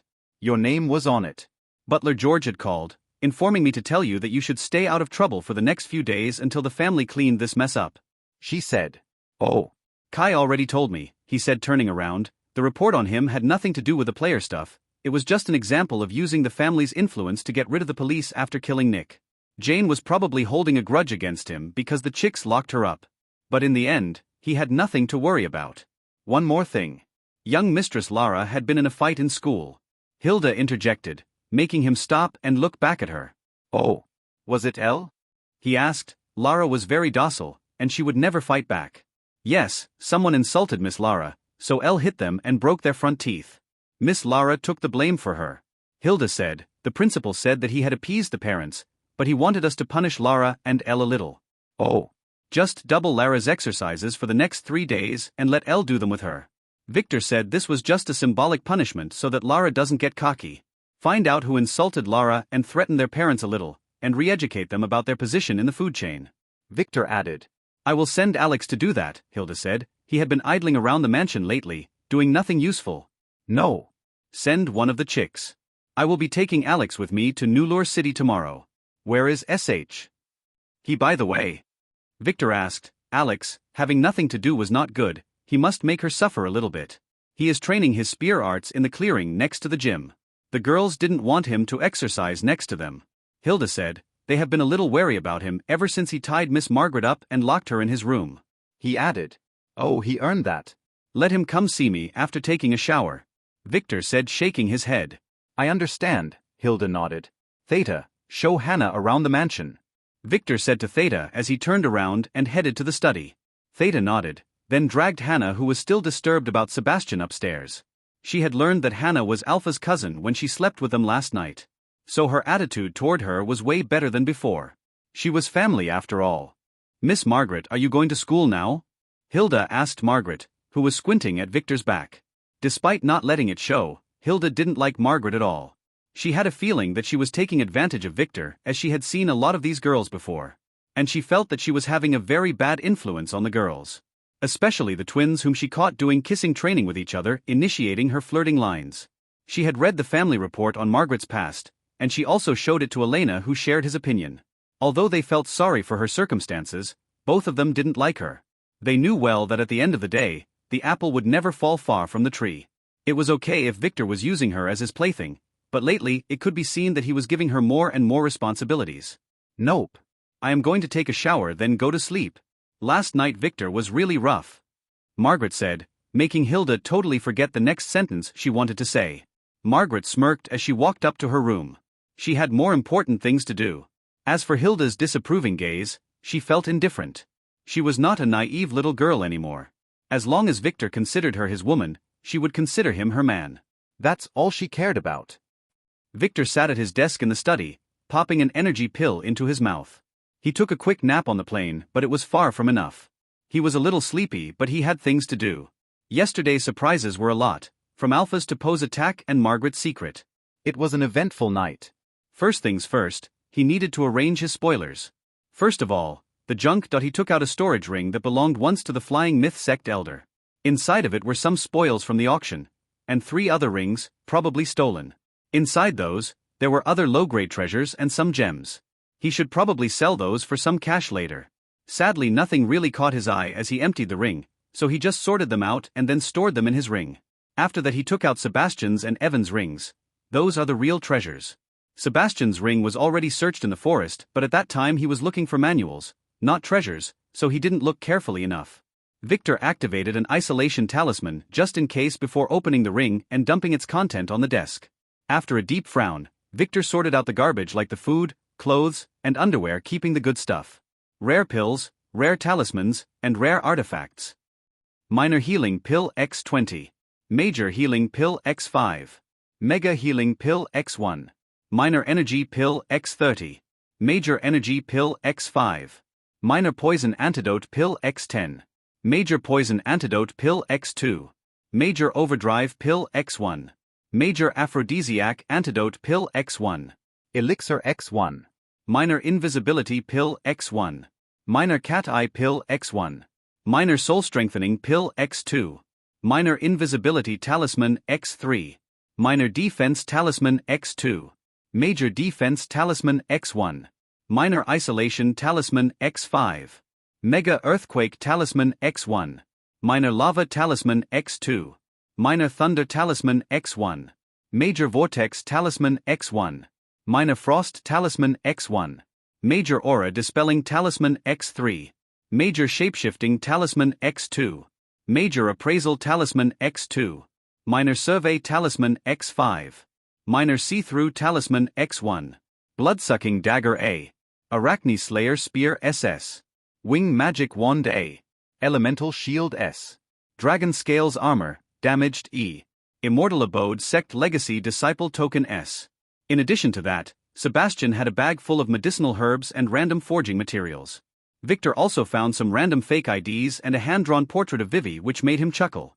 That's a lot. Victor was especially pleased with the elixir which would completely remove any system effects. And he got the Arachne Slayer Spear back. Yay! Wait, wasn't it an S rank before? Did Sebastian upgrade it? Victor carefully inspected it. No, it was repaired. When he found it in the dungeon, it had some cracks that were now removed. Sebastian must have fixed them at his sect. This must have cost him a fortune. Victor laughed as he looked at the final item, then froze. Then a smile slowly appeared, filling his entire face. Skeletal Jade Key number 5219/SSS. This was a treasure. Victor didn't know if Sebastian knew what this was, but Victor did. This thing was related to something that was still too far in the future. It should appear in a few years. The Skeletal Gates. Those are gates to a ruin. The Jade Skeleton Ruin. Ruins are different from dungeons. They are otherworldly places where people can come in and out freely depending on the ruin's conditions. Even non-players. If they can keep their lives.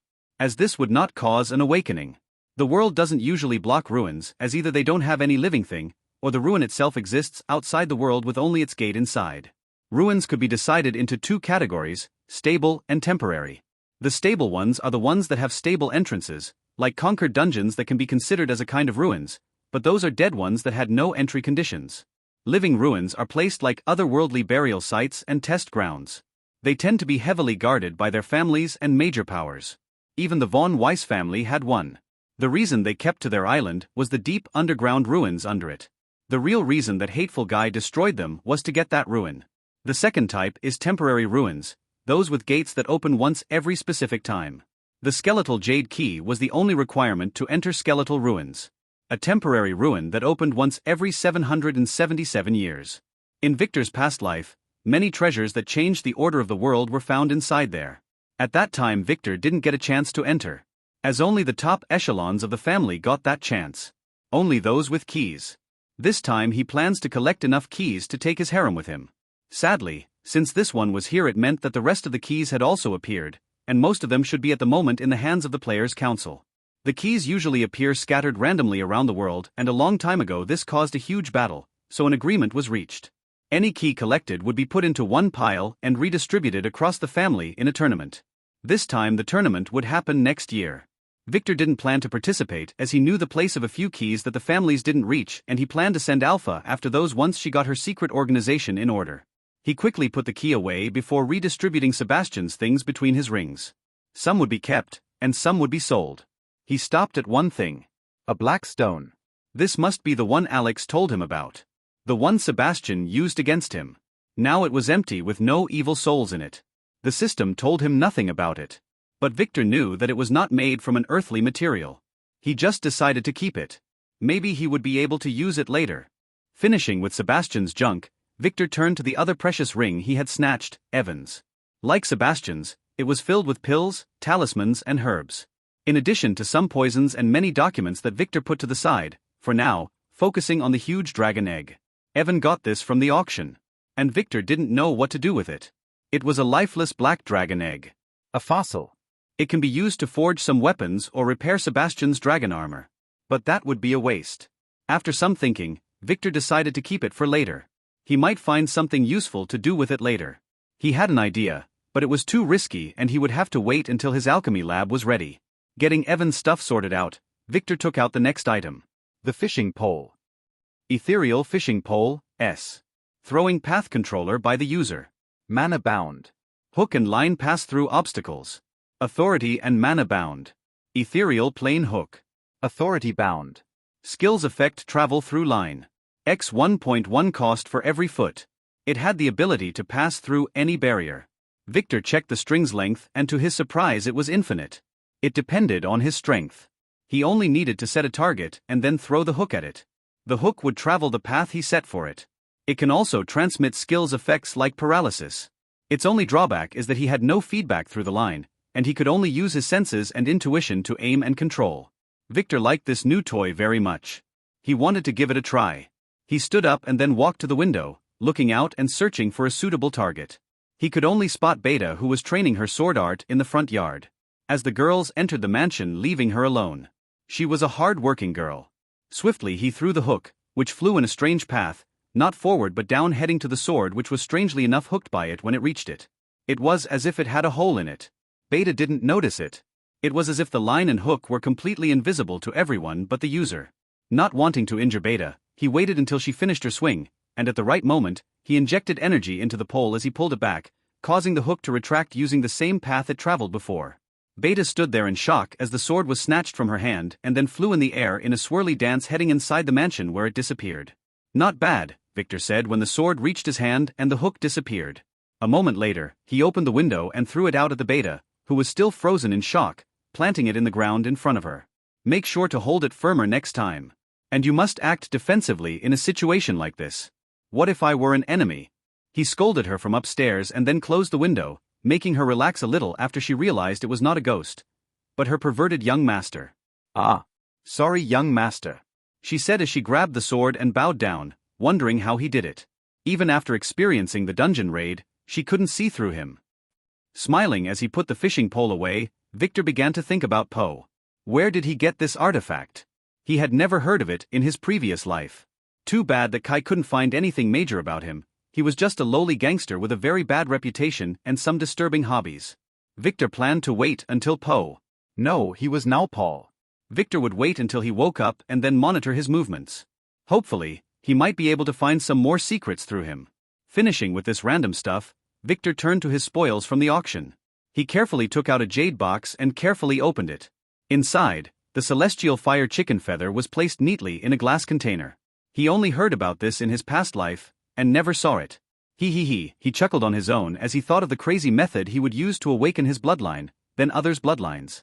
If his calculations were correct, this feather would earn him a fortune if he knew how to use it well.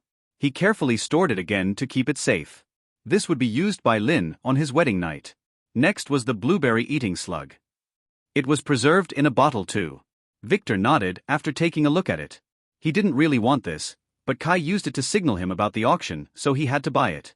If he really gave it to his grandmother like he said he would, he was 99.99% sure she would hang him from his toes and then slowly dip him in molten lava. He had seen this happen in his previous life when one of his unfortunate ignorant cousins suggested that the patriarch should take a few more wives. Victor decided to keep it in hand. He might not know where he can use this thing. After that, he took the golden goose and placed it on the desk. How was this supposed to work? After a quick check, he took out a bag of low-quality gems and began to feed them to the goose through the hole in its mouth. The goose's eyes soon turned from gold to ruby red as it vibrated a little. It didn't last, but Victor knew that tomorrow morning it would vibrate again and lay one golden egg. This was so cool. Victor carefully lifted it and began to look through its bottom hole. Although it was small, he could see the intricate array drawn inside. It was slowly forming the golden egg using the energy it extracted from the gems. Victor had already digested 10% of that artificer's soul. The one he found in the soul gem. Now he had the knowledge of a novice artificer and all he needed was some training. Maybe after completely digesting this knowledge, he might be able to modify the array to make him other elements. At that exact moment, the study's door was pushed open by Alex, who was flabbergasted by the sight of her young master sniffing a golden goose's anus. That's what it looked like. Oh. I will return in another time, she said with a blush, intending to leave. Her young master was really a pervert. No, you are right on time. Sit down, Victor scolded casually as he put the goose down on the desk, then looked at Alex and appraised her fate. Fate power, S. Summary negative / dark scion. Conflicting fates. Destiny list less than 10 order points to unveil. Damn it, he only has 6 order points. He was really curious about her destiny. Is there anything wrong, young master? She asked nervously as she noticed the way he looked at her. It's not that she hated it, but she was afraid he would find out the truth. And his blazing eyes made her feel very shy. Just appraising your beauty, he said as he looked at him with her clear eyes. Her hair was still damp from the shower she took. She must have hurried here. Ah, she blushed and looked down, not knowing how to respond. Could it be that he had finally discovered the truth? Too bad you are a man, he sighed, shattering her hopes. Does the young master need anything? She asked. Yes. But I need to do some things first, so just watch silently, he said, then paused and threw the rings he checked earlier to her. Check those if you find anything you like, he said casually, making her nod and get busy. After that, he totally ignored her and began to look at the next item in his ring. A sealed bottle. It was the one the Dark Chamber agent, Toril, bought at the auction on the orders of his third lord. Victor carefully opened it and looked at the red ash inside. He also knew about this. Those von Rosen idiots would pay a fortune for it, not knowing that it would cause their demise. He read about it in the Imperial report that was compiled after a scion conquered the von Rosen dungeon. Victor carefully appraised it. Rust Blood SS. No other explanations were specified because none was needed. This thing was the blood of the Rust Demon. The von Rosen had been trying to summon it for ages but failed as they only had traces of its blood which they found in dungeon ruins with the info about its summoning. The Rust Demon was not a strong one. In fact, it was very fragile and looked like an inch-tall jellyfish. Victor liked to think of them as metal spirits. Its real usage was forging sentient artifacts by integrating them with the metal. A sentient weapon was rare but not very strong, however, like other living things, it had a chance to be awakened. To have a system. They call those holy weapons. They were so rare that even the Emperor, despite paying a heavy price and searching for ages, could not get one. He couldn't steal one either, as those who had them were powerful enough to protect them or smart enough to hide them. Victor only saw 3 of these in his past life. One was held by his bitch sister-in-law, a holy staff. The second was by that bastard who killed his family with his holy sword. The last one was held by Zoe. It was a ribbon. As far as Victor knew, the secret of the holy weapons was only known to a select few. As for the way to summon the Rust Demon, only the von Rosen family knew about it. Or else how could that idiot Total be able to nab this bottle this cheaply? The main ingredient for those weapons, the Rust Demons, were extremely rare as they reside in only one infernal dimension that was inaccessible to humans. The only way to get them was through summoning. And the summoning was really hard. It required rare dust blood and had a 99% chance of failure. Every one of the demons had only 1 to 4 specks of this rust blood in it. So this stuff was very precious. The only way to get this bottle was to stumble upon a Rust Demon graveyard. Victor quickly took an empty box and then filled it with 1/10 of the bottle, deciding to keep it for himself. As for the rest, he just dropped a drop of his own blood in it, then sealed it again. This will be sold to the von Rosen family using some back channels. He needed all the money he could get. A speck of dust blood has a 1% chance of summoning a dust demon. 100 specks of dust blood have a 100% chance to summon the dust demon's apex predator. A SSS+++ ranked tentacle monster. His summoning would literally turn the entire von Rosen estate into a dungeon where the demon would take his time eating them all. Young master, why are you smiling like that? Alex, who was gladly checking the arachne-slaying spear, suddenly asked. He was scaring her. The smile on his face was simply too evil, like a wicked child who threw a booger into his friend's lunchbox and was waiting for him to eat it. Just planning some revenge, he said as he put the jar away and then looked at Alex. Do you like that spear? He asked. Isn't this the one we got at that spider dungeon? She asked. Yes, I took it from Sebastian yesterday, Victor said. You met him? Alex asked in horror. She can still remember that strange power he used against her. Tomorrow you will accompany me to New Lure City. Victor said, I am going to propose to that Von Astrom girl. Oh. Alex nodded. Why me? She asked. Do you want me to take Lily or Margaret there? He asked. I understand, she said. She can't picture Lily sitting with a smile as Victor proposed to another girl in front of her. As for Margaret, he can't propose with a slut hanging to his arm. There is something else. I need you to be acting as me, Victor said, making her frown as she looked at him. What do you mean? She asked. She didn't really get it. Tomorrow I need to be at 2 different places at once, so I am turning you into my double. A fake Victor. Victor explained. What? How? She wanted to ask but was interrupted. I need you to get comfortable with being me, So for the entire day today, you will be acting like me. He added, making her frown at him. But Alex still didn't get it. The moment you leave this room, I will be using my disguise skill to make everyone see you as me. Everyone will see me when they look at you, and hear my voice when you speak. Victor explained slowly again, you will be taking my persona. And I want you to act like me and fool them, Victor said. Is that possible? Alex asked. She was still not convinced. Yes, for you it is. It will consume a lot of my energy, but you must get used to it. I really need you to be proficient in acting like me. You will be doing it tomorrow. This is vital for my plans. He said seriously. You are the only male buddy I can trust. He said. Alex wanted to scream that she was not a male. But on the other hand, she liked the feeling of him depending on her. It took her a few minutes to get it. But the more she thought about this, the more she liked it. Acting like him might be fun. She might be able to take revenge on Margaret. I understand, she said, nodding to Victor like she was saying, I am your man. Though she was not really a man. Excellent. You can go now? I have a lot of work to do and will not appear in front of the girls today, so have fun playing me. Victor gestured for her to get out as he took a heavy briefcase from his ring and put it on the table. Be careful though, if you do anything perverted or stupid that might ruin my image, I will castrate you and feed your little Alex to the dogs, Victor warned as she reached for the door. It took her a few seconds to understand what he meant by little Alex, then blush as she quickly left the room. There was no little Alex. Poe slowly opened his eyes. Where was he? Right, he was at the hospital. He was taken here last night. But this body passed out on the way. Damn it, he shouldn't have cut this body to this degree. It is very feeble now, barely surviving. But on the other hand, he had no idea that he would have to migrate to it. He was supposed to use it to shock that young Master Victor and then take over his body. It all happened very suddenly when that spear went through his body, forcing him to instinctively migrate to this body as he was connected to it. Damn it. Young Master Paul. You are awake. An ugly nurse startled him. Paul? Yes, this was supposed to be this body's name. He will be a Paul from now on. Who am I? Paul? This name, he said with difficulty, making the nurse panic. You are Paul von Weiss, right? Does that name sound familiar? She asked nervously. Von Weiss? No. Who am I? He lied as he deeply frowned, scaring the nurse. Poe didn't let it show, but he was pleasantly surprised that his new body's previous owner was also a von Weiss. His plan was not completely ruined after all. Although this guy was only a semi-player, he might be able to use him for a few years and then jump to a better von Weiss, maybe a baby. It's been a long time since he tasted a baby. The nurse watched as Paul's face turned from a frown to a lascivious smile, then as he began to drool. She felt that something was wrong with him, so she quickly ran out of the ward. Screaming, Doctor! Doctor!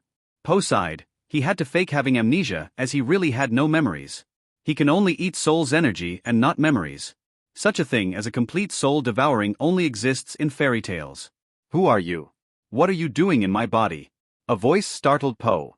The voice was talking to him. Looking around, he found no one. Could it be coming from his head? If so, it would be the body's original owner. Wasn't his soul completely eaten? I am Paul. Poe talked in his mind. Who are you? Where are you talking to me from? He feigned ignorance and started to listen carefully to determine the voice's origin. No, that's impossible. I am Paul. The voice said. Poe didn't respond. He quickly scanned the body's consciousness for the voice's origin. Strange enough, he didn't find anything. No, I am certain that I am Paul, Poe said again. Whoever you are, get out of my body. Nurse. Guards. Why can't I move my mouth? Why can't I move my body? What did you do to me? The voice asked, confirming Poe's conclusion. Oh, a remnant. So that's the case. Poe stopped pretending after confirming that the voice couldn't affect the body. It must be a remnant soul that was not in the conscious zone. This was rare, but not unheard of. And was completely reasonable since he took the body in a hurry without a complete ritual. He can use this to his advantage, as he has to live in this body for some time. He can't change bodies sequentially. He had to wait for at least 3 years to repair his soul and fix his body's reproductive functions. That's the way he jumps from one person to another. That's how he has been doing it for ages. I can't leave here, but let's make a deal. How about you help me for a while, giving me all the information I need? And in exchange, I will leave in 3 years. Poe asked. I would never. The soul said, the family would surely find out about you and save me, it said. We will see about that very soon, Poe said. He had all the time in the world. And in this primitive world, no one had the technology to find out about him. Sadly, he never realized that he was not talking to the long-dead Paul, but to Victor, who was probing him. The first thing Alex did after leaving the study was to check her reflection in the mirror. To her surprise, she looked like Victor. Even her training suit had turned into one of his casual clothes. She always knew that Victor had this Amazon disguise skill, but she never expected it to be this overpowered. Wait, could it be possible that he was secretly sneaking into the bath while the girls were there? This was the first time she considered this. No, he doesn't need to. Those crazy girls would strip in front of him if he asked. She sighed as she headed to the living room, where Hilda was making some phone calls searching for some ironsmith to build a dungeon. "Young master, do you need any help?" she asked respectfully as she hung up the phone, startling Alex. Hilda never talked to her this respectfully. Where is Margaret?" Alex asked, planning on some revenge. "She went up to her room to sleep," Hilda said. I see," Alex nodded, then turned and left heading for Margaret's room. On the way, he met with Ada and Epsilon, who were on their way to take a bath after their morning training. "Young master, we just finished our morning training and we're going to take a shower. Would you care to join us?" Epsilon said as Ada blushed. "We can scrub your back," she whispered with a blush as she shyly pulled his shirt. Alex was tempted to try their service, but remembering how Victor usually dodged these situations, he spanked the girls' butts, making them giggle. Later, she said as she climbed the stairs. Success. The girls' blushes were genuine. They usually looked at her as if she was some kind of an insect. Especially after the accident with that slut Margaret. She liked their admiring gazes better though. Maybe she should just give up her male persona and confess the truth. Maybe they can be friends. No. She had promised her father. And Victor would surely feel betrayed if she did that. He always told her that he hated liars. Victor sighed. Now that Poe was awake, he must manipulate him carefully. He wanted to find out his story, but that guy was as cautious as a snake. Victor didn't really care, he can destroy them at any moment. He just wanted to find out what power he belonged to. Victor had a hunch that it was Limbo Empire. A secret organization made of otherworldly demons who occupy human bodies. In his previous life, he only read rudimentary summary reports about them. As they slowly disappeared, hiding in the shadows when the imperial family declared them enemies of all humans and destroyed most of their bases after they failed to occupy the body of a high princess. One of Lily's cousins. Victor shook his head, deciding to forget about Poe for now. That guy would need more than a month to leave the hospital. He can't even take a SH*T without some help at the moment. Victor turned work on the things he had on hand. His desk was full of stacks of papers. Those were the lists and contracts he got from Harvey. They contained the entire von Geldstadt spy network in his family. It was bigger than he expected. 781 collaborators and 150 agents, with 15 of them holding high positions. And one was in the High Console, a part of the 7. It was none other than the Inquisition Hall Master, Alfred. Victor thought deeply and began to draw a diagram of the family's High Console. Loyalist. Loyalist. Loyalist. Neutral. Dark. Dark. White. Ariana. Logan. Owen. Bruce. Alfred. Cassius. Frank. Hall of Secrets. Hall of Internal Affairs. Hall of Punishment. Treasury. Hall of Inquisition. Hall of Blood. Hall of External Affairs. Missing? Morris's grandpa. Bill's grandpa. Von Geldstadt spy / mine. Rita's grandpa / Von's vice spy. Titus's grandfather / spy. The lists he got from Harvey had a big problem. They had missing names that Victor expected. He really wanted to find Titus's and his grandfather's Frank names. But they were not there. This meant one of two things. Either Harvey had scammed him, which was not realistic after signing the contract. Or the White faction never worked for the von Geldstadt family as he formerly believed. Charlotte's relationship with Titus must be from another source. Who? Victor was now suspecting the Dark Chamber as the culprit. He never encountered those in his previous life, so he had no idea what their real goals were. Nevertheless, with this group of spies, he might be able to get enough info and prepare for problems. He will be able to rebalance the family situation a bit before Linda's pregnancy got revealed. Anyway, with Alfred serving him, Victor can relax a bit, as he can manipulate some of the surveillance data on him, allowing him some more freedom. Alex made her way to Margaret's room, where she took a deep breath, then pushed the door open and stepped in. The room was nothing like she expected. It was not full of fluffy things or gilded decorations. It was full of whiteboards and newspaper scraps. It looked like she was planning an assassination or a heist.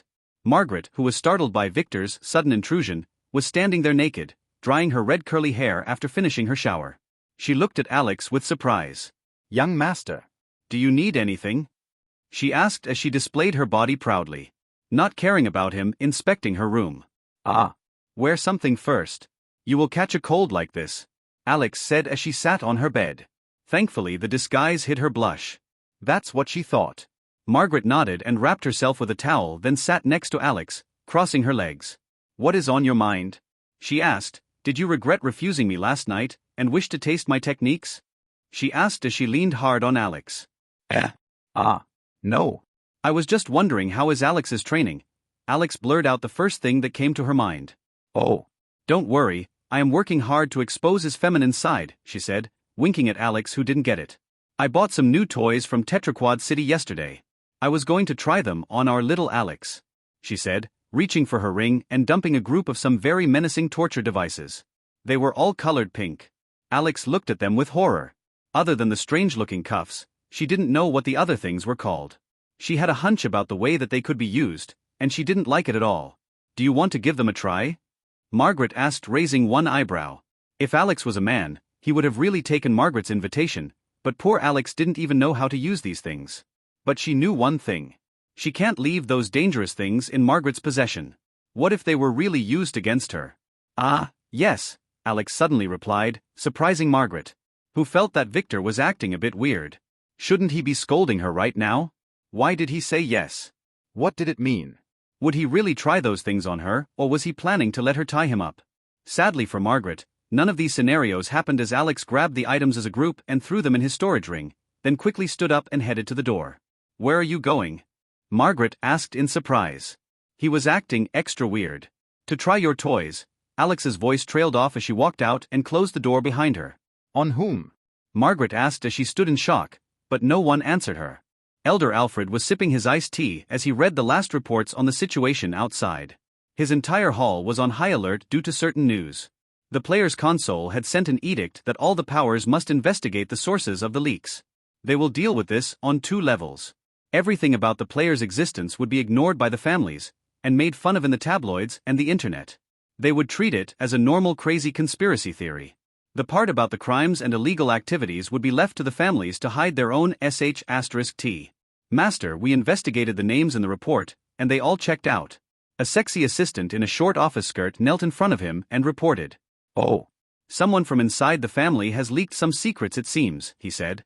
Not only ours but some dirty secrets of the other families were also leaked too. There is a report about how a von Zwei killed an entire village to take their women. Another report was on the von Gledstadt human trafficking network. The assistant said, it is either a group of rebels from all the families or some spy organization. She said. What about our family? He asked, what is there against us? There are 4 reports. The first concerns the late young Master Nick's crimes and his relationship with the various cartels. But I think we don't have to worry about that, we can just say that Nick was a bad apple, she proposed. Yeah, that douchebag was not an heir anyway. Make Theodore release a letter condemning him, Alfred nodded. The second is about a brothel run by a butler named Baron. In Vane City, she said. Oh. A lot of the reports seem to be from Vane City, Alfred squinted his eyes. There is a reason for that.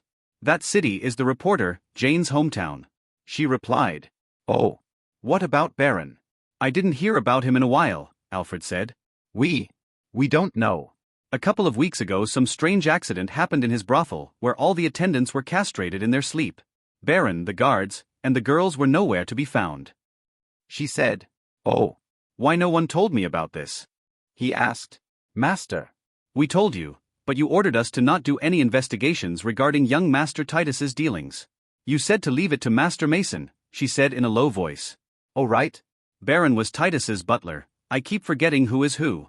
Why does this family have so many people? So many similar names, he sighed. What to do? She asked. Nothing. This is not our sh*t. He said.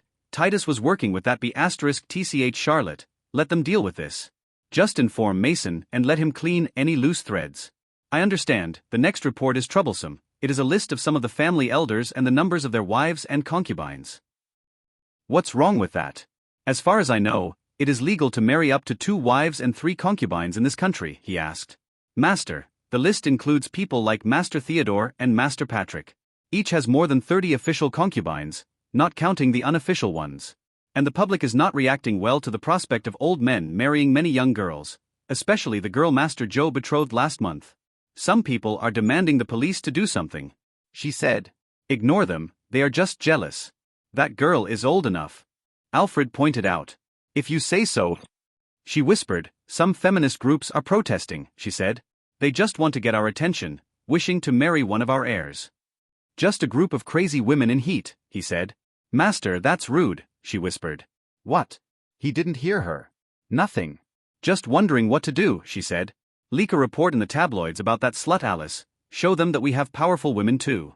And officially state that we do not interfere in the private lives of our descendants or their lovers. He said. I understand. Then we have a media report concerning the planned obsolescence of our lower-grade Whitetree branded phones. They found out that we are making our phones slower on purpose when we release new ones. Let them sue us, we will pay the fine.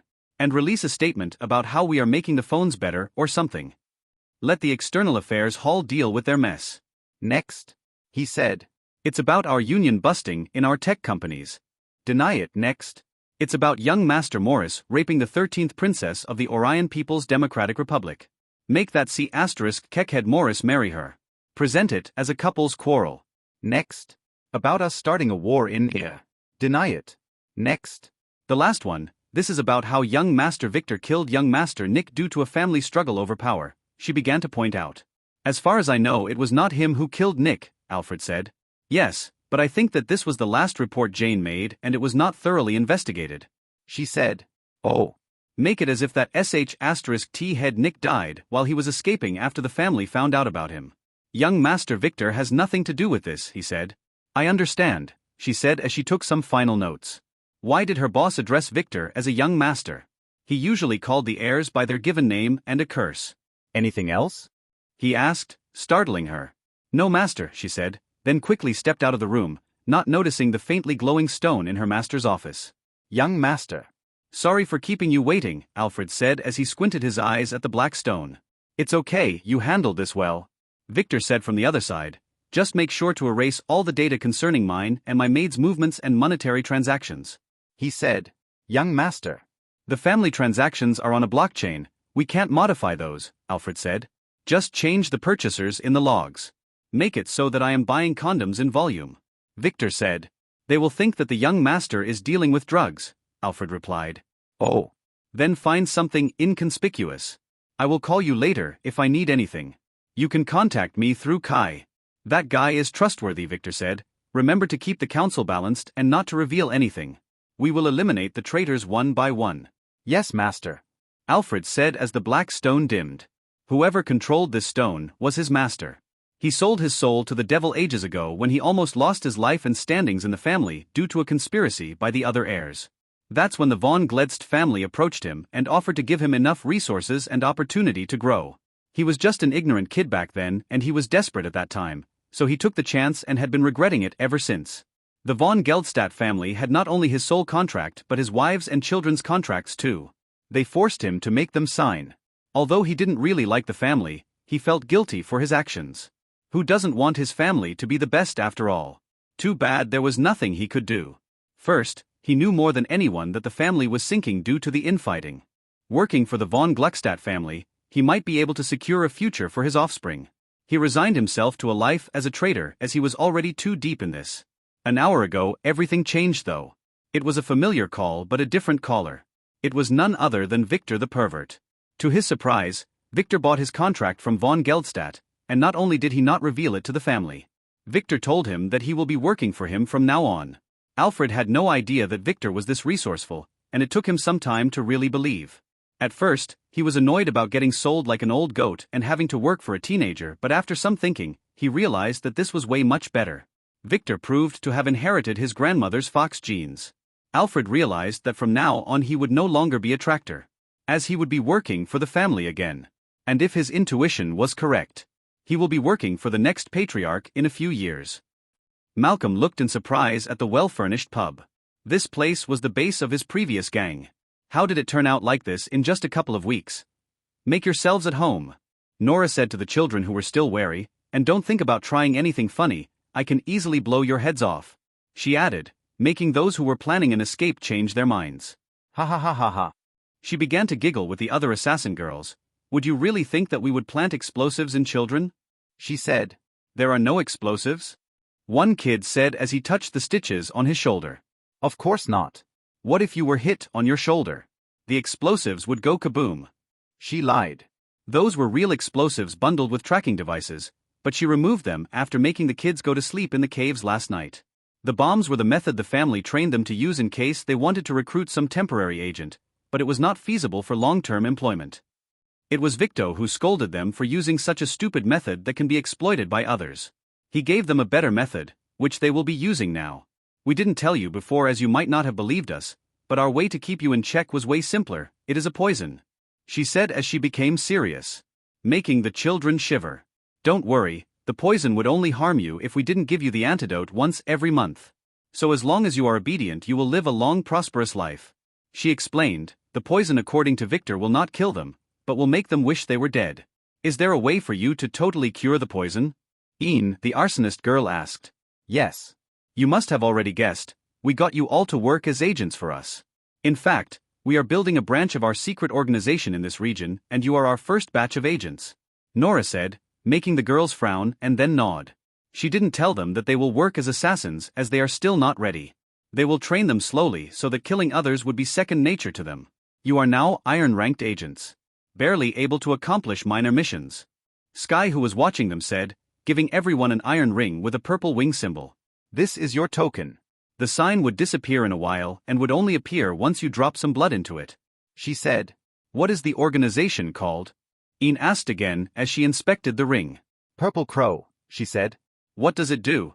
Ian asked again, ignoring Nora's threatening looks. You will know in time. She didn't answer. Now, where were we? Ah yes, the antidote. If you can prove yourself and your loyalty or reach the gold rank we will give you the complete antidote. Nora said, this might take years though. How can I become gold ranked? Malcolm asked this time, glancing sideways at the veiled girl who ignored them and was sipping something at the bar. She seemed as if she was missing someone. One day he will sit beside her comforting her. You will have to finish 5 gold-ranked missions for that. Our missions would range from iron, bronze, silver, gold, and diamond. Depending on the difficulty. It is still too early for that, Nora said. Now, everyone take this. She said, giving each one of the children a wallet. They can easily see that it was full of cash. What is this for? A bald kid asked. This is your first test. You have to take this money and leave. In 1 month, I want each of you to finish any unfinished business you had in the world outside and then return here. After that, you will be completely ours. She said, surprising them. And if we didn't return? Another boy asked. Someone would find your rotting corpse and wonder what kind of evil poison killed you, she answered, making him shiver. What if we called the police? Ian asked. You can do that. But would they believe you? And all of you have files with the police. By the time they finish sending you to some juvenile prison, you would have been rotted away. She said. So we will return here for the antidote, Ian stated. Exactly. Nora said, by that time this place would be your new home. She added. When Lara and Elle returned from school, they were welcomed by a lazy Victor who was sitting on a sofa getting pampered by Beta and her sisters who were surrounding him as they watched TV together. Theta and Ruby were giving him a massage while Ada was feeding him some grapes. He looked like a debaucherous prince from some old fantasy. Esteemed brother, we are back. Lara bowed deeply with Elle following her as soon as they entered the mansion. Ah. O.M. Lara. Welcome home, Alex, who was disguised as Victor, said, go to your homework. We will talk tomorrow. She said as she relaxed, this is life. Brother, Lara wanted to say something but Elle, who was frowning, suddenly grabbed her. Let's go do our homework first. He is busy. She said softly. Lara nodded obediently, leaving the room, not realizing that Elle was putting herself between her and Victor as they walked out. It was dinner time when Monica and the twins returned home to see that Victor was sitting at the head of the dinner table as Ada sat on his lap and fed him. Good evening, young master, they bowed to Victor as Monica also nodded to him. Monica was still in shock from what happened that day and only talked a little, but the twins knew that this was temporary. Sooner or later she would get better. That's why they decided to stick to her. Oh. Ah. You are late. Victor said as Ada wiped his chin. We went to Monica's home to get some of her clothes, Mina said. Oh, I see. Go wash up and come have a bite, he said. The girls nodded and walked away with Monica, who frowned. Usually, she would have a very strange feeling when she looked at Victor, but this time it was as if she was looking at a normal pervert. Nothing unusual. Oh, she bumped into someone as soon as she reached the corridor. It was that girl, Margaret, who was observing the dinner table from afar. Sorry, she said, she had been absent-minded lately. She turned to leave, but Margaret caught her arm. You frowned when you looked at Victor earlier. Why? Margaret asked. Ah. It's nothing, Monica said. Speak. Margaret asked again, squeezing her arm and shaking her. I just thought he felt strange. He is usually more. Monica blushed. Handsome, she whispered. Oh. I see, I felt the same, Margaret said, letting go of Monica, who frowned and then turned to follow the twins upstairs. They carried her bags by themselves, telling her that she was too frail for that. You too.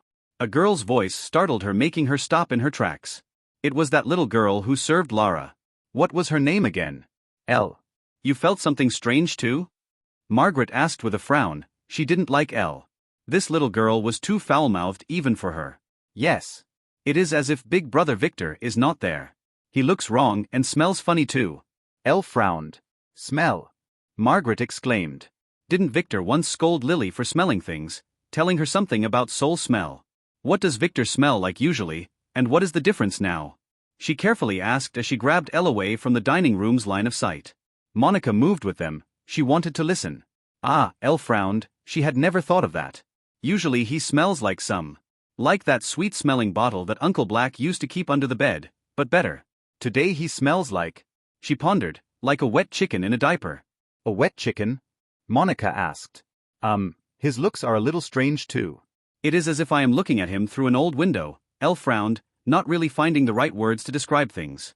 Margaret didn't know what to say. She had a crazy thought. Ever since Victor came to her room today, she had the feeling that he had something missing about him, but she couldn't put her finger on it. I smelled someone like that before, Elle added with a thoughtful expression. It was that chicken boy, that tranny. Alex. He smelled like that too, Elle said, making Margaret open her eyes wide. Alex. She hadn't seen her since the morning. Could it be? Come meet me at the study. Victor's voice startled them. They stepped to the side and looked into the dining room. Victor could be seen having fun at the dinner table, completely ignoring them. It's the real me, I am at the study, don't make me repeat myself or I will spank your butts. The voice ordered again. It was definitely Victor. Let's go, Margaret said as they headed to the study on the other side of the mansion.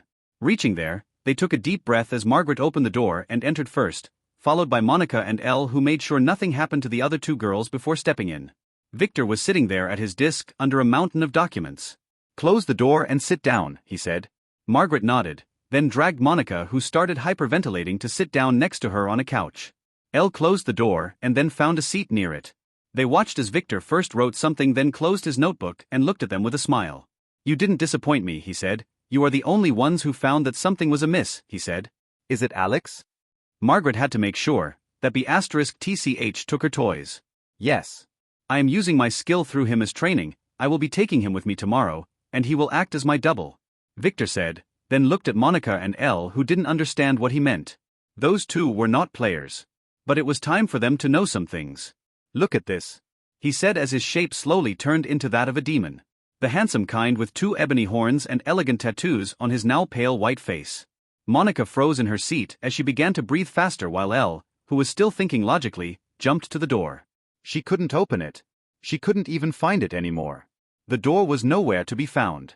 Sit down, Elle. This is just an illusion, Victor, who appeared in front of her, said, startling her. She quickly stepped back and assumed a defensive position that she learned from Lara. Too bad for her. Victor knew how to easily resolve her amateur martial arts. He casually stepped in her direction as she tried to step back again, but failed as she realized that he was holding a whip in his hand and it was tying her up. She was completely paralyzed. When did he take it out?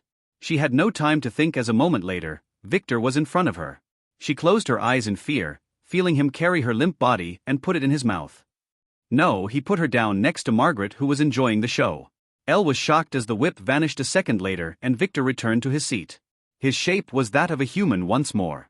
You are a demon? Monica asked in anticipation, a very hot demon.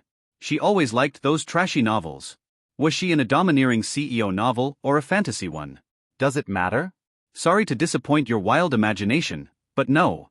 Victor said as if he read her dirty mind. I am 90% human for now. This is magic, illusion magic. I can fly too, he said. He didn't expect such a reaction from her. Wasn't his effect on her a little too strong? Well, what would he expect from a teenage girl?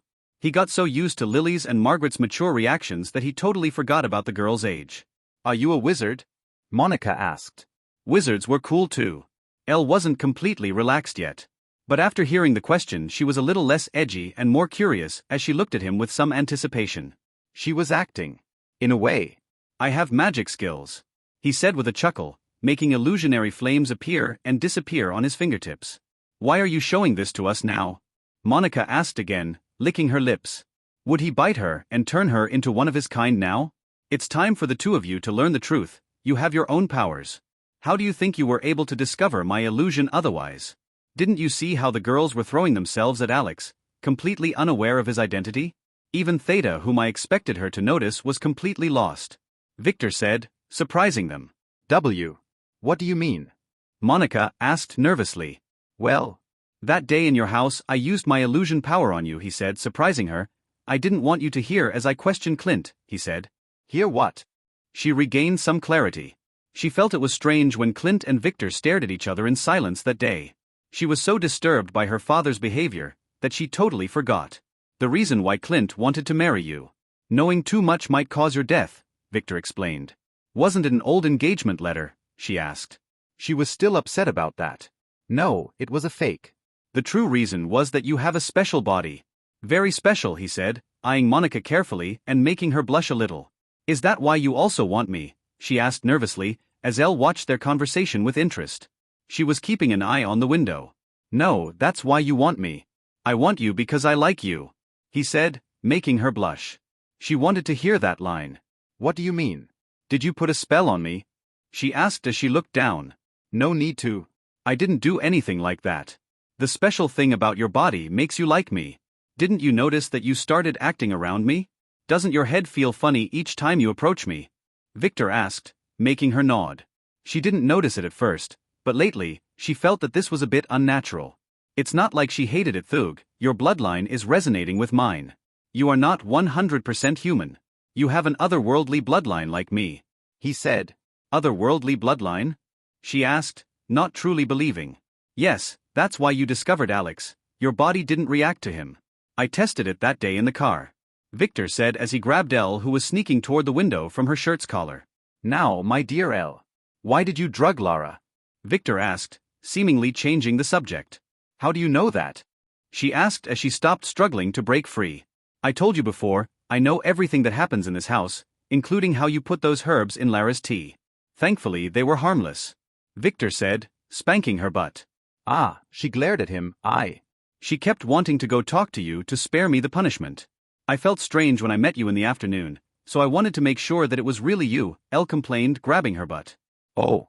You did good, Victor said, surprising her as he put her down on the couch again. In fact, I am doing this to train the girls, as some bad guys might disguise themselves as me someday. I plan to reveal the truth after dinner, Victor said. The disguise as the master was one of the oldest tricks in the book. Victor thought for a second as he took a leather book and a needle, presenting them to Elle. Drop 1 drop of blood on this book's cover. I want to see if you have some magical bloodline too, Victor told Elle as Monica watched. So that's it. He made her do the same that day. Elle hesitated, then looking into his eyes, she slowly did it. She felt like she was selling her soul to the devil, but had no choice. Maybe she will be a witch after this, or a magical girl. Victor looked at the book as her little hand touched it. She looked nervously at it too. Nothing, Victor said as the girl watched. That's strange, he said as he looked back at Elle, who seemed disappointed. Are you sure you smelled the difference in Alex? He asked. She nervously nodded. You must know that your smelling power might also be a superpower, Victor said, making her gasp. Really? She asked. Yes, now tell me, what does Margaret smell like? Victor said. Elle sniffed a little at her. Normal? She has some of your smell on her, but very faint, and she has some burnt wood smell too, she said, making Margaret almost gasp. She remembered the incense burner that was put over their head when they extracted her soul. Good, what about Monica? He asked as he squinted his eyes, making Monica listen with interest. I don't know how to describe it. It is not bad, but not normal. Somewhat nice. She has some strange old rich lady smell, she said. It's called perfume, Victor said, then sighed. You might have a gift in identifying souls, and extra fine senses. But no bloodline, Victor said, looking at her with interest. Does it have something to do with her falling into a wine barrel? Too bad his knowledge book was still in cooldown time, and he was completely broke at the moment. So either way, he can't afford it. Does that mean I can learn magic too? Elle asked nervously as she looked at him. Yes. I have been planning to teach you, Victor said, looking at her, but you are still too young. He said, making her disappointed. Don't look like that. When the time is right I will teach you with Lara. But your body is still too weak, you might not take it. Victor stopped talking. Why did this sound dirty? I have been exercising with Lara, she complained. Those exercises are not easy. She can barely do a part of what Lara can accomplish. That won't do. Lara's exercises are tailored for her, Victor said as a book magically appeared in his hand. It was handwritten by him. Keep this a secret, read it and train according to it. Oh, I forgot that you can't read well. Give it to Lara then, and let her explain it to you. This is a martial arts exercise that will make you very strong, he said, putting it in her hand. It had drawings anyway, so it won't be that hard for her. Really? She asked as she flipped through it. It only had about 20 pages with strange diagrams. Yes, don't worry, Lara can read those. She can exercise it too if she wants, as long as she can keep up with her own exercise first. It will help both of you learn magic when the time is right, he said, tempting her. Now go show it to her. She will wake up soon, Victor said. This exercise was an authentic martial art made for younger practitioners. It was hidden in a stash of documents that were found in some dungeon and thrown into the Royal Library for archiving. He knew a lot of those and has been transcribing them lately for the girls. Ah. Elle nodded as she headed toward the window. Victor grabbed her again. Use the door, he scolded as he shook his head. But, she said as she looked at the empty wall. The door was there again. Just like magic. Don't tell anyone about Alex, he yelled after her as she left the room, shaking his head before turning to look at the nervous Monica and Margaret. Now that the brat is gone, we can talk business, Victor said to Monica. I will give you 2 choices, he said. What? She asked nervously, hiding her true thoughts. It's time, damn it. She knew this line. He was definitely going to bite her and turn her into one of his kind. She was not ready yet. But, you can either stay ignorant and live your life as a normal girl or... He stopped talking as he watched the creepy smile on her face. I guess you already made up your mind. He chuckled, taking out another book and giving it to her. Ah. What is this? She asked, feeling a little disappointed as Margaret by her side chuckled. A training manual. Take this one and do the exercises in it every morning before school. Your body might not handle the transition, so I need you to build a suitable foundation, he said, disappointing her. Now you can leave, and don't tell anyone about our conversation. We will talk about your awakening ceremony once you are ready, he said. She looked at him with a frown, wanting to say something. After some pondering, she chose to remain silent, so she just nodded and stood up, and walked out of the study after giving him and Margaret a glare as she shut the door. You are going to make her a player? Margaret asked straight away. I found a treasure in her house. It belongs to her family. I think she comes from an ancient player family. It's an awakening artifact, he explained. What treasure? Don't tell me it was that slab under the vase, she asked, and watched Victor nod in confirmation. Why did no one know about it? Margaret was surprised. In her previous life she never encountered players, but now they kept popping up around her like mushrooms. There exist a lot of families around the world that used to be a player family or a branch of one, Victor explained. Most of them lack the knowledge of their heritage, and those who know, lack the means to return to their former glory. You see, once a family loses its awakening artifact or the power to make it work, they would be destined to die out slowly. The useless awakening artifact will slowly turn from a treasure to an heirloom. Then, after a few generations, when its true function gets forgotten, the artifact which was worshipped by the grandfathers would be used as a door holder by the grandchildren. Oh, Margaret nodded. The artifact in Monica's family can only be activated by someone who has an awakened bloodline. Her family's blood probably got diluted over the ages, so they slowly lost the ability to awaken it as most families did. The problem was that their artifact was dependent on it, so they could not become players. He said, Monica here has some amazing bloodline, but it needs awakening first for the artifact to work on her. I can't let her upgrade her bloodline just like that though, that would be a waste. I will make her upgrade it too with the rest of the girls, he expressed. You keep mentioning this awakening and upgrading. Can't you do it now? Why are you waiting until after the wedding? Is marrying Lily really that crucial? She asked the question she had in mind for a while. She wanted to change the subject too, as she didn't have a bloodline and was feeling a little jealous. No, not just a little. Awakening is easy, upgrading is very hard. Nearly impossible. Marrying Lily is important, but marrying Lynn is what's crucial for the awakening. I will be using her to do a summoning ritual to call a unique monster that has the power to upgrade bloodlines. The summoning ritual might take a couple of days, and I need a way to stay at the mansion for a few days with Lynn without raising suspicion. The wedding is perfect for this, he said. Oh. Everyone would think that you are busy harvesting flowers and didn't want to be disturbed, she said, feeling a little jealous again. Exactly. Now, if you have nothing else to say, you can go play with the girl. This young master still has things to do, he said. No, I wanted to ask you something. It's about Alex, Margaret said. You want to know why you feel strange about him? If my guess is correct, your soul still retains my mark from before the time leap. You must have felt that something was missing when you looked at him, Victor explained. Oh. No. I was not going to ask about that. And stop using the male pronoun on her, it makes me feel sick. Margaret said, still angry about her toys. Although Victor never truly confessed to her about Alex's true gender. It was completely clear to her by this time. Oh. Okay then, what did you want to ask about? Victor asked. That idiot took all my new toys, she said, puffing her cheeks. You must have been watching how she tricked me. Yes, I saw that. He paused and glared at her. She set him up. Ah, so you have always been peeping. All the time. You pervert, she said, raising one eyebrow. How are you doing it? Are there cameras around the mansion? She asked, looking around. I never hid this. And I already told everyone about it, but no one realized how powerful the array I placed in the basement was. It allows its master to see and hear everything within a few miles perimeter. You should have already figured that out, he said, watching her act stupid.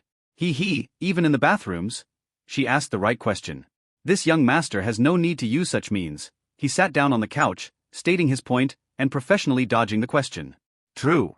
It's not that I mind, I am just asking to check your fetishes, she said as she pushed herself on him, pinning him by putting her hands around his neck and her knee in between his legs as she looked him in the eye. She might appear indifferent, but really wanted him to marry her too. She was feeling extra jealous of Lily. What's up with you? Did you go on heat, knowing that I was peeping on you? He asked casually. Maybe I did, she said, earning herself a slap on her butt. It stung. Ah, she yelled in surprise as she collapsed on the now empty couch. Victor was not sitting there. It was an illusion. Damn it. She will get her revenge one day.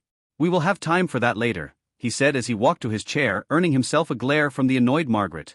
She wanted to tease him a little, but this bastard was as usual very slippery. Can't you just enjoy my teasing for a moment? She complained. People used to pay fortunes for much less than this. It was in her previous life. I do enjoy it, but this young body of mine doesn't know yet how to enjoy tasting wine, he said, shaking his head. Oh, she seemed to have realized the problem. Although Victor acts like an old man, his hormones were those of a teenager. Is your soul still injured? She asked. Nah, it's much better. Now go play with Alex.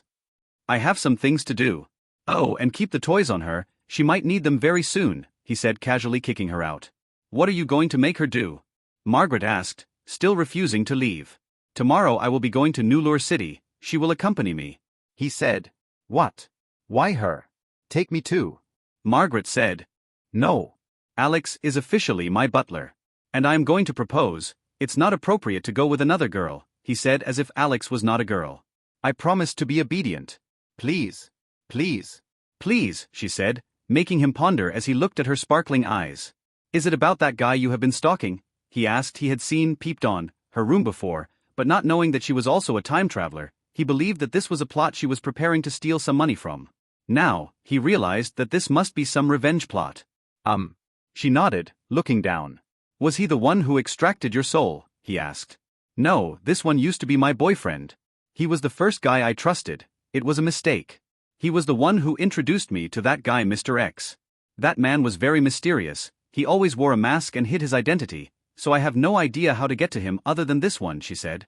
I can grab him and cut him up for you. Victor said she could feel the jealousy in his words, which made her feel a lot better. No. This one is mine. I will cut him up myself, she said decisively. Oh. Then wake up early tomorrow, and after arriving at Nulur City, we will split up, he pondered. Having her with him might complicate his plans. I will introduce you to someone who would help you through, he pondered. Who? She asked. Another girl? Nope, my brother Mike. He is stationed there. If anything went wrong, you can ask for his help. He is trustworthy. Be careful though, I don't want him to snatch you from me, Victor said with a weird smile. Why? He likes redheads, she asked, twirling her locks as she smiled. No, he likes sluts, Victor stated, ruining her good mood. The woman in the shadows left the villa with a very disturbing face. She had one mission, and it was to find where her mistress Lily went. After losing track of Lily and the men accompanying her, the family sent the spy to check Victor's mansion.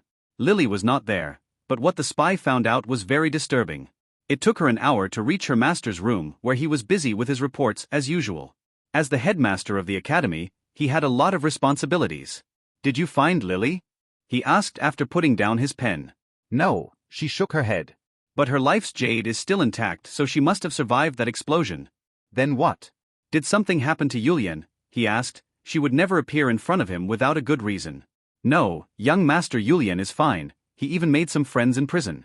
It's about that leech Victor. She spat his name hatefully. What about him? James asked. I just peeked at the mansion from outside. He was sitting there surrounded by girls who kept feeding him with their mouths and massaging his legs as he laughed stupidly, she said. What's wrong with that? James asked. He does that with his wives every once in a while. It helps him relax. It's not that. When I was upstairs, I overheard a little girl. She seemed to be also a maid in the mansion. She was talking about how he would teach her some kind of magic trick, and that her body was not strong enough to take it. That bastard. That child is about 8 years old, the spy cursed, making James realize that she only came here to vent. You must have misunderstood him, he said. Such words can mean different things. Definitely not. We can't let the young lady stay with him, the spy said emotionally. Don't be impulsive, I don't think that anyone would touch the young lady. You saw her by yourself. I couldn't eat for an entire day after seeing her face. He said. Ah yes, poor young lady. But he is making her serve him. Master, the spy complained. Enough. Nothing will happen to the young lady. If there was even a 1% chance that anyone would touch her, the family would have pulled her out a long time ago. He scolded. This involves some things bigger than both of us. Just keep an eye on the situation for now. And hasten the efforts to find the young lady's location. The family wants to know if she had anything to do with that explosion. He said. I understand, the spy said as she faded into the darkness with a bitter expression. It was late at night when Alex, who had one of the best days in her life and was turning in bed, realized that her life might be in some serious danger. They will definitely kill her tomorrow. It all happened an hour ago. She had been enjoying herself too much being pampered by the girls that she didn't notice when Victor entered the room and sat opposite to her. The first to yell was Theta, followed by the girls one by one. Even Mina, who was getting Victor a new dish of sweets, dropped what's in her hand in shock as her eyes darted between the two Victors. Her sister Mana hurried back to the room to see what happened and was shocked too. The only one who was staying cool was Margaret, who was crossing her legs while sitting on a comfy couch in one corner, enjoying a bowl of popcorn that she went out of her way to prepare in the kitchen earlier. Monica was sitting beside her in suspense. She liked such confrontations in movies, she can't believe she was seeing this in real life. Hilda, who ran here when she heard the sound of the dish breaking on the floor, clearly watched the situation and then made a very wise choice. She pushed Margaret to the side and sat beside her. She had been wondering why was this slut preparing popcorn in the middle of the night. And she finally knew the answer. Young master. Ruby asked as she looked between the Victor who was getting massaged by her and the one sitting on the opposing couch. Mirroring the other Victor precisely. Who else? Victor asked casually as he glared at Alex, who quickly remembered what was in the note Margaret stuffed in her hand after dinner. She cleared her throat. He is lying. He is an imposter, Alex said as she slowly nudged the girls who were surrounding her to the side and stood up, then approached Victor as if he was checking him. Who sent you? She asked. I am the one who should ask that. Who sent you? Victor replied, standing up himself and looking Alex in the eyes. The two Victors stood up looking each other in the eyes. As the girls sweated, realizing something. This was definitely some game by their young master. If the fake Victor was an enemy, he would have already lost his head. Is this some kind of a game, young master? Mana asked. No. Yes. Both Victors gave opposing answers, making the girls frown. This is a test, one Victor said. We want you to find the real one, the other Victor completed. Hearing that, the girls relaxed and returned their hidden weapons to their storage rings. It was not an enemy after all. The ones who get it wrong will be punished, the first Victor stated. They will have to get spanked by me, the second one nodded, making the first one glare at her threateningly.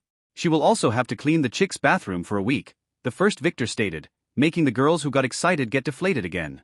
Now, the girls who think it is me, come stand to my side. You can't ask each other, one victor said. Yes, everyone decides for herself. Come to my side, this piece of shit is a fake. You are the fake one. Your mama is the fake one. Keep my mother out of this. See. He is definitely a fake.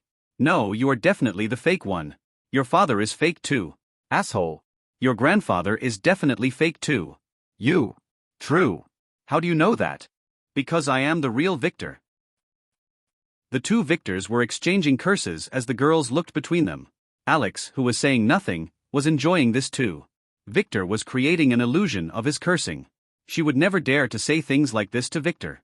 The girls looked at each other not knowing what to choose. The first one was Theta, who after squinting her eye for a second, slowly moved to the real Victor's side.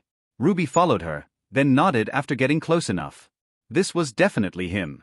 She felt strange massaging him earlier. At this time, she realized why. She had healed his soul before. It had a certain aura around it that was missing from the other Victor. On the other side, Epsilon and Ada headed to the fake Victor's side. They had a feeling that he was more approachable.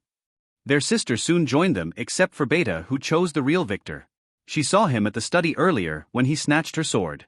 Then when she entered the mansion, he was in the living room. She just thought that this was him being whimsical, but now she had realized something. Mana and Mina were at a loss, so Mina asked nervously, "Can we ask a question?" "You are already asking," a Victor replied as the other one nodded. "I want to know who each of you thinks the prettiest girl in the mansion is," she asked, squinting her eyes. The Victors looked at each other, then turned to look at Mina and said in one voice, "Lara," causing the little princess who was peeping with her mischievous little maid to gasp. "Isn't it someone else?" Mana asked as she tensed up, ignoring the sneaky little girls who ran to their room and then returned to find out who the real Victor was after making sure no one went to check on them. "No, my Lily is not in the mansion today," the other Victor said, making them relax a little. "Where is she then?" Mina asked, making both of the Victors smile. The twins passed the test. "She is playing with her new toys," they both said, making the twins sigh and completely relax as they put away the poisoned owls hidden in their sleeves. This was definitely Victor testing them. Hilda nodded in approval. Unlike the other girls, they don't blindly believe that one of the Victors was the right one. On the site of abnormal activity, they must check all the possibilities. What if both of the Victors were fake? "Now choose," one Victor said. The twins frowned, then approaching the Victors, they began to sniff them. They found nothing. Then Mana noticed something. She was not sure, but one of the Victors' standing stances was a bit different. One was defensive and weak while the other was confident. It was very subtle and it could be a trick. But her gut feeling was that this was a clue. Mana thought for a few seconds, glaring at Margaret, who seemed to have known about this and was enjoying her time. She quickly made up her mind and stood beside the real Victor. Mina quickly followed. Even if her sister got it wrong, she doesn't mind getting punished with her. Well then, the Victors began to speak, then were interrupted because at that very moment, Arya entered the mansion. She looked in surprise at the girls, who were divided, standing behind two identical Victors. "What kind of perverted game are you playing?" she asked with a frown. As she looked at Hilda, who was, strangely enough, sitting with Margaret and Monica. She was even eating popcorn. "Choose a Victor." "One of them is a fake," Margaret quickly said, licking the salt off her oily fingers in a sexy way. "If you chose correctly, you can sleep with him tonight," she said evilly as the two Victors glared at her. She was getting her revenge for the earlier spank. Margaret had heard about Arya's nocturnal habits from Lily when she inquired how she managed to stay out of Victor's bed for so long. "Ah, really?" Arya, who was out of energy after a long work day, regained her strength all of a sudden, making Victor, who wanted to refute Margaret, choose to remain silent. Arya was working hard for him, so she deserves to be pampered by him sometimes. "But he will not make it easy for her." He had a little brother who was dependent on him for protection. Arya quickly approached the Victors and began to check them as if they were porcelain vases. "I am the real one," one of them said. "Yes, he is the real one," the other one helped, crossing his fingers. Arya didn't fall for it. She could easily tell who was the real one. His crouch involuntarily shivered when she approached him. "You are the real one," she said to the real Victor, who signed a second later as Alex's disguise shattered, making the girls who chose him gasp. "Damn it," Ada cursed as she glared hatefully at the flinching Alex. "Now," Victor coughed, clearing his thoughts, "all of you girls, except Arya and the twins, would be spanked as a punishment. And you will also clean the bathroom tomorrow," Victor said. "Even us?" Theta, who didn't fully get it, asked. "Yes," Victor said. "But we got you right." Ruby complained. I am sorry to tell you this, but you have been massaging Alex's feet for the entire day. You were fooled too. Victor corrected her, making her gasp as she also glared hatefully at Alex, who stepped back as all the girls began to give her some very glares of disgust while holding their butts. She spanked them a lot today. It was not her fault. Victor told her to act like him. He was the pervert, not her. Then why were the twins spared? Ruby asked. They also began serving this. Alex. When they returned from school. She complained, not giving up. She didn't mind some slapping, she was used to it due to her former line of work. But she really didn't want to clean the chicks' bathrooms. That place was as disgusting as a real chicken coop that has not been cleaned in years. She even wondered if they were keeping it like that for such occasions. The twins passed my second test. They didn't believe me straight away, and made sure that this was really a test, not a trap by some enemy. Victor explained, making the girl gasp. They never considered this. If he was a real enemy, they would have approached him without caution. They truly realized their mistake. They have seen that evil lowly Lamia in the dungeon, how she tricked them with her cute big eyes. If Alpha was not with them back then, they would have been dead. Remember, enemies are everywhere. If you suspect something was not right, make sure to stay cautious and investigate, he said. The only ones who found out from the start were Margaret, Monica, and Elle, he added, making the girls look at the girls in the corner. Hilda had already stood up and was nodding as if she had also already known. Not realizing that at this moment, behind the closed door next to her, Elle was puffing her non-existent chest proudly as Lara looked at her with admiring eyes. Now everyone, put your hands on the wall and turn your butts toward me. This young master has some punishment to deliver, he said with an evil smile, making the girls shiver. Some of them out of fear, some out of excitement. Arya chuckled, then stopped as she realized something. Damn, she didn't really consider it earlier as they were joking around, but she was going to sleep with him tonight.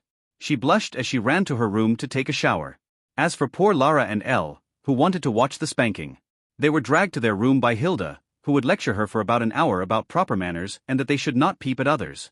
Hilda hoped that by that time, Victor would have finished with his perverted games. Alex, on the other hand, silently sneaked out of the room. From the hateful glares the girls were shooting at her, she realized that they held a grudge, a real deep grudge. When Hannah woke up and went downstairs the next morning, she was surprised by the tense atmosphere at the breakfast table. Did something happen after she went to sleep early last night? Victor, who was usually energetic, had a pale face and was limping as walked down, then sat down in his chair with the help of Hilda. She couldn't help noticing the strange suit he was wearing though. It was made from some very high material, and it was purple. Who wears a purple suit? She decided to ignore him for now, looking at the girls who were very cheerful yesterday. They were sitting in a very strange way around the table while glaring daggers at that sissy guy, Alex. He seemed to be sitting on pins and needles while sipping his soup with tears in his eyes. That soup for some strange reason had a very unique shade of purple. And Hannah didn't need to use her skills as an alchemist to realize that this thing was probably not edible.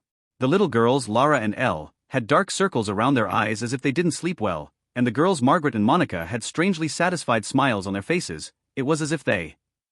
No, she can't think about such dirty things. Only that purple-haired girl whom she didn't meet yesterday seemed strangely refreshed, as if she had a very satisfying sleep. She seemed a little shy as she gave Victor an apologizing simple, Victor. Sorry about yesterday. She said. It's okay. I have learned my lesson. Next time we will use a rope. He said. Lara, who was eating her favorite fruit-flavored cereals, looked up in a questioning look. For what? She wanted to ask, but chose to remain silent as she noticed Elle chuckling. She decided to ask her on the way to school. Arya blushed a little, not refuting him. She wouldn't mind trying new things. I wanted to talk to you about something else, she said, changing the subject. What? You must know that I am still new to this field. We have to start slow. Victor exclaimed, making her glare at him. There were kids in the room. It's not about that.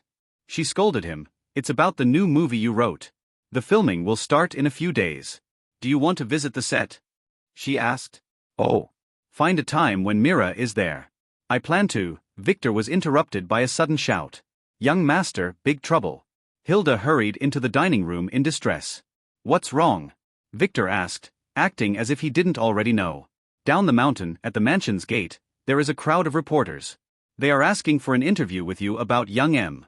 That bastard's Nick's death. She quickly corrected herself. Oh. I expected them to come, but this was quick, he said, pondering that someone was pushing them against him. But who? It was definitely not from the family, as Alfred would have warned him. Young master. The chicks at the gate are already keeping them out. Should I order them to scare them a little? She asked. She didn't have any experience dealing with such problems. Come on. We all should tell the truth here.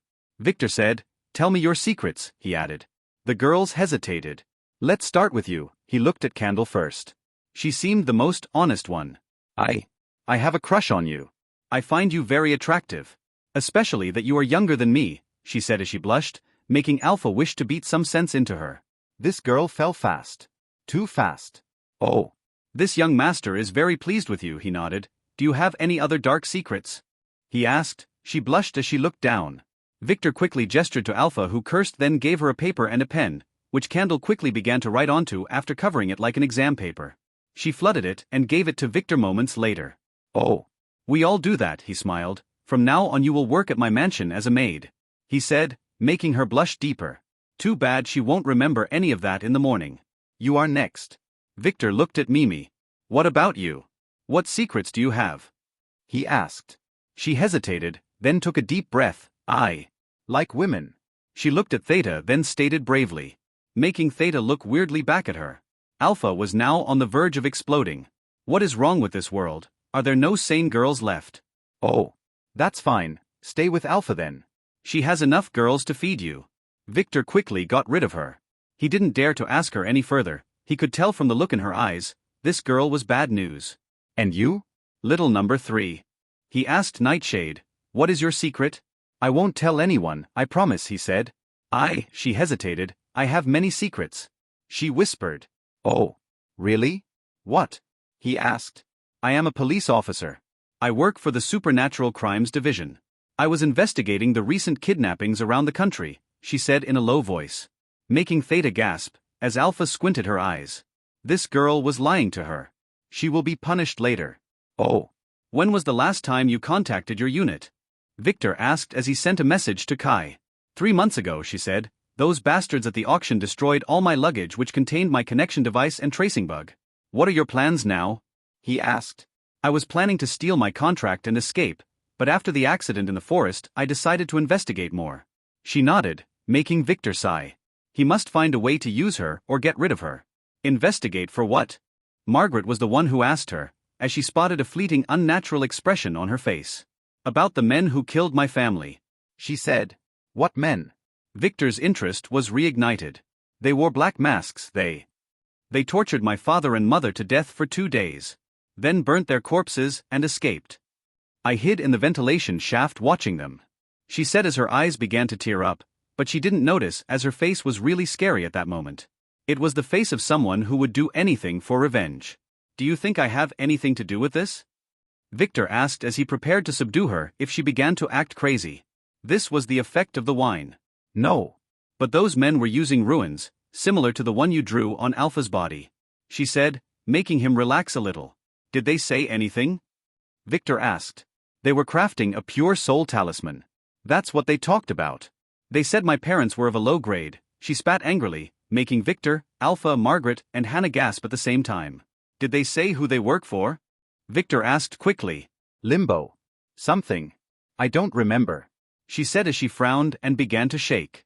Victor wanted to question her more, but he could tell that any more than that would make her relive the experience of that day, so he quickly gestured to Alpha, who professionally used a needle to knock her and the other 2 girls off. Do you know anything about this limbo thing? Alpha asked. Never heard of them, he said as he pondered. What are those?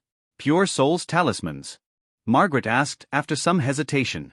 Some really evil **T. Alpha replied, it is dark magic, that darkest of dark magic.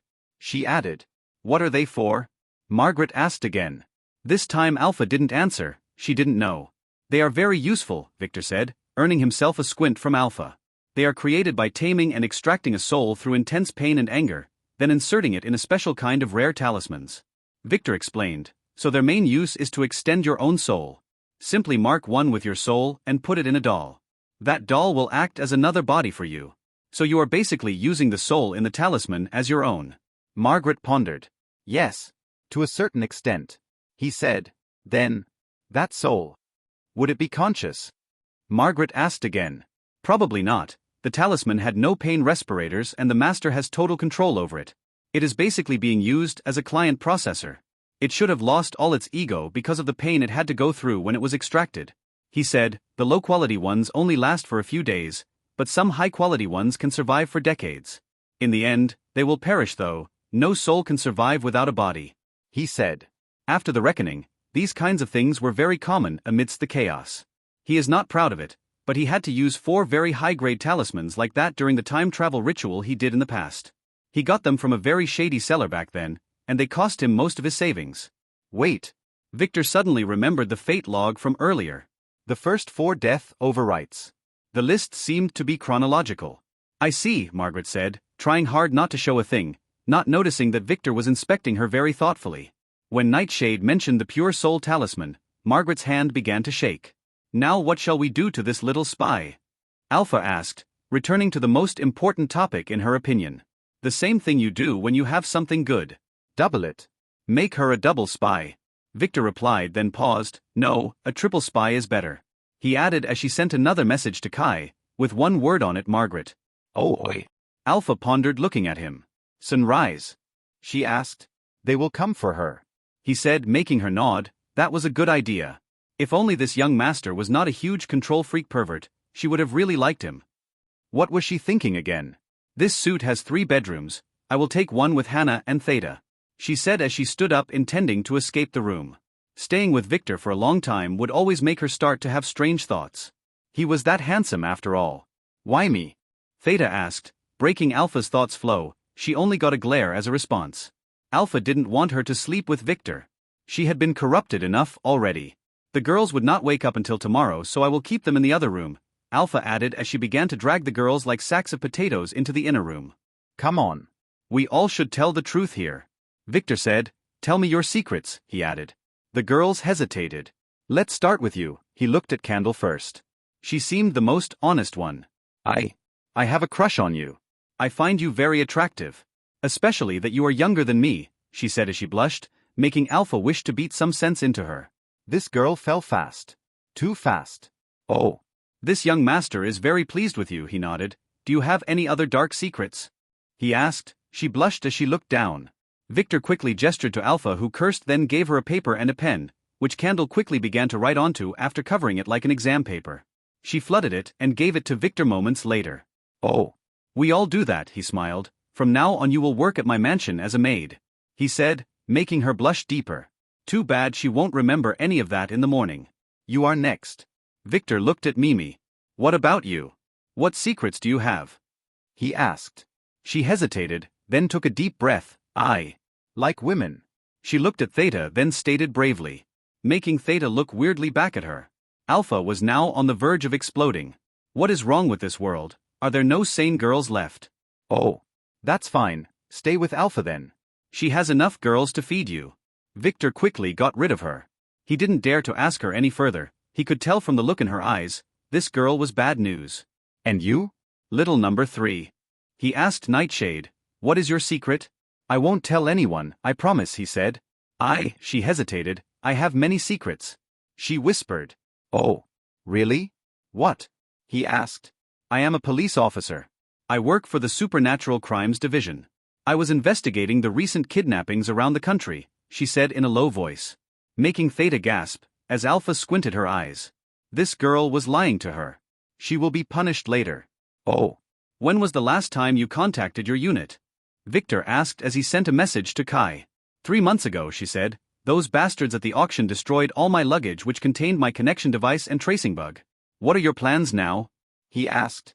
I was planning to steal my contract and escape, but after the accident in the forest, I decided to investigate more. She nodded, making Victor sigh. He must find a way to use her or get rid of her. Investigate for what? Margaret was the one who asked her, as she spotted a fleeting unnatural expression on her face. About the men who killed my family. She said. What men? Victor's interest was reignited. They wore black masks, They tortured my father and mother to death for 2 days. Then burnt their corpses and escaped. I hid in the ventilation shaft watching them. She said as her eyes began to tear up, but she didn't notice as her face was really scary at that moment. It was the face of someone who would do anything for revenge. Do you think I have anything to do with this? Victor asked as he prepared to subdue her if she began to act crazy. This was the effect of the wine. No.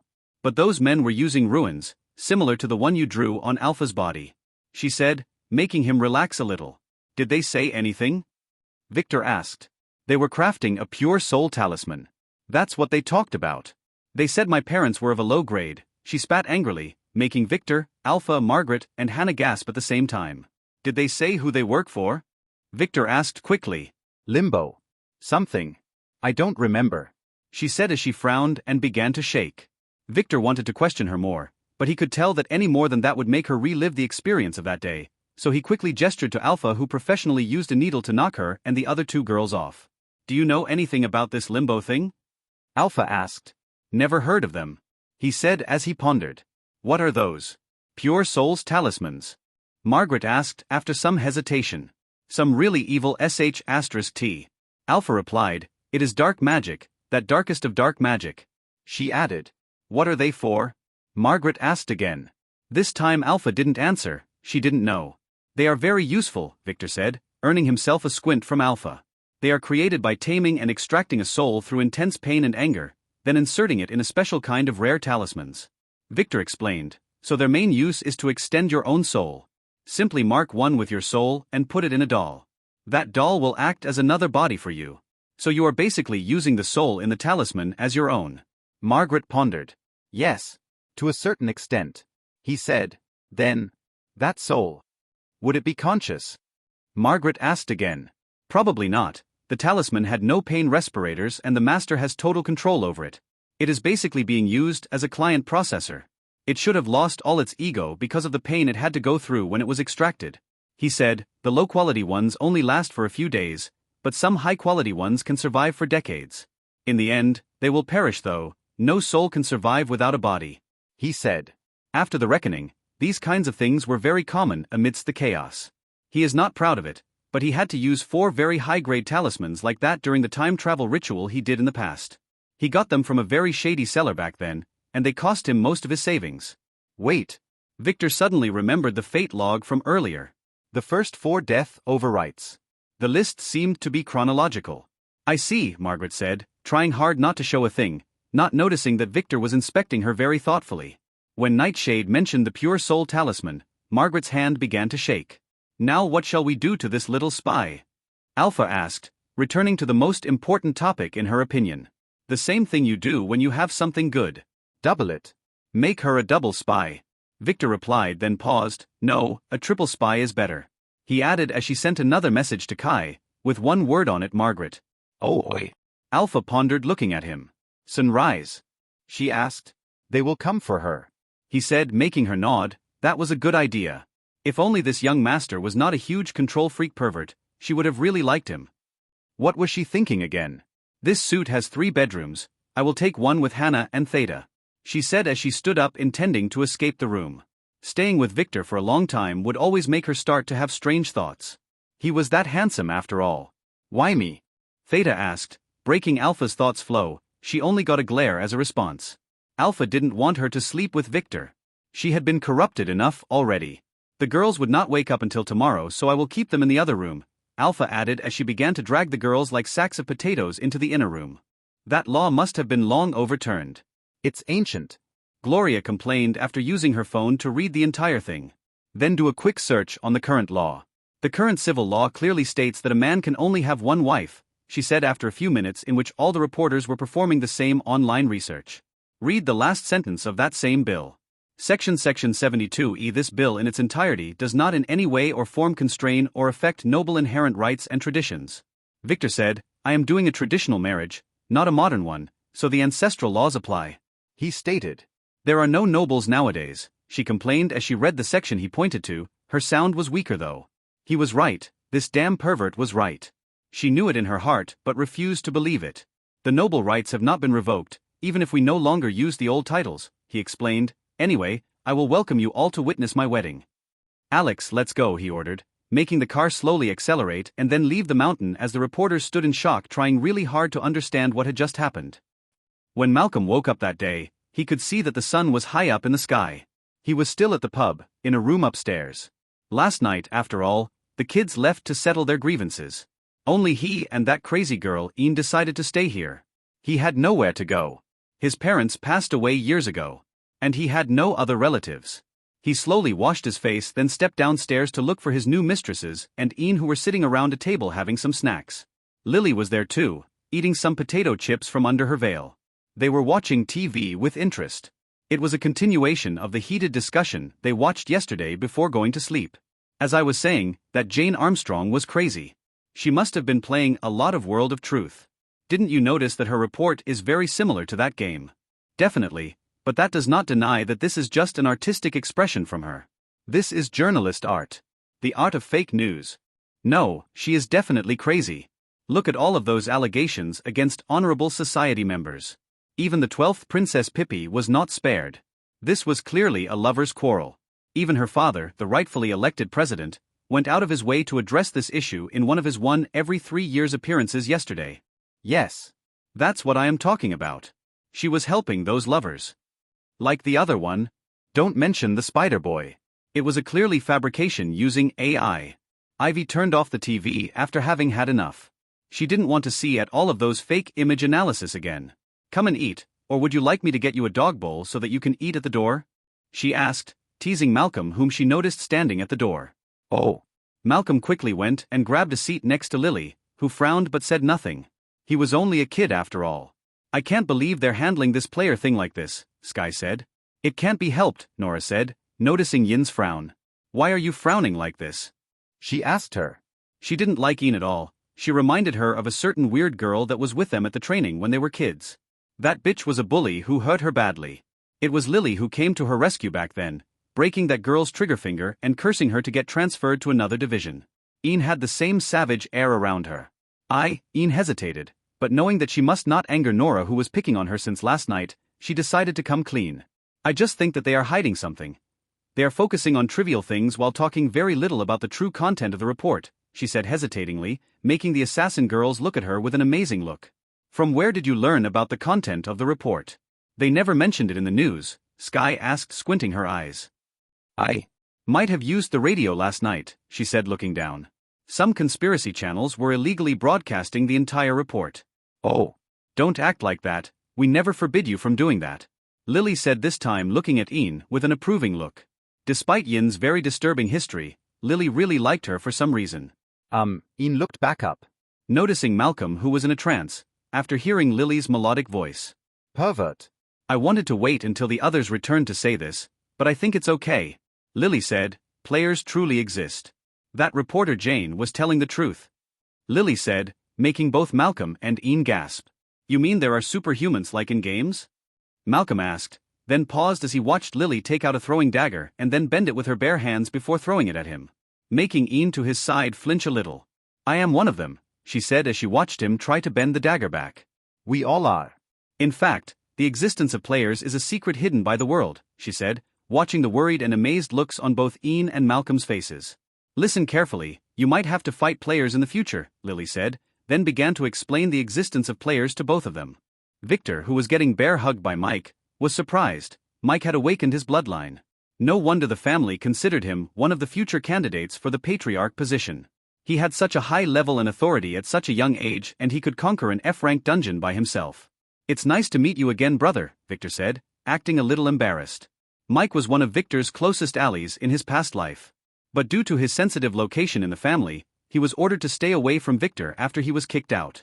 As far as Victor knew, Mike was crippled a few years later in a dungeon accident, causing him to drop from the competition. It was probably some kind of a conspiracy, but Victor had no evidence. Is this your girl? Mike said, moving his eyes to Margaret, who was nervous. He was inspecting her from head to toe, the same way he did back then. Yes, this is Margaret. She is both my lover and my assistant, Victor said, making her smile a little. Oh, not bad at all. If you ever get bored of her, send her to me, Mike said. He didn't know why, despite being dressed like a businesswoman, this Margaret gave him some vibes that he really liked. But as a gentleman, he doesn't steal the women of others. This was one of his many principles. How about you introduce your girls? Victor quickly changed the subject. Those are Honey and Bunny, my concubines. As you see, they are twins, Mike said proudly, introducing the girls, and causing Margaret to glare at him and then at Victor. Those two scumbags seemed to have the same depraved tastes. She had a feeling that it was only a matter of time before Victor built a naked bronze statue of himself in the mansion. "Nice to meet you girls," Victor, who was unaware of Margaret's assessment, said, making the twins chuckle like hookers. They were hookers in the past.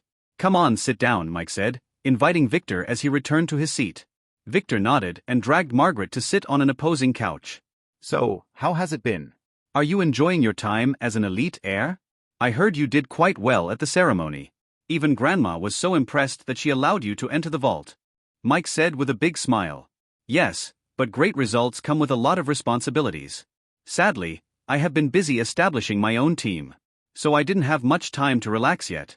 Victor sighed. He was telling the truth. "Oh, you can wind up and relax here. Nulur City is known for its brothels." Mike said, "Do you want me to introduce you to a few?" Mike asked. "No need, I am planning to visit the Red Cow brothel tonight. I heard that it is the biggest in town," Victor said. "It is, though its security is not top-notch," Mike said, frowning. "Aren't you here to propose?" "We have already informed the Von Rosen family of your arrival today. Wouldn't it be a little inappropriate to visit a brothel first?" Mike asked after chewing a cherry that one of his girls put in his mouth. "I wanted to make it clear to them that they are the ones killing themselves to marry me. So I have to arrive a little late," Victor said. "True." Mike frowned. "Did Mother learn about your marriage?" he asked. Although Elena was not allowed to interview in the family business, Mike wanted her to approve of Victor's marriage. He had already disappointed her with his choices, after all. "Yup, she was there when Father told me about the marriage. And she didn't say anything. She is staying at Golden Waterfall Town. You should go give her a visit," Victor replied. "Really? I really should." Mike nodded with a wry smile. "I thought Dad forbade her from leaving the island until Lara was old enough?" He was both surprised and a little worried. He had avoided going back lately because he feared his mother would scold him if she saw any of his wives. She hated sluts. Now there was a possibility she might decide to come to pay him a surprise visit. He should probably cover that statue. It was built after losing a bet with Alice a year ago. I convinced him to let her have some time with her family. And Lara is staying with me. It seemed that Luke made some blunder and Father needed me to supervise her training instead of him, Victor said. I heard about that. Dad wants me to check on that bitch who seduced both Rex and Luke. The family wanted to execute her, but she turned out to be pregnant. So she is safe for now. He sighed. He really didn't like the family rules. And that chick was interesting. Really? Victor was surprised. That woman was destined to be with Mike. It seemed like his actions didn't affect that. He could tell from the look on his elder brother's face. Yeah. I wonder though, why didn't Dad ask me to take care of Lara? Mike pondered. I have far more experience than you, he added, trying to change the awkward subject. Are you really asking that? Victor answered by gesturing to the statue that could be seen in all of its glory outside the window. Oh. Mike chuckled embarrassingly. How is that brat doing? I haven't seen her in a long time. She was a little sick lately, but she is much better now. Victor said, she is going to school now, he added, pondering that he must fix Lara's bloodline ASAP. What? Mike exclaimed, startling the twins who were now messaging his shoulders. Didn't Dad decide to homeschool her after what happened with Alice? Mike asked. Alice really crossed every line back then, making a carefree father like Theodore call his daughter a slut and then pass out of anger. Theodore was mistaken though, Alice was no longer a slut.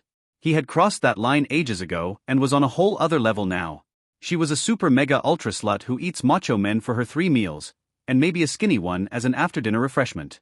I convinced him, telling him that Lara will be staying at my mansion, so I will be able to monitor her, Victor explained, not realizing that Mike was silently cursing at his older sister.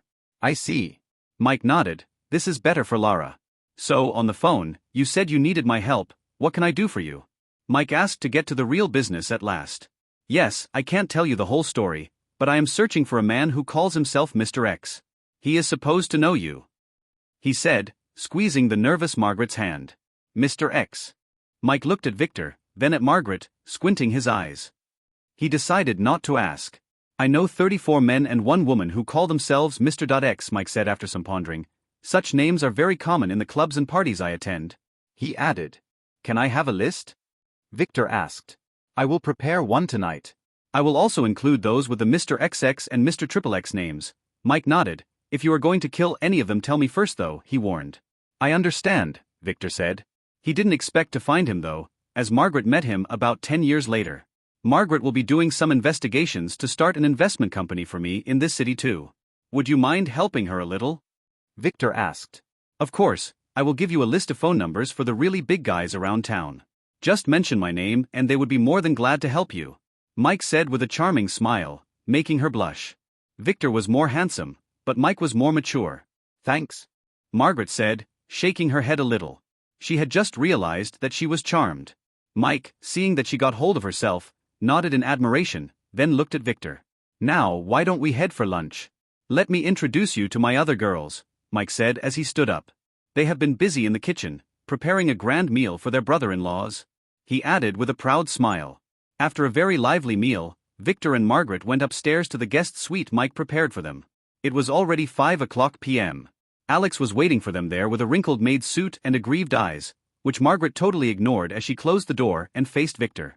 Why do I get the feeling that all of your brother's wives are hookers? Is he making them act like that on purpose? She had to ask, although the meal was very harmonious, and the girls were very nice. The way they talked and flirted with Mike gave Margaret a very disturbing image. I told you before. He likes sluts. All of them are former hookers. That's why father couldn't let him marry Nova or Linda, Victor said as he sat down on a leather couch rubbing his belly. His sisters-in-law really pampered him today. The same as in his previous life. Those girls were a real treasure. Mike had a really unique taste. They were very conscious of their inappropriate origins, so they always tried hard to be the best. They didn't want anyone to criticize their husband. Does everyone in your family have such weird hobbies? Margaret asked. Everyone has his circumstances. The story goes that when Mike was a kid, he sneaked with his friend to watch a movie. It was about a handsome rich man who fell in love with a hooker. It was a story about how the rich man left his evil fiancée for that hooker. Something along these lines. Victor said, I don't know what happened to Mike after leaving the island. But I remember my mother cursing when he announced that he will be taking some hooker as his first wife a year later. Victor explained. Oh. Is that sister of yours, Alice, the same? Margaret inquired. Was being perverts something in their blood? She has noticed that Elena, when she was staying with Victor, always avoided mentioning Alice. Alice is the nicest girl in the world. Victor shook his head, but she also has her circumstances. Don't believe any bad rumors about her. He didn't explain any further. I see, Margaret said nothing as she sat on another chair and relaxed. What now? She asked. Do whatever you want. Go shopping or something. I have important things to do, Victor said, then turned to Alex. Are you ready? He asked her. For what? Alex asked. She was ready for some things, but not for others. So she didn't dare to say yes. Did you forget? I told you yesterday. You will be taking my place from now on, Victor said. Now go change into the spare purple suit in the bag, he said. Alex nodded, then headed into the other room, then returned 5 minutes later dressed in Victor's clothes which looked ridiculous on her. Good, Victor said, then activated his skill, making Margaret look in amusement as Alex turned into a Victor clone again. From now on you must act like me, Victor said. I am counting on you. My future is counting on you. I understand, Alex nodded. What should I do? She asked. Half an hour later, go downstairs and tell the butler that you will be going for a trip around town. Go alone, ask for Ron to drive you, he should be in the guard's booth outside. Oh, and don't let Mike see you when you leave, he might suspect something, Victor said, making Alex nod. Although she didn't meet Mike yet, she had seen his statue. She would be able to recognize him. Then what? She asked. Go to a brothel, the Red Cow. It is the biggest around here, Victor said, making her frown. Inside I want you to act exactly as I did back in Golden Waterfall brothel. You remember how I acted, right? Victor asked, the now nervous Alex. I remember. Alex nodded as Margaret perked her ears listening to their conversation. This was getting interesting. There, in the brothel, you have to be as arrogant and demanding as possible. You must act as a decisive man who was there on purpose. Remember, you must make an everlasting impression on both the guests and the employees, Victor said seriously. But at the same time, make sure to keep things under wraps, don't go overboard, or get into any fight that might alert the police or the press. I understand, Alex said, frowning a little. After that, just like you did the last time, make sure to spend the night there. Make the girls there remember it as the best night of their lives. Don't ruin my reputation, Victor said as he suppressed his smile, watching Alex's face change color several times in a few seconds. Young master, can you say that again? She asked. Go enjoy your night acting as me. Is it that difficult? Victor scolded. You can only leave in the morning. And be sure to do that in a very oppressive way, like a triumphant warrior. You can use the soul wine on the girls, though if you were not that confident about your performance. Just make sure that the girls can't walk home in the morning. Reputation is everything for an aspiring young master like me. Victor repeated.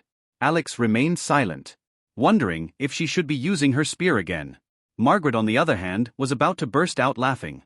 She has finally realized why Victor ordered her to leave the toys with Alex, who would definitely need them. She wanted to ask about what happened in the Golden Waterfall town brothel, though. She felt that it would be a very interesting story. Do you understand? Victor asked again. Yes, Alex hesitated. I will meet you tomorrow when you leave the brothel. We will make the switch back then. I will call you in the morning. Victor said again. I understand. Alex said. Now, go rehearse in front of the mirror. This young master has to meditate, Victor said, closing his eyes to begin his daily check on his own toys. Lily closed her eyes and slid down, relaxing in the big sauna as the girls around her relaxed too. They have built this place in the pub's basement to let their future agent undergo healing baths, but they didn't mind testing them out first. Although this place was hastily built and not as luxurious as the grand bath at Victor's mansion, it was not bad at all. Where is that brat? Sky asked. I tied him up upstairs. I told him that it is a kind of training. Nora chuckled as she relaxed. Ian, who was still in shock after learning that players and Spider Boys were real, was dragged here with them, where she was shocked again, not only by Lily's beauty but by the number of scars on her and her sister's bodies. The girls' scars were visible, but the ones on Lily's skin, although many, were very light, barely noticeable, as if they were healing. Those were caused by our training, Cora said proudly after witnessing Yin's shock. Enjoy them as they last. Soon they will disappear like the ones on Lily. And our skin will be silky smooth. She added. It's all due to these weird algae that the young master made us rub our skin with. It's very effective. Eva said, taking a jar and beginning to spread it evenly on an ugly scar on her arm. This one was a punishment for not being fast enough, she said. They began marketing this stuff last week. It's very expensive, Lily said, opening her eyes, then glancing at Ian, who kept her towel around her body. Come into the water, we will not eat you, she said. Ian hesitated, making Nora drag her in and throw the towel away, revealing a body full of scars. She looked worse than the assassin girls. Those scars were really evil. Whoever made them made sure that they can't be visible from over the clothes. The girl gasped. Who did this to you? Eve asked. She had read in Yin's court file. Ian was living in an abusive family. But they didn't expect it to be to this degree. No wonder she killed all of them and burnt their bodies. Wait, that's not okay. There were triplet babies in her family. She killed those too. This girl was clearly a maniac. Eve reminded herself. Ian hesitated again as she sank into the water. It took her 5 minutes to speak. The police didn't believe me back then, she said. Maybe you would. She said after remembering what Lily told her about players. It depends, but we have seen some really crazy *T last week, Gwen interjected, making Ian take a deep breath and decide to tell her story again. My family. They were demons, Ian said, making the girls frown. Lily, on the other hand, looked at Ian with inspecting eyes. How do you know that? She asked, looking at Nora, who quickly went out of the water and grabbed her phone. Your family was composed of 2 parents and 4 children. An older brother and 3 triplets, she said, reading the report, making Ian shake a little. I just knew, she said, thinking they were normal. Then one day they went out on a hiking trip. They didn't take me because I had a cold that night, she said. They returned changed? Even the triplets? Lily asked. The babies were not born yet. My mother was pregnant at that time, Ian explained. Tell me the story from the beginning? Lily, who moved and sat next to Ian, asked softly. It was after school. My uncle called me that day saying that my family had an accident and were hospitalized. He took me to see them, she said. They didn't recognize me, and they were speaking in a wired accent as if they were trying to speak a foreign language. She added, the doctors said that they injured their heads, she added. Then, Lily asked. They returned home after an entire month. My mother had given birth by that time. I was really happy, she said. They were acting normal again. But somehow after a few days I noticed that they were acting a little strange. Father was always brooding. Mother was a little jittery. My brother always walked funny and howled in pain when the sun rose every morning. The babies were the creepiest. It was like they were always talking to each other in some gibberish language. Their eyes would always follow me whenever I entered the room. She said, taking a deep breath. I was beginning to think that I was the one going crazy, but then I discovered it. What? Nora, who didn't like Ian before, was now holding her hand with tears in her eyes. I found it by chance in the refrigerator. It was a human head. The head of a missing boy that I saw in the news the previous day. She said, they were eating humans. I confirmed that later. Each time a kid disappeared in the neighborhood, they brought new meat home. What? The girls asked in surprise. This was getting very dark. Even the babies would only drink their milk if it had meat in it. At first, I felt it was strange as Mother said that this was better for them, but after knowing the meat's origin, she paused. They left you there all this time? Living with them? Lily asked. I didn't know why. Maybe they didn't want anyone to suspect them. That's what I thought. She said. So you tried to escape? Lily asked again. Yes, it was right after I confirmed my suspicion. But the man who looked like my father caught me. He took me to the basement. She said as tears fell from her eyes. I don't know why, but he tied me up and began hitting me, she added, grabbing her scarred body. In the morning he would drive me to school like everything was normal. In the evening he will torture me. She added, every time I tried to escape they caught me. I asked a teacher for help, but she ended up in my next breakfast. She said, she was shivering now, making Lily hug her. I tried alerting the police, but they ignored me. And when one showed up he smiled at father and ratted me out. It was on that day that it all happened. After that man whipped me in the basement. How did you escape? Nora asked. I didn't. She said that after a pause, making the girls freeze and look at her carefully. Making sure that she was not a ghost. I didn't escape. I fought. She explained, squeezing her little hand. And making the girls sigh in relief. She really scared them. I always had hoped that they were my real parents, but on that day after getting beaten up, that man was called in a hurry so he forgot to tie me up. I crawled out of the basement, trying to escape again. That's when I heard him, the one who was supposed to be my big brother. He was complaining that his body was very inconvenient due to a problem with the transfer. And that father should end his little game and hurry up to completely break my soul and prepare my body for him to take, she said. They were talking in the common language? Lily asked. Yes. The three babies seemed to be able to talk among themselves, but the other had to communicate normally. She said. Then. Sky asked. I returned to the basement and hid. Then that night, I sneaked into the kitchen, opened the refrigerator, and used some of the sleeping pills my mother used to take. I put them in the meat they brought that day. They always ate to their full in the morning. She stopped talking as she looked down. That's when you cut them up and burnt the house? Lily asked. She just nodded, not wanting to explain any further. Do you believe me? Ian said as she began to cry involuntarily. No one believed her after she escaped, no matter how many people she told. They all cursed at her, calling her a psycho. I believe you, Lily and the girls said one by one. Although I can't explain anything of what you told me, I am sure my young master can, Lily said, patting Yin's head after she stopped crying. Didn't the young master demand that we keep his identity a secret? Cora asked. I will make an exception for Ian, Lily said. If Ian was lying, she would be a hidden danger, and Victor would easily know. On the other hand, if she was telling the truth, he would be able to tell them about these demons. And they might be able to help the poor girl. Victor knew everything after all. Rita was immersed in her training when the familiar voice she waited for every day alerted her. Not bad, you can dress yourself now, Victor said as he materialized beside her. She said as she turned around to look at him, floating in his dashing white cloak in the black emptiness. Did anything weird happen lately? He asked her as he began to float around, checking her soul body, making her blush. No. Just the usual. That thing is getting bigger though. She said. Ignore it for now. It can't do a thing without my permission. Victor said, now that you can control your soul to a good degree, it is time for the next phase of your training, he said. What? She asked nervously. At first she didn't really believe Victor, but she had no other choice. But after training in the way he taught her, she realized how powerful his methods were.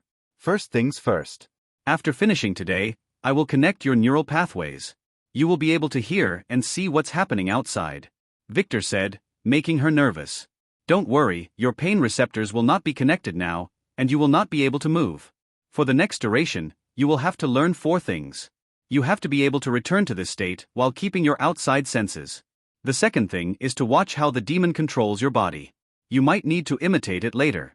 The third thing is that you have to listen to those people outside. Make sure to pick up any useful information. Victor said. I understand, she said. When can I regain control of my body? She asked. When you learn how to fight. This is your lesson for today. Soul fighting methods. Let's begin. I can only train you for 1 hour today, Victor said, turning his body slowly into a dragon. Defend yourself, he said, attacking her. Ron was sighing as he drove the car, glancing every now and then at Victor, who was sitting in the back seat, looking at the city out of the window, seemingly lost in thoughts. Ron was thankful that Victor was very considerate and was not making fun of him, or giving him unreasonable demands. He was really nervous about this assignment when Mike made him be Victor's assistant for his stay here, but he is thankful now. At least the situation was not as awkward as he expected.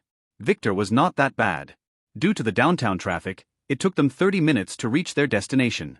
The Red Cow Brothel. Ron had some profound memories of this place. It was where he had his first time. We have reached our destination. Young master, Ron said. Ah. Oh.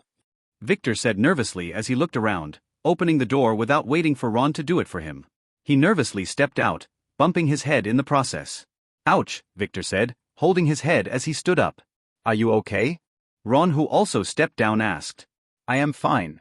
Let's go, Victor said as he looked at the neon dancing lights around the grand building. Did they need all of this for a brothel? Me too, Ron asked.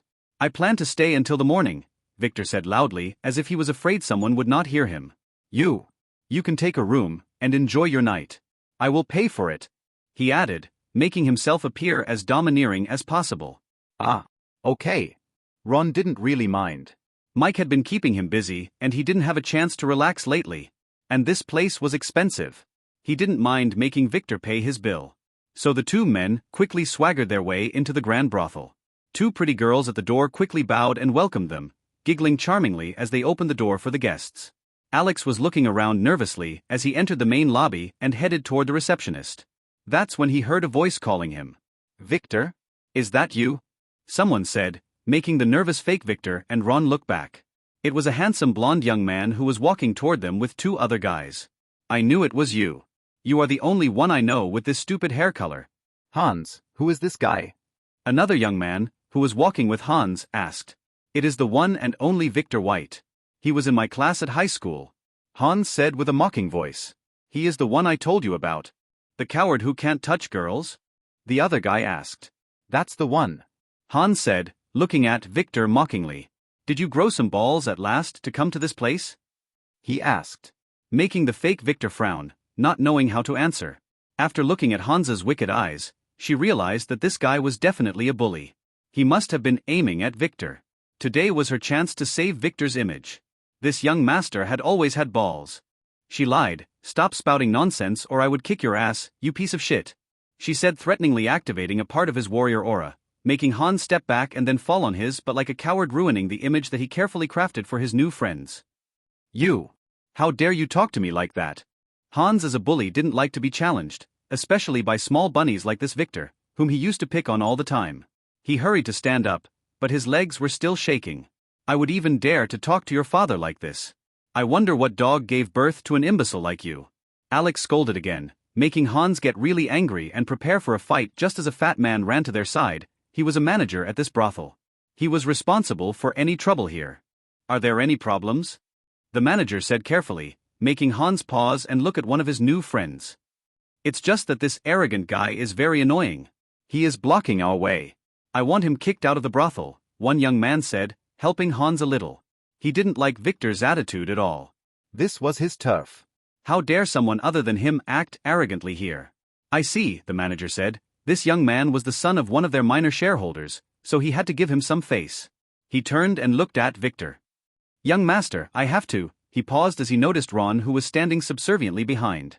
Young master Ron. Is this your friend? He asked nervously. How dare you? This is young master Victor, Master Mike's little brother. Ron quickly explained. It's that bastard who blocked our way, he clarified, pointing at Hans as Victor glared coldly at everyone. The manager panicked. This was close. Very close. Master Mike owned 98% of this place after all.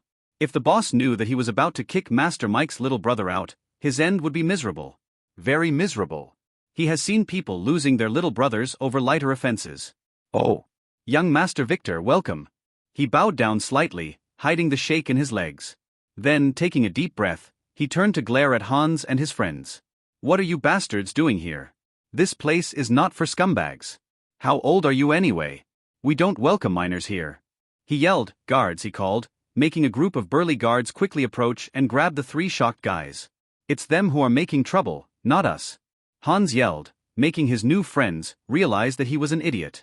Thankfully, they learned the truth pretty quickly. Kick them out, the manager said, making the guards quickly drag the humiliated guys. Stop, the fake Victor said, before getting their butts kicked. I want them to see how big my balls are, she said, making everyone in the lobby pause and look at her. Come again, young master? The manager didn't hear it well. Ah. It's not like that. They said that I have no balls, I just want them to see how many girls I will order tonight. Victor explained herself, making everyone sigh in relief. So that's what he meant. In fact, Alex wanted to make Victor appear as manly as possible, but she was failing miserably. Oh. Of course, young master, this brothel is one of the best, we will definitely have your request, no matter what it is. The manager, seeing that all the people in the lobby were looking at them, quickly said, What is the young master's request? He asked, making Alex pause and think deeply, remembering how Victor phrased it at the brothel before. Give me your biggest room. And I want 10 girls. The sluttiest and most experienced 10 you have. No, make them 15. She said loudly, trying to sound as domineering as Victor when he said it at that time. She was doing perfectly fine in that regard. Everyone in the lobby paused. Especially Ron, who was not sure he heard that right. Can you phrase that again, young master? The manager had to ask. Yes, 15 well-experienced girls. This young master wants to enjoy his time, not teach some noobs. I need them to know what they are doing. She said again, not realizing what she was asking for. If you don't have my request, I will go to another place. She acted domineering. Of course we have it. How about you, young master Ron, would you be joining us? The manager asked nervously. No thanks. I will take my usual room. Ron quickly clarified, he didn't want to be grouped with this pervert. I understand. The manager nodded, then gestured to an assistant to take care of Rob as he invited Victor to follow him. On the other hand, Hans and his friends, who were dragged out of the brothel and thrown in the backstreet, were in shock. That Victor had some really heavy tastes. Alex was invited into a big gilded room that had a grand heart-shaped rotating bed in its center, with a full array of controls for everything that a perverted customer might need. Please wait a few minutes, young master. Your request might take some time to prepare. Would you be needing any tools or props? The manager asked after showing Victor in. Props? No thanks. Victor said she had just remembered that she had her own props. She took them from Margaret and threw them in her ring, not knowing what to do with them. She didn't expect them to come in handy this fast. I see. Young master. I have to remind you. Some of the merchandise you requested are delicate, so you might need to be extra careful. The manager said as he reached the door. I understand. The nervous Victor said. She didn't understand though. All she knew is that she will not be using the spear shaft this time around. Your request will be here shortly. Feel free to take a shower or relax on the bed. The manager said, closing the door. Alex sighed and threw herself on the extra soft bed. She felt nice that Victor needed her, but he must stop making her do those perverted missions. Should she tell him the truth? No. Maybe a little? Definitely no. She promised her father after all. It was 15 minutes later when the door knocked, making Alex, who seemed to have fallen asleep at some level, sit up and look at the 15 girls who entered the room one by one and then closed the door firmly behind them. Young master, sorry for making you wait, one of them said with a unique smile. It was at that very moment that the sleepy Alex realized that she made a mistake, a big mistake. A huge mistake. After today, Victor's reputation was definitely ruined. Those were 15 girls. 15 very experienced girls. In other words, old women. Alex looked with despair at the woman who looked back at her with blushing faces. The youngest between them was older than her grandmother. She quickly recalled when she made her mistake. Victor ordered the prettiest and most experienced, not the most experienced alone. Those two phrases meant two entirely different things in a place like this. She has messed up. Victor's reputation was beyond salvageable. She knew that quite well. Can she take her request back? Probably not. Victor asked her to be decisive. And she had no face to do that after all the uproar she caused outside. The damage was already done anyway. Victor would definitely punish her. She must make sure not to let him know. Young master, is everything okay? Another girl asked, drooling at Victor's handsome face and his young body. Alex grimaced, deciding to go on with her mission. Let's drink some wine first, she said. Hopefully, Margaret's toys will not be too rough for them. It was about 7 p.m. when Victor said goodbye to Margaret and sneaked out of Mike's mansion heading to the Von Astrom villa in the city suburbs. Nova's parents, despite belonging to the direct line, were not important members of the Von Astrom family. Her father, Sirius, lost the fight for the patriarch's seat when he was young. That's why they were sent far away from their ancestral home to New Lure City, to run some family business. The current patriarch hates his guts. This data was provided by Kai, and it had one big problem. There was no more data. Only rudimentary things that anyone can fake. It was as if someone was erasing this family's history on purpose. Victor didn't like that, but his plan was essential for marrying Lily. And Victor had to make the Von Astrom family play his game, one way or another. That's why he prepared 2 contingency plans just in case something went wrong. This was related to his wedding after all. In his long life, he learned a very valuable lesson. Weddings were disaster magnets. They bring both gifts and disasters. Victor's ultimate goal was to execute the bride replacement plan flawlessly. As for Nove, Victor planned to return her to Tom. He has seen her photo, she was very pretty. But Victor was not missing pretty girls, and as a Scion's main lover, she was a hot potato that was not worth keeping. Victor reached the villa door, at 7:20, right on schedule. He took a deep breath, adjusted his white knockoff suit, then knocked on the door, which was opened a moment later by a blue-haired middle-aged man. According to the photos Kai provided, this man was Sirius Von Astrom, Nova's father. Young Master Victor. We have been waiting for you, he greeted politely, recognizing Victor from the info provided by his family. Sorry that I am late, uncle. I had some errands to run, Victor said, scratching his head embarrassingly. He had to act as a wimp for his plan to work. Come on in, Sirius said, nodding and inviting Victor to a cozy living room where a woman and a young man were sitting in formal clothing. This is my wife, Liliana. And this is my son, Atlas. Sirius introduced. Nice to meet you all. Victor bowed down in an aristocratic greeting. Good, come sit down, Liliana said arrogantly as she checked Victor from head to toe. Victor frowned a little, then nodded and sat down. I came here to propose to Miss Nova according to the family's agreement, he said meekly after some hesitation, acting like a shy young man. We understand that, Liliana said, smiling like a tiger who found a tender calf. What a promising young man, she said, making him blush a little. As far as I know, young Victor is now living in Vane City, right? She asked. Yes, I am running some business for the family there, he said with a proud voice. He had to act like this. I see, she said, and from what I heard you have a mansion filled with girls? She got to the point. Yes. They are my employees, he stuttered. You don't have to explain, she said raising one hand. Listen up. Nova is my precious pearl. I can't let her live with women of lower, she said. Liliana. Sirius interrupted her angrily, but she shot him a stare. Sirius.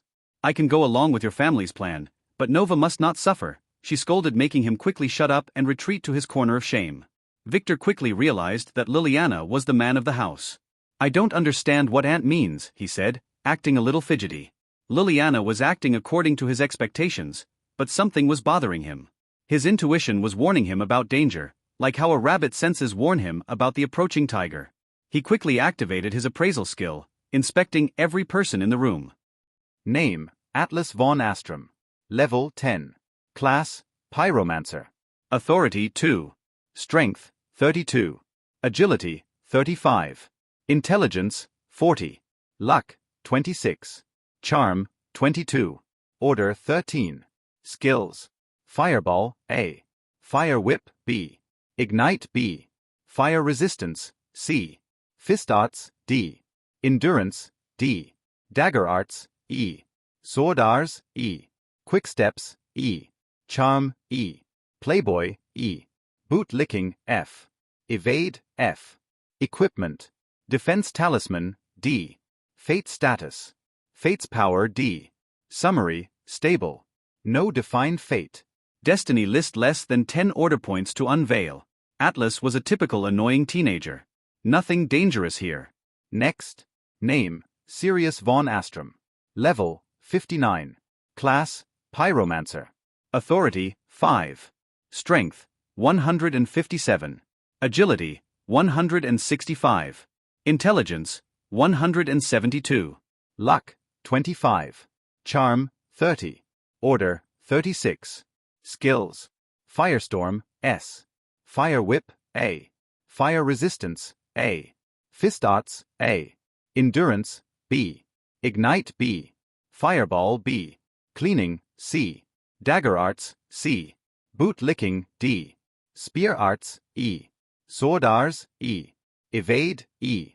Damage Resistance E. Stun Resistance E. Cooking D. Quick Steps D. Charm F. Playboy F. Equipment Defense Talisman A. Storage Ring E. Fate Status Fate's Power D. Summary Stable. No defined fate. Destiny list less than 10 order points to unveil. This guy was not bad at all.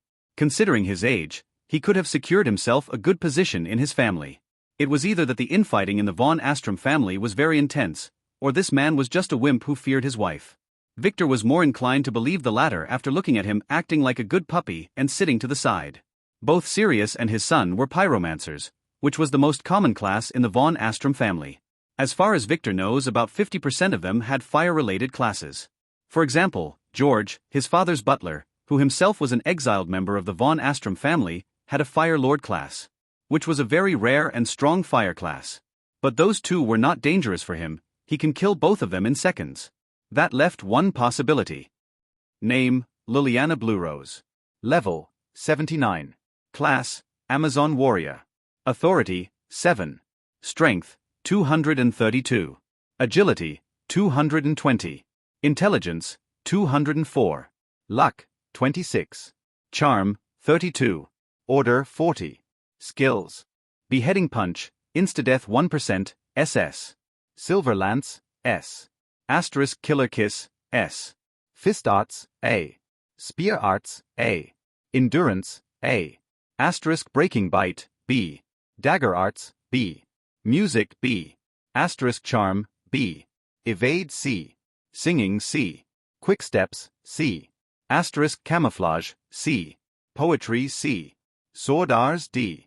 Painting D. Asterisk Fire Resistance, D. Poison Resistance D. Damage Resistance D. Stun Resistance D. Sewing E. Cooking F. Cleaning F. Knitting F. Equipment Heavenly Sect Inner Disciple Token, S. Cancelled. Storage Ring, A. Defense Talisman B. Bloodline Awakened. Asterisk. Fate Status Fate's Power C. Summary, declining. No defined fate. Destiny list less than 10 order points to unveil. Victor paused. He didn't anticipate something like this. Another hidden expert. This woman was simply scary. Too scary. She was very strong, had an awakened bloodline, and on top of that was an inner disciple of the heavenly sect like his elder sister. No, she was a former disciple. Why would someone as important as her spend her days with a wimp husband? Victor was mistaken. He had to apologize to Sirius. This man was not a wimp at all. He had every right to fear his scary wife. Victor realized that he must be careful. This family was more dangerous than expected. Should he reconsider his plan? No. His marriage with Lily must not be delayed any longer, no matter what. The Von Krone might decide to pull her out at any moment. What do you think? Liliana asked as she relaxed in her seat after presenting Victor with a list of demands. About what? Victor wanted to ask, but looking at her eyes he chose to not tell her that he was completely spacing out. He thought for a moment. I will have to ask my father, he said. A very open answer. You are a man. You must make that decision, she told him angrily, ignoring her husband's glares. It is only some change money for someone like you, and the separate mansion doesn't need to be too big, she said. Oh, I understand. I will do my best to fulfill your requests, he hesitated and said. He will need to fulfill nothing as pretty soon she will be the one begging him. Atlas, who was sitting to the side, was nodding like an idiot. As if all of this money will end up in his pocket. Although this household belonged to the von Astrom family, they only had an average income. And Sirius was very strict with the allowance he gave his children. Good, now to my last condition. The family had told me that you were planning a double wedding, is that right? She asked a few moments later. Like a snake trapping the mouse when he was most vulnerable. Yes, it was my father's idea, he lied. If you want to marry my daughter, that can't happen. Even if you marry another woman, my daughter must have her own wedding. And as I said before, she will have to be the main wife. Or I swear that I will ruin this thing, she threatened. This was her bottom line. Although she left her sect to marry Sirius, she still had the pride of an inner heavenly sect disciple, and she will not let her daughter suffer. D. But, he stuttered nervously, wiping his sweaty hand with his white expensive jacket. Stop stuttering. Why don't you go and see the bride first? She said. Atlas, take young Victor to your sister. She should have prepared, she added. She was sure that this little chick would do whatever she asked for after seeing her charming daughter. Hopefully, that girl would stop acting stubborn and give up on her fantasy. I understand, Atlas said, standing up abruptly. Follow me, he said, sneering at his new rich brother-in-law. His mother was trying to probe Victor's strength since the moment he stepped into the room, and according to his observation, this kid was a total fool. He seemed to have come straight out of his family's greenhouse, without any life experience. Victor bowed to his supposed future mother and father-in-law, then quickly followed after Atlas, nearly stumbling on the carpet on his way. Honey, you should act more respectfully. The family is after us. F***ck the family, they are targeting you on purpose. Victor could hear Sirius arguing with his wife as soon as he left the room. Follow me, Atlas said with a smirk, guiding Victor down a flight of stairs into the basement. My sister was a little naughty, so the family ordered us to lock her up. I hope you don't mind, he added, opening a wooden door and walking into a room that, except for the fact that it was in the basement, looked like any little girl's room, where a passing unicorn defecated all of his rainbows and then exploded like a glitter bomb. A very pretty girl was sitting there on her colorful bed, dressed in a long dress, looking away, not intending to welcome her new husband, or even look at him. Nova von Astrom. Victor had already seen her photo, but to tell the truth, the real thing was way prettier. For a second there he was tempted to just go on with the wedding. But no, he will never give up on his wedding with Lily. This might be his only chance to pull something like this. Victor took a deep breath, calming himself as he appraised Nova. Name, Nova von Astrom. Level, 0. Abnormal state. Locked, S. Class, Firestarter. Authority, 5. Strength, 5 of 18. Agility, 5 of 17. Intelligence, 5/20. Luck, 22. Charm, 34. Order, 10. Skills. Fire sign, S. Fire resistance, S. Logical analysis, A. Fireball, B. Ignite, C. Charm, C. Endurance, C. Fist arts, D. Dagger arts, D. Sword arts, D. Quick steps, E. Equipment. SMR's prison bracelet, S. Power locking, tracking. Fate status. Fate's power, SS, Dark Scion. Summary, stable. Set fate, birth fate, burn the world and feast on top of its ashes. Destiny list less than 10 order points to unveil. Victor was flabbergasted. Why was everything going against his expectations? Was it Alex's fault? It was definitely her. That girl was a jinx. Another Dark Scion? Of all the available fates, she had to be another King Dark Scion. And on top of that one with a very clear goal, destroy the world. You look stunned. Do you like her? She is pretty cute, but you better be careful, she can bite. Atlas, who was standing behind Victor, said after noticing that Victor froze in his place. The poor lass did not realize that the little sister he looked down on was a disaster in the making. She might even be the real reason behind this household's shitty luck. Victor took a deep breath, calming himself.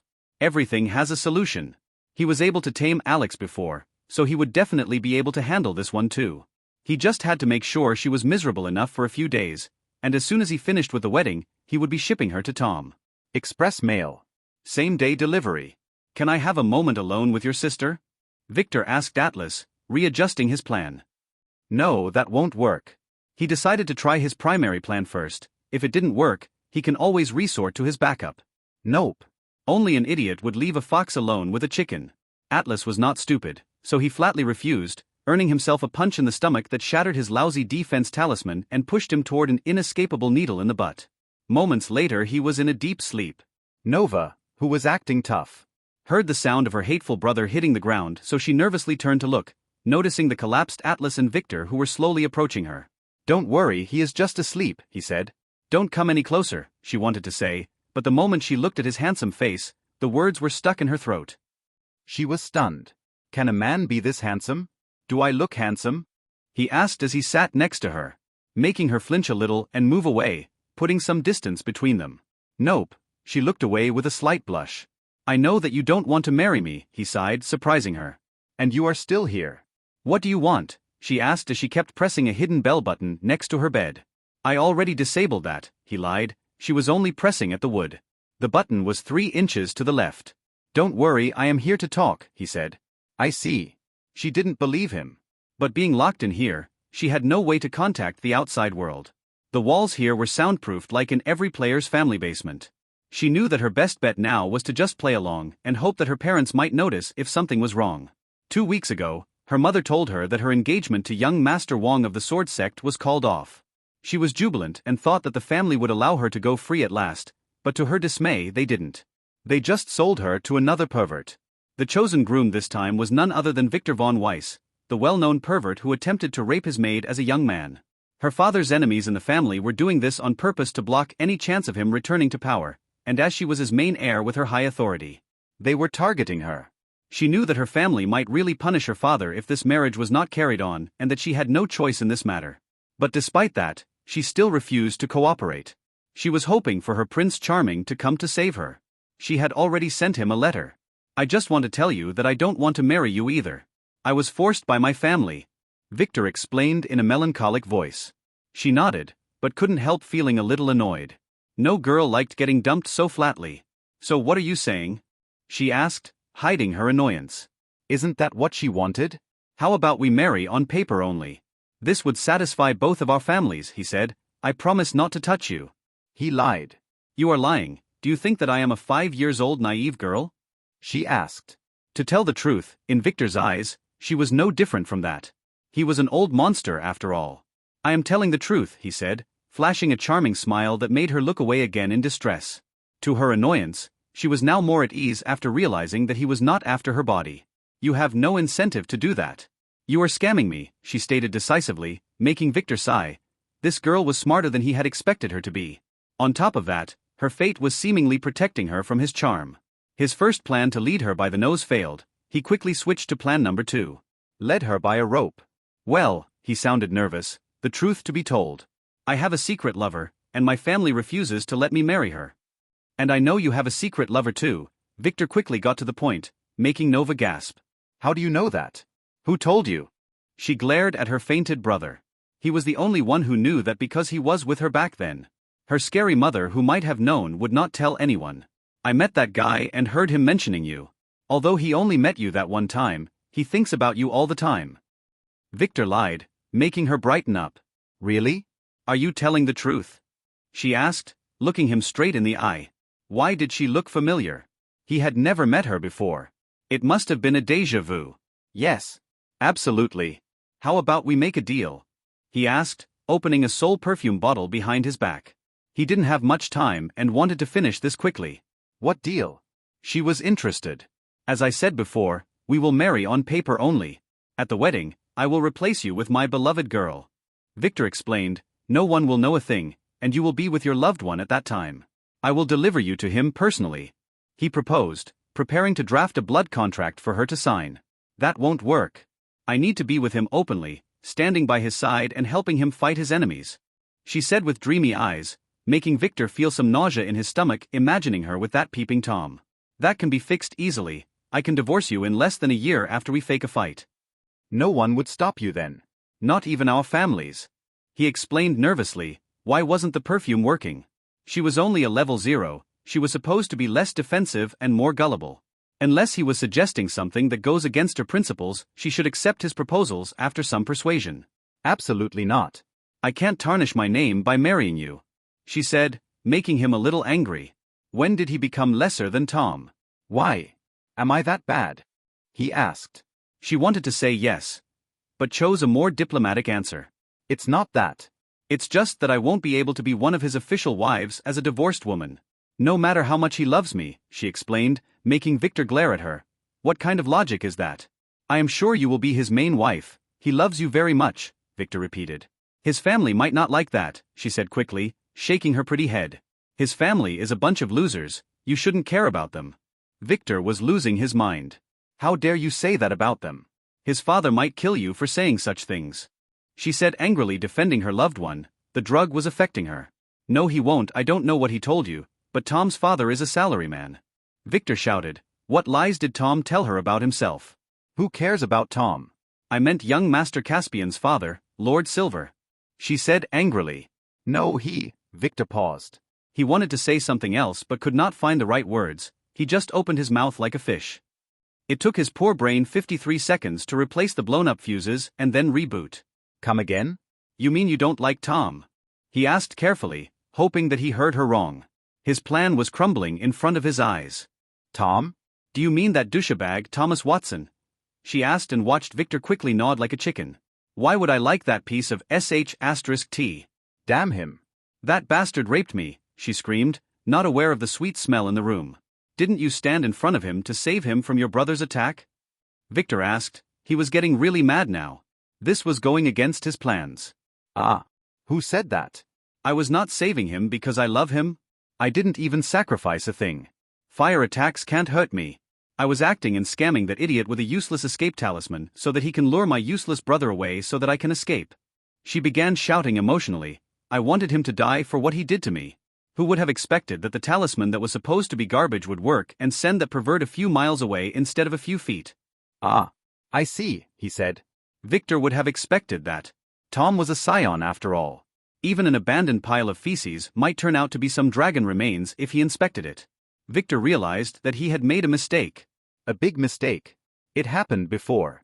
Nothing unsavable. He just needs to send her to the other guy. What was the name of her lover again? Caspian. HSSSSSSSSSS. Victor gasped as he stepped away from the bed glaring at Nova. What? She asked angrily. The one you like. Does it happen to be young Master Caspian, the chosen of the heavenly sect? He had to make sure. Yes, she said proudly. Not realizing that she was giving away one of her secrets. Did you happen to communicate with him? Victor asked nervously.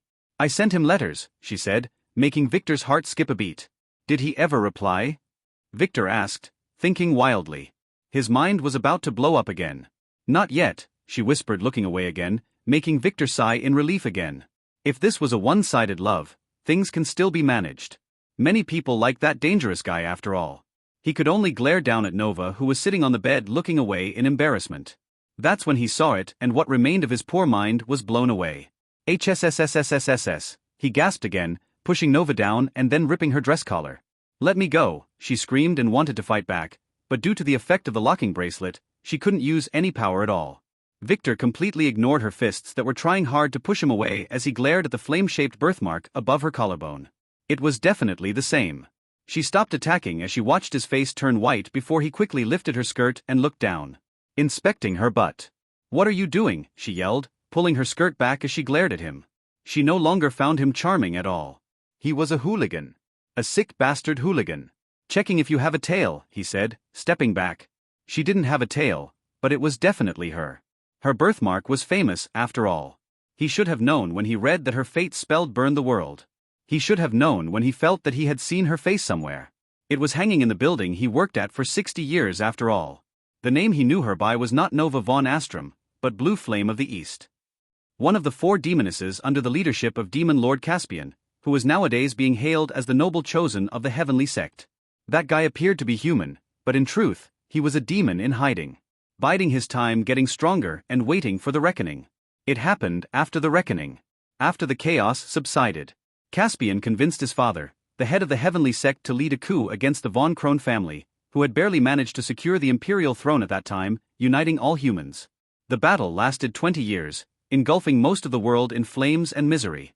It only ended after the von Krone imperial family paid a great price and with the help of a group of the most powerful scions in the world, led by none other than Victor's mortal enemy. They were able to kill the demon lord and his cronies, liberating the world and distributing the heads of the demons to be displayed around the world.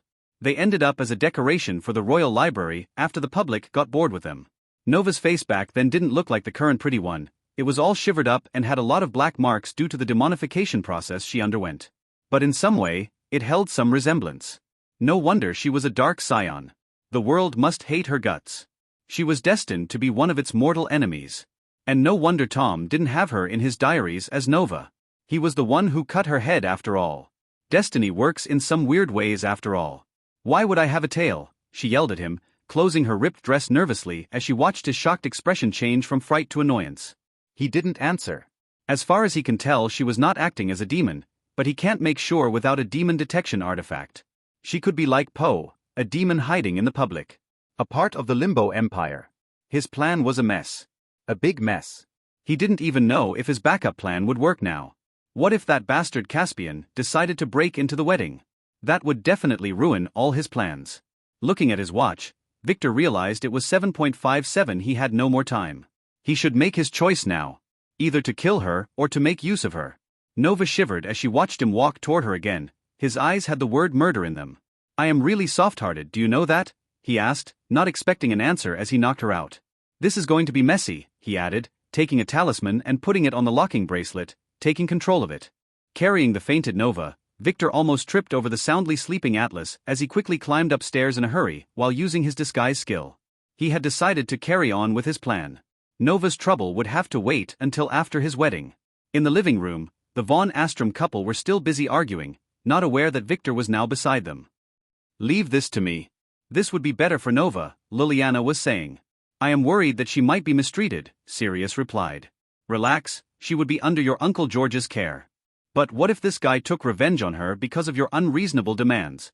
He won't. Didn't you see how I checked him? He is a wimp, just like you. Oh, now I am a wimp, he said, raising one eyebrow. He didn't seem offended. You could have become the patriarch of your rotten family, but gave it all up to marry me, she said, making him smile. It was your fault for being so lovely, making me fall in love with you, he said. Victor didn't care about the flirting couple at all. He was busy moving around them searching for the TV remote. It was already 8 p.m. and that damn thing was nowhere to be found. He finally found it after 2 minutes. Liliana was sitting on it. He quickly grabbed it and pulled it away. Ah, husband, we have guests. We will have time for that later tonight, she said, blushing. I didn't. He didn't continue as the TV magically turned on. Warning, some of the following content might be disturbing for some portions of society, a reporter said. Now we will cut to some exclusive news from Vane City. The reporter introduced before they began playing Victor's interview from this morning. Victor sighed in relief as he had made it in time. After making sure that the couple was watching TV, he quickly stuck the remote back on the couch and swiftly escaped the villa carrying his trophy on his shoulder. Liliana and Sirius watched the news report to the end when the reporter, Gloria, implored the public and the government to work on fixing the old unjust noble laws. Both of them looked at each other at the same time. They felt that something was very wrong. The way Victor was talking on TV was totally different from the feeble guy they met a moment ago. Let's go check on the kids, she said, jumping from the couch and dashing toward the basement. Sirius quickly followed. Downstairs their son was sleeping on the carpet with an exposed butt. I think we have a problem. She looked nervously around the room, then at her husband who nodded and then activated a talisman. Found her? Liliana asked. No. The bracelet is not responding, he said as he began to sweat. I might need to inform the family, he pondered. No, last time they almost killed her if not for Atlas reaching her before them. Let's just wait for now. We need to make sure of some things first. Liliana said, taking her phone, then hesitating for a whole minute before sending a message. Hey, I need a favor. Amelia was sitting in shock in front of the TV. She had just watched the news. This is beyond shamelessness. She didn't like it at all. This was humiliating. That bastard. Amelia yelled angrily, throwing the poor TV remote at the poor smart 50-inch TV, shattering both of them. She was very angry, suspecting that Victor was on purpose shaming her family in public. Now a swarm of annoying journalists would surround her house. Her husband's office would not be much better. Damn it. Thankfully Lynn was not at home. She was out, dungeon raiding with her friends. Ever since she met Victor in school, that girl was enchanted by him. It was to be expected though of a girl with her circumstances. Lynn had the emotional intelligence of a 10-year-old girl after all. As a mother, she should be happy for her daughter who found love after getting cured. But she couldn't do that as a Von Rosen. Victor was doomed to become a family puppet and die killing his own kin. At this moment, she was worried about how to teach her daughter about the parasite method. Her only option was to tell a little lie. She knew that this might hurt her relationship with Lynn later, but this was for her own good. Linda was sitting in Bill's embrace, enjoying a blissful moment as she watched the sea waves hit the yacht from the circular window. Are you really pregnant? He asked her, softly caressing her silky stomach. Yes. You have to take care of us from now on, she asked cheekily. Thankfully, she didn't leave this golden goose. His grandfather called a week ago telling him that he had fixed his position in the family and that he can return to his own mansion in the capital at any time. They decided to take the trip there on this yacht, enjoying their time. The only problem left was that the Von Weiss family might not accept her, but now that she had become pregnant, that can be easily fixed. She just had to make sure that the child had purple hair. One way or another.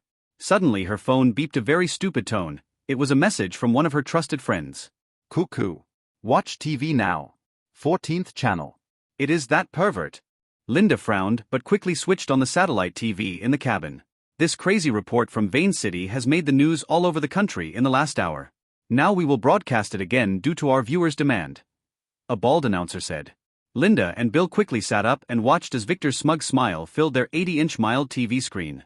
This young master will hold his wedding to two very pretty women at the same time. Lady Lynn Cross and Lady Nova von Astrom. Linda gasped as the reporter showed two images at the side of the screen. One of them was a girl she knew too well. The real Linda Cross? The same surname as you, do you know her? Bill, who watched her reaction, asked. Ah. Yes, she hesitated. Why was that B*TCH fine? Wasn't she supposed to die? This is bad, super bad.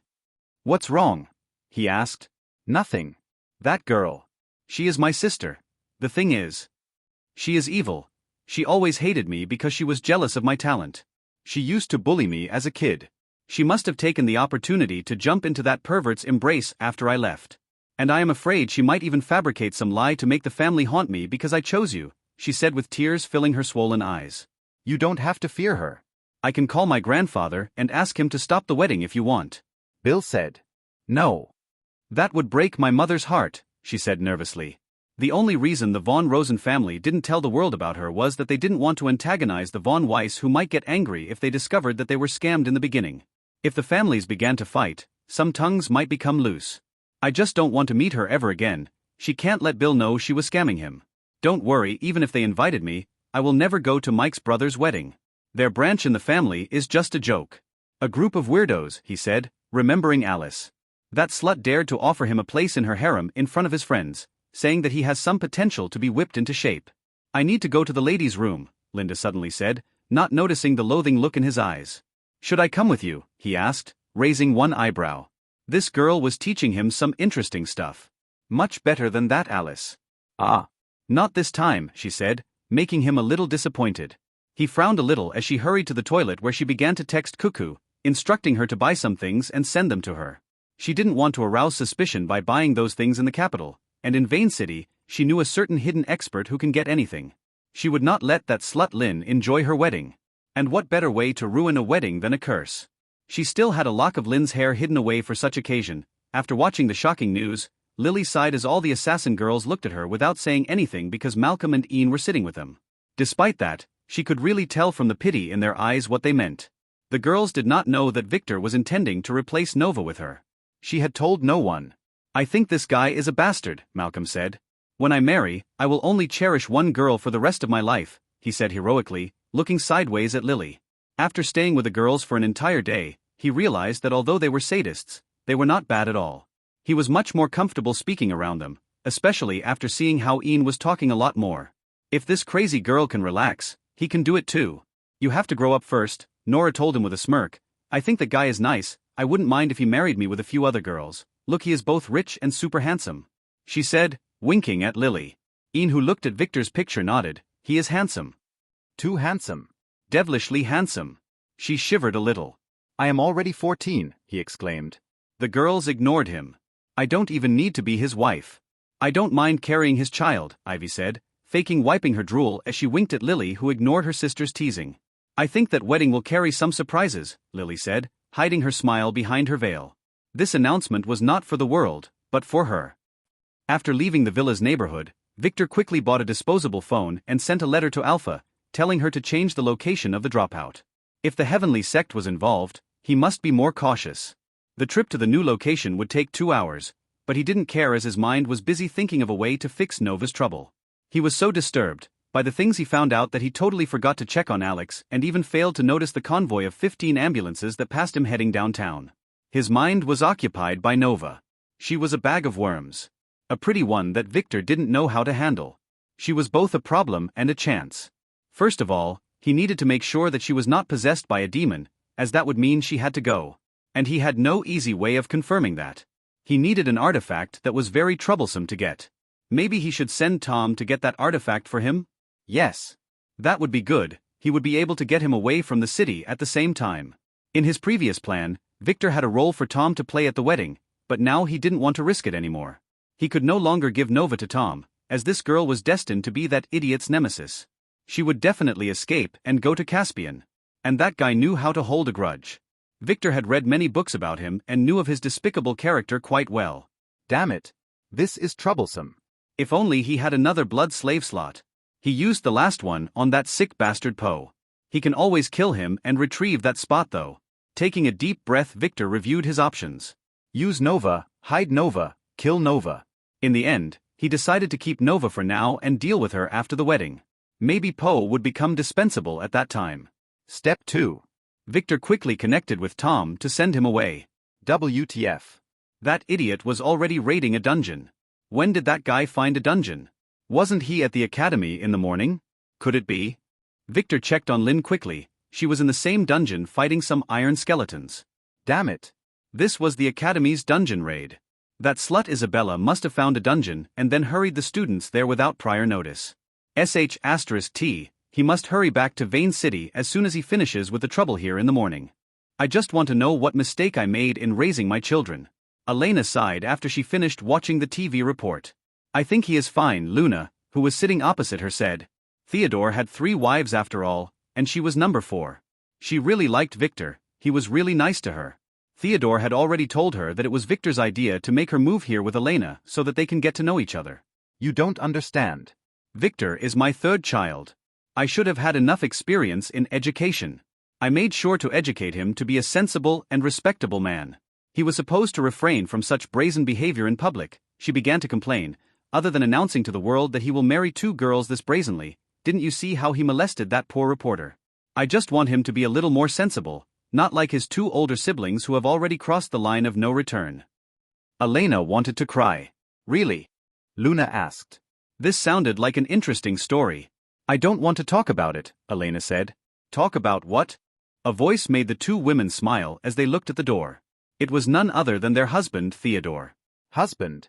Elena jumped into his embrace. You didn't tell me you were coming to Golden Waterfall Town. She has been staying here with Luna since last week, and the 2 have become good friends. I just had some time, he said, hugging Elena and Luna, who slowly stood up to greet her dear husband. Did you watch the announcement? Elena asked him. Yes, Victor asked me to make sure to push for it to be broadcasted globally, he said with an admiring smile. This son of his was very much to his liking. Isn't this too much? She asked. No, Victor is only acting. This is a show of power. It might even help Mike in his bid to be the next patriarch. Theodore said. What about Lara? She is staying with Victor. What if his actions influenced her to be like her elder sister? Elena said with a worried tone. She stopped mentioning Alice's name 3 years ago when Alice came home with a group of leashed semi-naked macho men crawling on all 4. It nearly gave her a heart attack. Don't worry, Theodore pondered. I have been keeping a close eye on her. If she showed any signs of weird interests, I would pull her away immediately, he said. After a couple of detours, Victor reached his meeting point with Alpha at about 11 p.m. The black van was waiting for him. It was on a side dirt road surrounded by trees. Did you like the feeling of kidnapping girls so much that you made it a habit? Alpha rudely asked as Camellia, who was driving the car, bowed slightly to Victor. In a way, he sighed. He really didn't want to kidnap Nova. She was supposed to come with him willingly to meet her tom-tom. Who is this one? She asked as she watched him throw Nova in the van, then cover her. My supposed fiancé. Victor said, don't worry about it. I won't. Did you really have to change the meeting location at the last minute and then make me wait for you here in the wilderness? She asked again in annoyance. She was supposed to meet him in New Lure City, but he sent her new coordinates at the last moment. She was a busy girl. When dealing with people of the heavenly sect, we can't be too careful, Victor said. What? This girl is from the heavenly sect, she gasped nervously. Those were also her family's enemies. No, but her mother and loved one are, Victor said as he took out a talisman and began to add a set of strange symbols on it using his blood. What are you doing? Alpha asked. Enhancing this, Victor said, pasting the talisman on Nova's head where it burnt, turning into an ashen symbol on her forehead. This should work for about a month. Even if they used a bloodline tracker, they won't be able to find her. Your base should have a secure cell or a hidden vault like the one in Golden Waterfall Town, right? He asked as he proceeded to take a sample of Nova's blood. Yes. There is a shielded prison. Her base used to belong to her family after all. Lock her in there. Don't treat her too badly though, And don't reveal any info, Victor said. She might have something to do with demons. Oh, Alpha inspected the fainted Nova, is that all? She asked. Yes. You can go now, he said and turned to leave. I have some news for you, she said, making him halt. What? I was contacted by your grandfather. They want to cooperate with my organization. Didn't you already tell me that? Do it. Ask for access to their database in exchange for info about players. I already did that. I was just informing you, she spat. We found that crazy reporter Jane too, and her boyfriend too. Keep them locked for now. And try to recruit her as an affiliate agent in exchange for protection. We might use them later. Act as if we are her allies. I understand. That would be all. Where are you going now? Alpha asked. Downtown. Alex should have finished with. Victor paused as he closed his eyes, focusing on Alex. She was in the police station, waiting like a good girl in an empty interrogation room. Victor almost stumbled and fell. What did that idiot do now? Anything wrong? Alpha didn't like the look on his face. I am not sure yet. But probably yes, he said, as he began to run heading back to Nulur City. Alex was waiting in the interrogation room for 3 hours when some very rude young master smacked her head. Ah. Young master, she said, noticing him. What happened? Why are you here? Victor asked as he began to take off his dirt-filled clothes and replace them with a purple suit, not caring about Alex who was peeking at his well-built body with a slight blush. Ah. It all happened a few hours ago. Make it quick, he interrupted her. Well, in the brothel. I met some nice ladies, she said. And? Victor wondered, what nice ladies go to brothels? Hookers. We chatted a little. Then? I don't have all day. Victor scolded again. They told me their story. Long story short, they were very pitiful, being forced to sell their bodies for money in order to pay off a loan shark and feed their GR. Children, she quickly said. Ah. Okay. Every business has its dark side. He didn't notice that Alex was withholding some vital information here. So, I had to help them. They were really pitiful, she repeated, watching as Victor said nothing. I went with them to that evil loan shark and offered to buy their loans, but he refused to let them go, then he insulted me. Then things got out of hand? He asked. Yes, they tried to use guns. 15 gangsters are now missing their hands. Someone called the police, and I ended up here, she said. You should have shown them my family badge to avoid an arrest, Victor said. Ah. I was not arrested. They just needed my statement. This was self-defense after all. I wanted to finish this case so that those women can move on with their lives, she said, earning herself another smack to the back of the head. You idiot. They are going to charge then arrest you.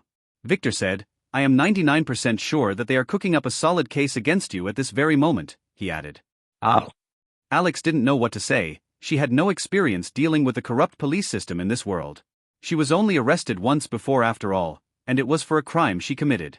From now on I will be acting as myself. You will be invisible to others, Victor said as flicked his fingers, making the astonished Alex return to her original form. Let's go, he said, heading to the door. Follow me silently, and make sure to touch nothing. Young master. The women. I will fix their troubles. Victor sighed. Although Alex was a dark scion, she was still a scion after all, and couldn't help herself getting involved in all kinds of trouble. He was not really angry about her getting arrested. This was an even better alibi than going to the brothel. From now on, the one who went to the Von Astrom house and kidnapped Nova was a fake Victor. They can investigate to their heart's content. When Victor stepped out of the locked interrogation room, he was faced with the shocked faces of 2 police officers who were coming to arrest him, as he predicted. I will give you my statement later, he said. This young master is busy. Shut up, you piece of sh*t. You are under arrest. He didn't continue, but fell to the ground and began to scream like a bitch. His friend quickly took out his gun but didn't have a chance to aim it as he was also grabbing his balls moments later. The nutcracker attacked again. His aim was flawless, and the damage he caused was eternal. May all the world praise and yell his name. The nutcracker. Victor was composing some stupid poetry as he sat down patiently, watching as the police station come on high alert with cops entering the hallway and aiming their guns at him while screaming some very incomprehensible words with letters made out of spit. He ignored them. And waited. If any of them even dared to think of shooting, he would introduce him to the nutcracker. Drop your guns, an authoritative voice ordered, making the cops slowly drop their weapons. The police chief ignored his cautious men and ran to Victor's side, kowtowing and rubbing his face into the floor as soon as he reached his side. That's what the men saw, but the truth was that the chief had tripped by Alex's foot,